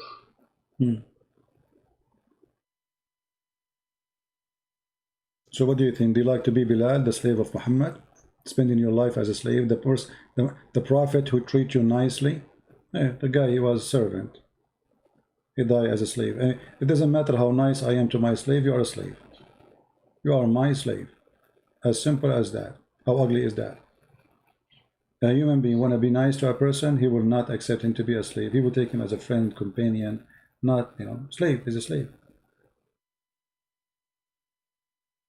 Bilal used to be ordered to go in the morning to pray, to call for the prayer, because he's the slave. The white man is sleeping. Those are the lords, the master. The poor black guy, you have to wake up. They kidnapped him from the middle of Africa, from Ethiopia. They sold him in Arabia. And now he's a slave of Muhammad. He spent his life serving him. Muhammad speaks about himself that he is a person who will make a difference. But he did not release him.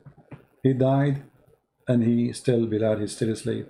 And then after the death of Muhammad, Bilal is going to Abu Bakr, please free me. Why Muhammad did not free him?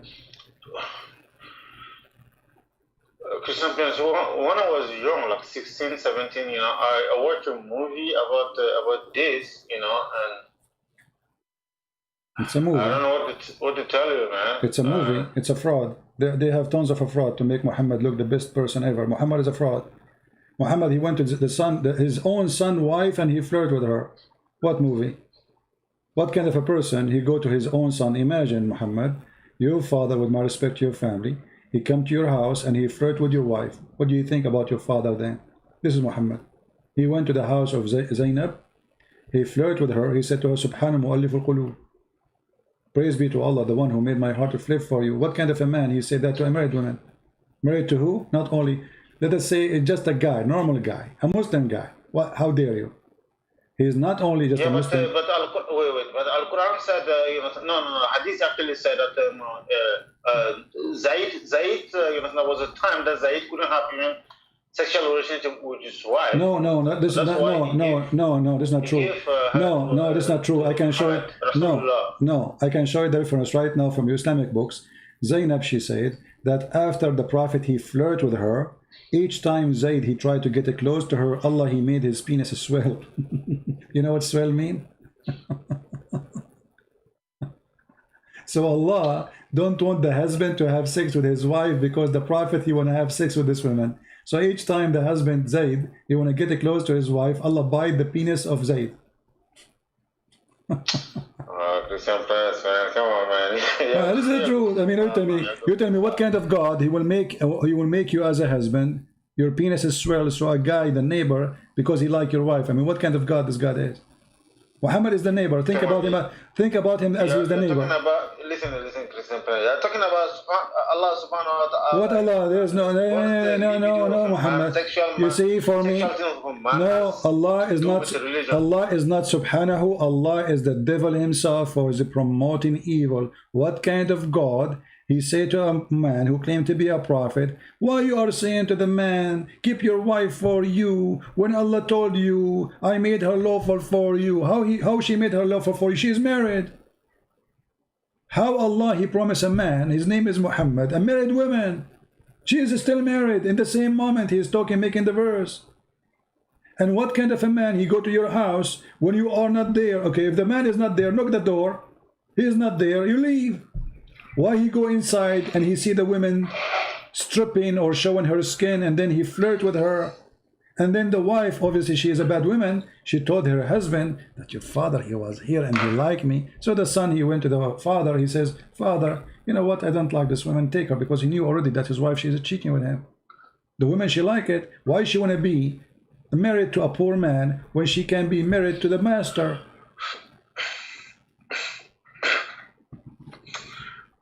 Christian Prince, listen.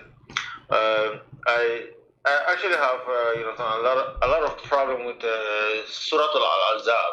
You know, son. There are many things I didn't understand. You know. So you will leave Islam or not, Muhammad? Come on, you are a man. You are the man. You are smart. You will not accept a racist cult insulting you, consider the devil as a black person. The black dog is a devil. I mean, everything is black, is the devil. You are a black person. How you accept such a cult? This is an insult to you. Christ, he made us equal. There's no white, there's no black, there's no Greek, there's no Hebrew, there's no free, there's no slave. All of us, we are one by him. I mean to that. So you are following, even when you go, okay, let me ask you, is it true that Allah, in the judgment day, he will make all non-Muslims black? What?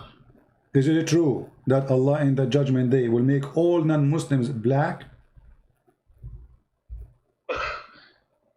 This is something I've never heard in my life. No. Okay, chapter 3 verse. Allah make the devil is black now? Read. Everyone, he is not a Muslim, don't accept Islam, Allah will punish him, will make him black. Read it, chapter 3 verse 106.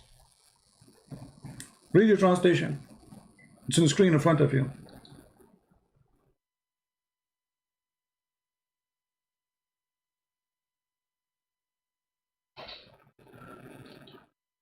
I don't see it yet.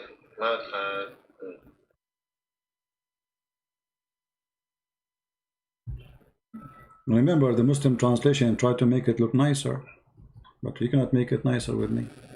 I will get it busted.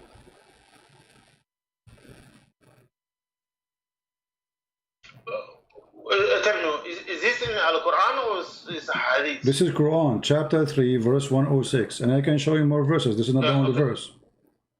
Yeah, wait. Chapter 3, Al-Imran. Verse number 106. Verse number 106. Let me go there quickly. 105, 106. Aujourd'hui, certains visages s'éclairant. You see, Christian friend, that's what I'm telling you. In French, it doesn't say that. See, they are lying to you. Here we go. Look. In French, it says that the day of the judgment day, your face will shine. Shine. It says in Arabic, taswaddu wujuh, my friend. Arabic is my first language. I am an Arab. Yawma tabyaddu wujuh wa taswaddu wujuh. Go to dictionary right now. Tabyad and taswad. Tabyad became white. Taswad became black. Yeah, they are lying to you. And you know what? We can change the translation for you. You see how many English translation we have here? We can change. We can choose different one.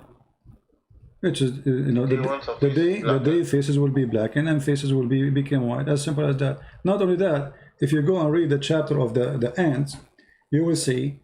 Read this one. This is Muhammad. This is Muhammad Hilal and Khan. Look at the translation. On the day, i.e., the day of resurrection, when some faces will become white and some faces will become black. Do you see it? Very clear. This Muslim translation, Muhammad Hilal, Muhammad Khan. This is not a Christian Prince translation. They are lying to you, Muhammad. You see, Muhammad, didn't you get it? Didn't you get it until now that they are trying to fool those who don't speak Arabic? Don't you get it? I mean, why it doesn't say that? Why they changed the word? Where is the word Chinese coming from? Where it says word Chinese? I want to see it. You know what? You can copy. You say that, you know. Muhammad, you can copy this text as it is. Take it to Google Translation. Does it say shine? Even the stupid Google Translation will not do that. So they are lying to you. Why? Because they are liars. Because they are trying to cover the truth. Islam is based on lying. It's legitimate to translate lying, because the purpose of this French translation is not to make a Quran, is to translate fabricated meaning of the Quran so people will accept it. The purpose is to make people believe in Islam. Otherwise, you tell me why. You know, if you go to the chapter 27, do you know the story about a Jassasa? Which story is it? A Jassasa, you know what a Jassasa is? Jassasa, no, I never hear. A Jassasa exists in the chapter of the ants, and obviously it's kind of an ant. Yeah, it's a beast. Chapter of ants, I know the chapter, Al-Nahl. Yeah, Right? a Jassasa. It's kind of a beast, will come from the ground, and this beast is going to have the staff of Moses in its hand and the ring of Solomon in the other hand, and then is going to hit you in your face. If you are a Muslim, Allah will make your face, all your body will become white. In the beginning, the beast will. Wait, Christopher, which verse? Chapter 27, verse number 82. And this is the interpretation for the verse of Ibn Kathir. Have you look with me on the screen, please? Look with me on the screen. Yeah, I'm looking. Okay, the beast will emerge from the earth, and with it will be the staff of Moses and the ring of Solomon. All right, peace be upon them both. It will strike the nose of disbelievers with the staff.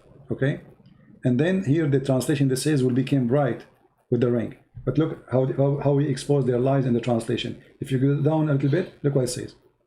It will strike the nose of the disbelievers with the ring, and it will make the face of the believer bright with the staff, until when people they gather for a meal will say one to other, believer or disbelievers. And then it says here,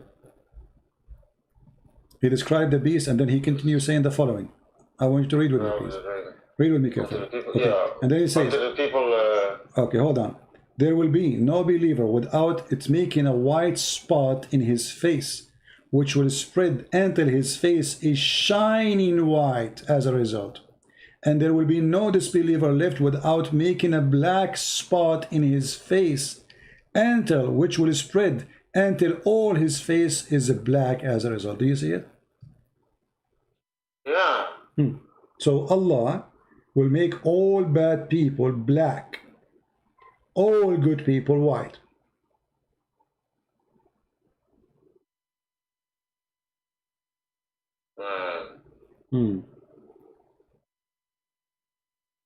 What do you think?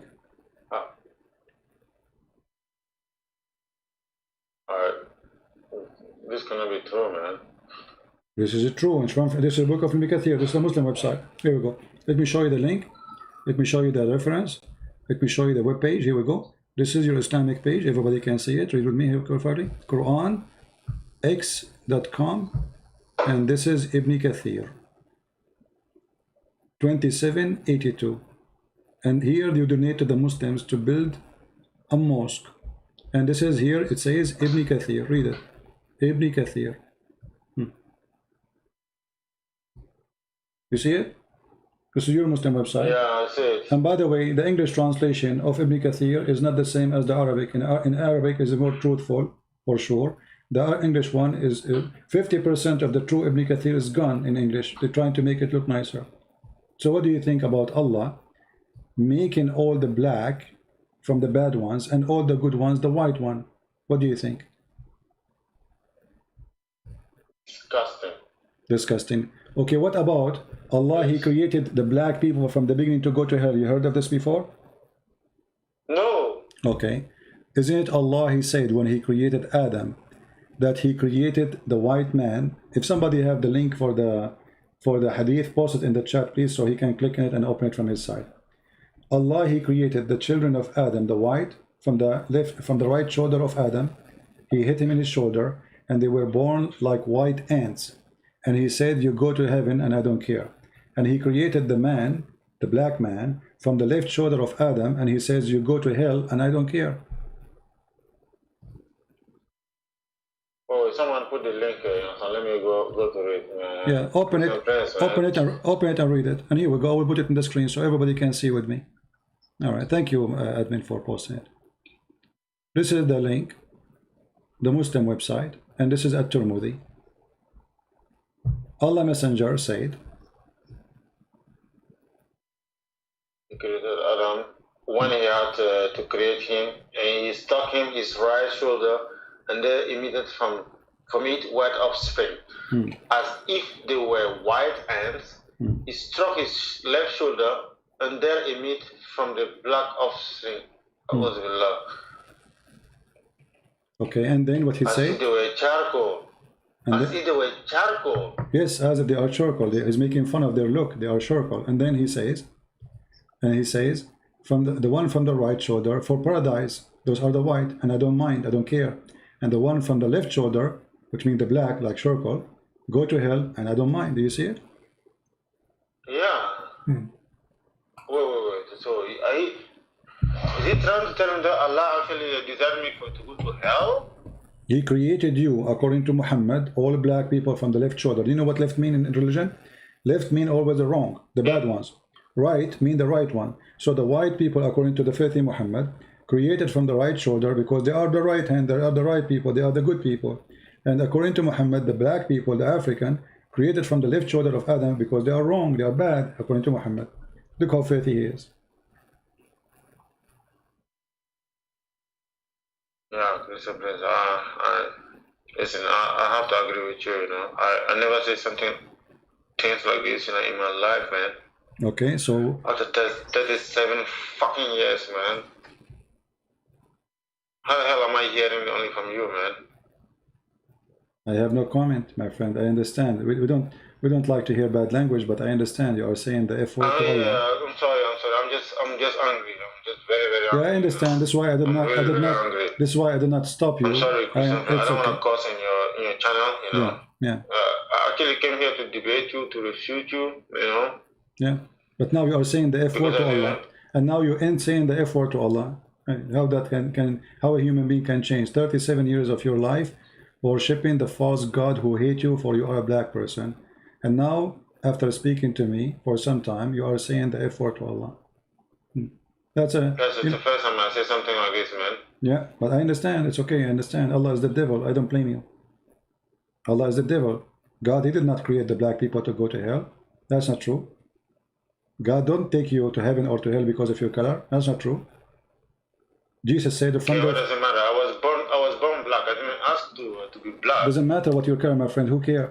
The Lord, he said. Exactly. The Lord, he said, from their fruits you shall know them. He never said from their color. From their fruits. So if your fruit is good, you are good to the Lord. You are black, you are Asian, you are white. Who cares? If your fruit is ugly, he will recognize you by your fruit, not by your color. The Lord, he said, not everyone says to me, God will enter the kingdom of my Father, but the one who do his will. It doesn't matter if you're black or white or who cares. So this is obviously a very filthy cult.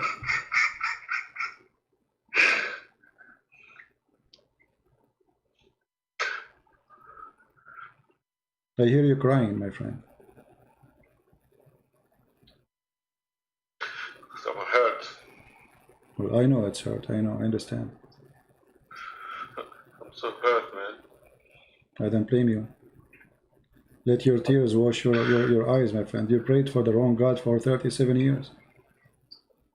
Worshipping the God who hates you to death.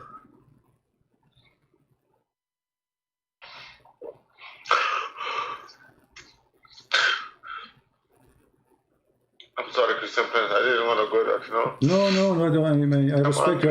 Actually, you have a lot of respect from all of us. Real men is the one who cry when they see the truth, my friend. Don't worry about it.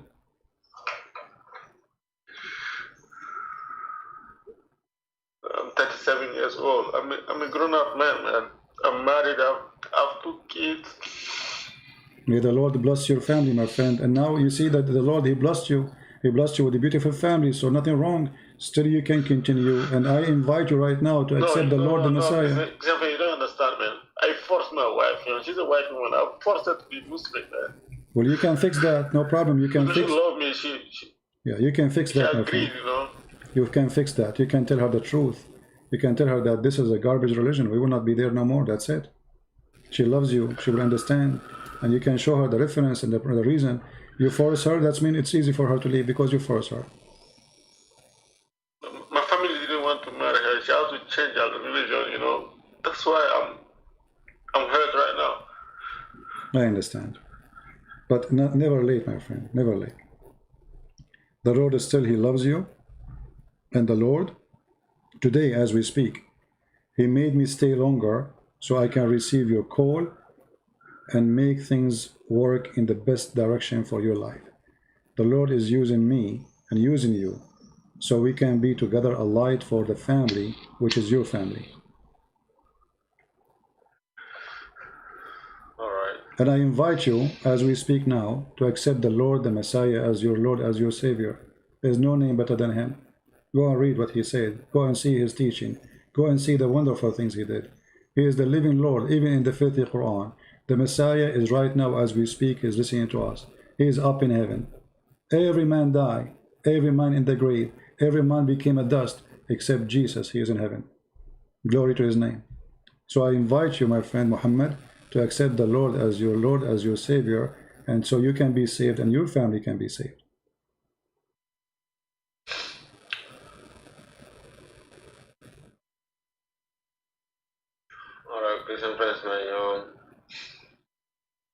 Do you accept the Lord as your Savior? Do you accept the Messiah? If he doesn't discriminate me, yes. I mean to that.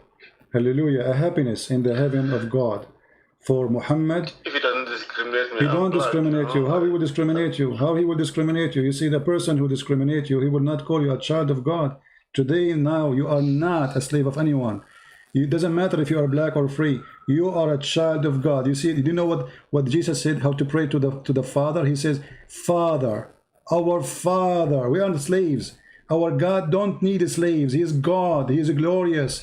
Only sick ones need slaves. So our God, he said to us, when you pray to me, don't call me master. Don't call me Lord. Call me our Father art in heaven, because we are his children. So today, you accepted the Messiah and you are his child. What discrimination?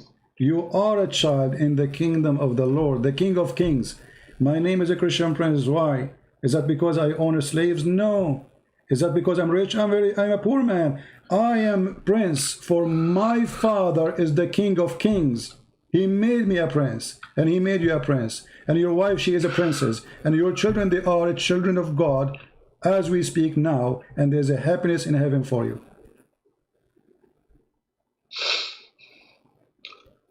I accept the Messiah. That's my Savior from today. I mean to that. I mean to that. I'm so happy. I'm rejecting Islam, man. I don't know how I'm gonna convince my wife, man. Praise the Lord. Praise the Lord for that. I never. Did you ever call me before, Muhammad? No. No. Okay. I read your book. I was angry. How you heard about me? One of my friends, who was a sheikh, who I think he's not Muslim anymore. He sent me the book, you know. Okay, so he read. Said, Muhammad, you have to read this. He read the book too. He was a sheikh, you said? Yeah, he was a sheikh. He was a sheikh. He read my book and he let us down. From France. What do you want more? Switzerland. Well, he's my good friend, you know. So he sent me your book, you know, and I have it like 2 months, you know. I didn't want to read it. Then I started reading it. Then I get angry because I'm going through the chapters, you know. You're talking about Khatam. You're talking about the name of Muhammad, you know. So these things I never heard in my life. Yeah, that's why I'm here. here. How come, man? I'm a grown-up man. I'm 37 years old, man. How the hell? I'm sorry, sometimes, man. I'm just getting angry right now. How I didn't hear all these kind of things, man? Yeah, it's okay, my friend. There's many people, they are born in Arabia. They speak Arabic. They never heard those things too. So it's not only you. A lot of, the whole world is living in ignorance. People, they think they have knowledge, but the fact they don't. And that's why I'm here. And my friend is a Moroccan. He's a Moroccan, you know. Oh, the one who left Islam is a Moroccan, the Sheikh? Yes, he's a Moroccan. You know, okay. He was one of my good friends. We grew up together. Actually, we're playing since we were in a child school together. Okay. And then because of him, I become a very, very devout Muslim. So he sent me this book. He was a sheikh. He was a sheikh in the mosque. He's an imam in the mosque. The one who left Islam. Yeah, he was an imam in the mosque. He left. He studied Islam, but all in France. All in France. He never left France. Actually, Actually, when he read your book, he told me 2 years ago, something changed my life. Because you and me will grow up together, I want you to open your eyes and read this thing. So he sent you the book. He said yes, to you, read this book and see what will happen. Didn't. Yeah. Yes, but I didn't finish the book. I'm angry already, so in the beginning of the book. Yeah. I understand.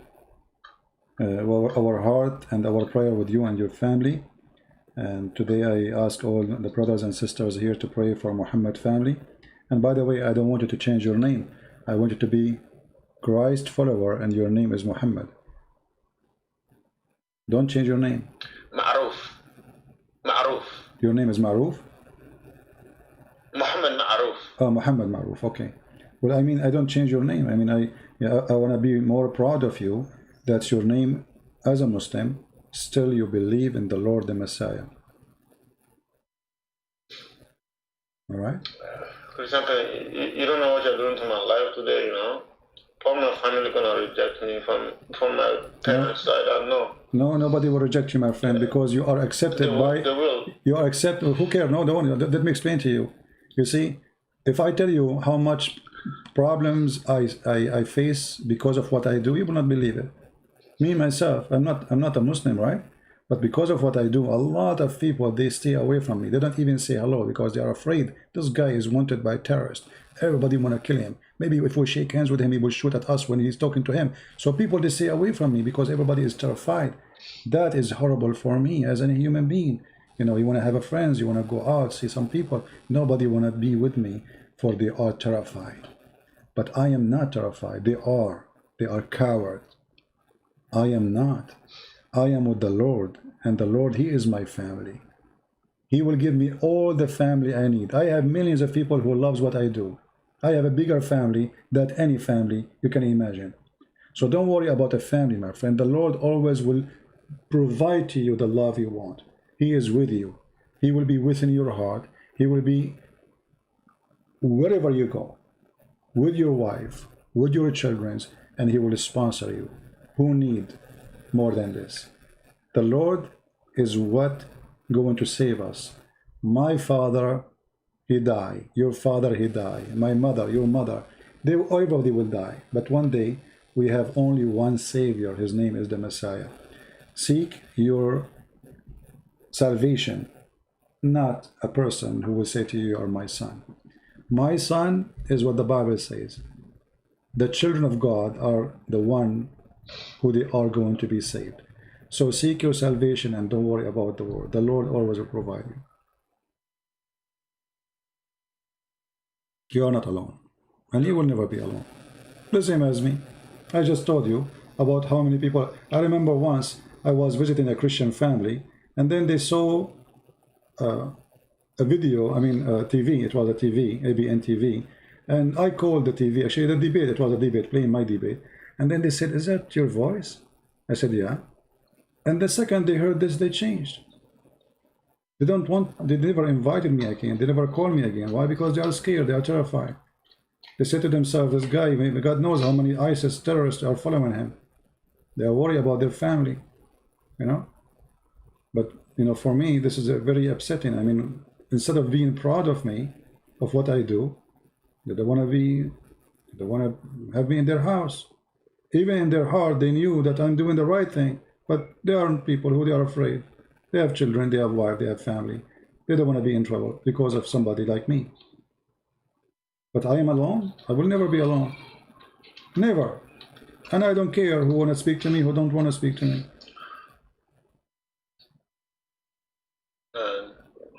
Like I said, Christian friend, you are changing my life, you know. Honestly, I'm sure tomorrow. I did not change your life. It's the Lord, my friend. I have to tell my brothers and sisters, you know, and I don't know, man. I'm sure they're gonna reject me. I want you first to speak to your wife and explain to her that why you left Islam, so she will leave Islam too, and then you can tell the rest and do what you need to do. Start with your family first, my friend. Family is the most important. The rest, they are not your wife, they are not your children. Care for those first, and then if they don't want to listen, the rest, this is their business. Everybody's choose his choice of life and choice of even of salvation. They don't want, it's up to them, right? Yeah, you're right. I will talk to my wife today, you know. I have to convince her again, you know, to remove her again from these calls, man. Christian Prince, man, I swear, man. My family, they all didn't want me to marry her, you know, so I have to force her, you know, to change her religion so that she can marry me. And she loves me. well, a school sweetheart, you know, son. I know her since I was like 8, 9, you know. Yeah. Well, I'm happy for you. It's And, good. Yeah, Christian Prince. Listen, I don't know. I will check your channel again. One of the time I'm gonna call you. I'm gonna tell you, you know, what happened. But I have to talk to my wife today. all right. And thank you, man. Thank you. You're welcome. You're welcome, my friend. God bless you. You showed me something that I've never seen in my life, man. I'm 37 years old. I've been a stupid man for 37 years old. It's for okay. 37 years, man. But remember, 15 minutes ago, you said the Christian Prince got busted. You remember? Yeah. That is something funny. But it's good to remember, you know. I was sure, because what you're saying, you know, I never heard it in my life, man. Yeah. And I'm not a small boy. I'm not like a small boy who's okay. No, I'm a family man, you know. Yeah, it's family man. I have a great job. I have a nice woman. I have kids. So, yeah. you should understand me too, Christian friend. Another time I'll tell you what happened, okay? All right. Well, I'm so happy to have you, my friend, and you feel free to call me. And if you need any help with your wife, she can, you know, you can call with her, and I will be happy to help her too. That would be great, man. If I cannot convince her, honestly, I really want you to talk to her, you know, son. Yeah, no problem. Because she's too in this more than me now, you know. Don't worry.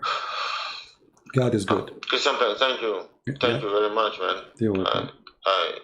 I call you to pass you, but at the end, you showed me something I've never seen, man. As a black person, and I keep everything. Yeah, I don't know what to say, man. You don't have to say anything. I'm hungry today, man. Yeah, it's okay. You know, you say it all, and the important is the result is not what happened. The result is very important. You know, we are successful to save you and to save your family. God is willing, and now you saw the truth, and the truth will set you free. You are free today. You are free. You are free. No more slavery. You are not following the slave owner Muhammad. All right.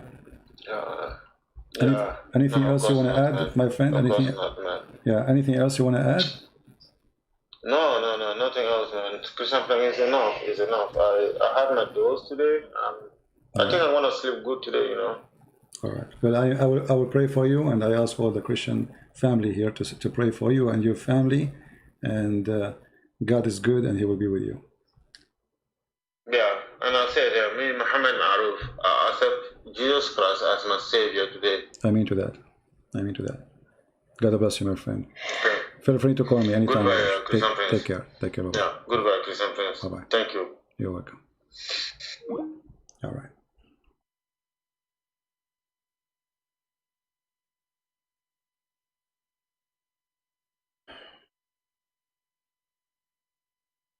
My throat is dry and hurting, but God is good.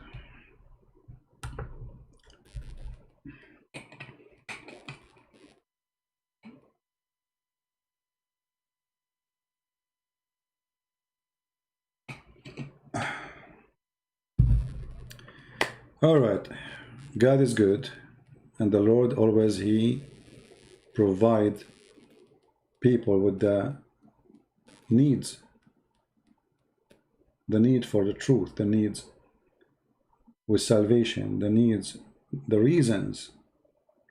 This person, 37 years, he is listening to a lie, praying to a fake God. Nobody told him the truth. This is why it's very important for you as a Christian, if you really care to be with the Lord one day, because the Lord, He will say to you, you spend your life doing what? What you did exactly? You will say, I have a nice house, I have a nice car.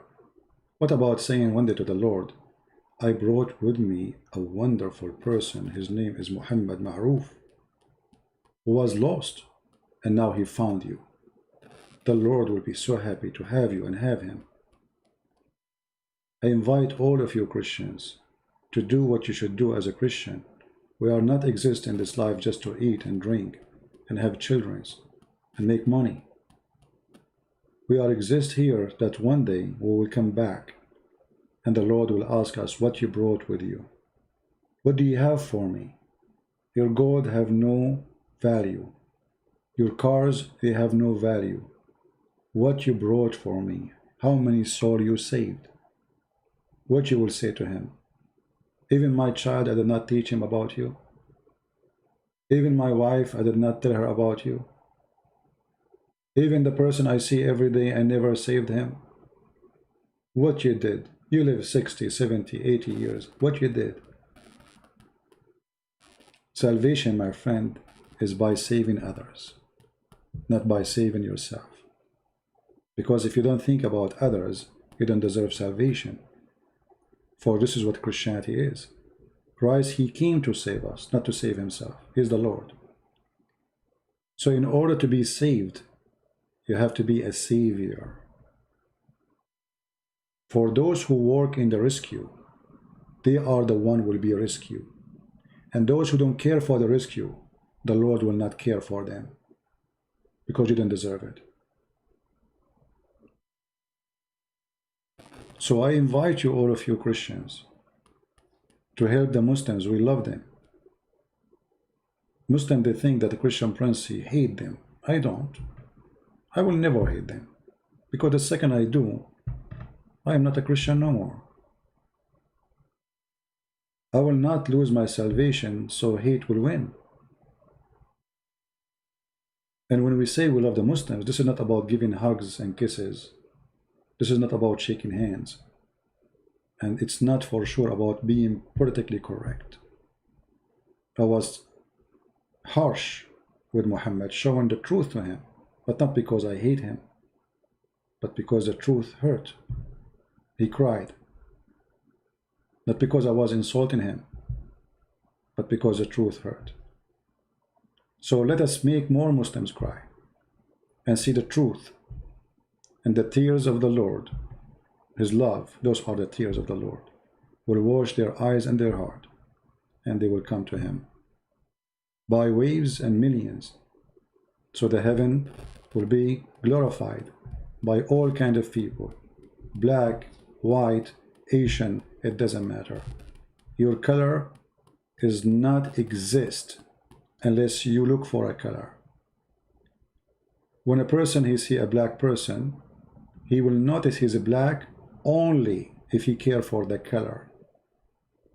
Yes, we see the color, but I will not care if he is black or not. I care how good, how nice he is. This is what I care for. From their fruits you shall know them.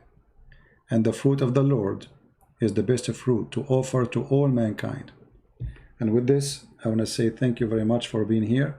I appreciate all people who support us by downloading the videos, adding subtitles, making translation for the videos and for the books.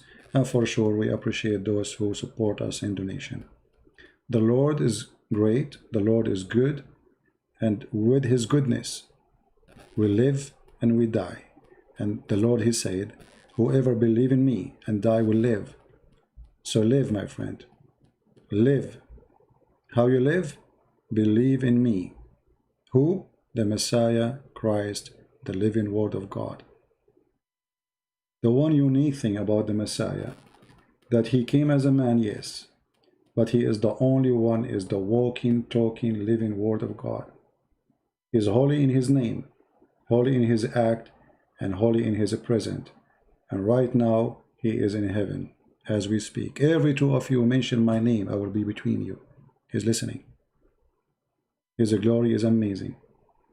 And with his name, I say, God bless you and see you soon. I will try tomorrow to be in the Quality of Life account. For those who do not know it, maybe the admin can post the link for it. I will establish a program to go there, and we will talk about different issue. If people like me to talk about something special topic, you can leave a comment here or in Patreon, and we will go and discuss it if it's something we did not discuss yet. Thank you very much. May the Lord bless you. Christ is Lord. Islam is false. And see you soon again. God bless.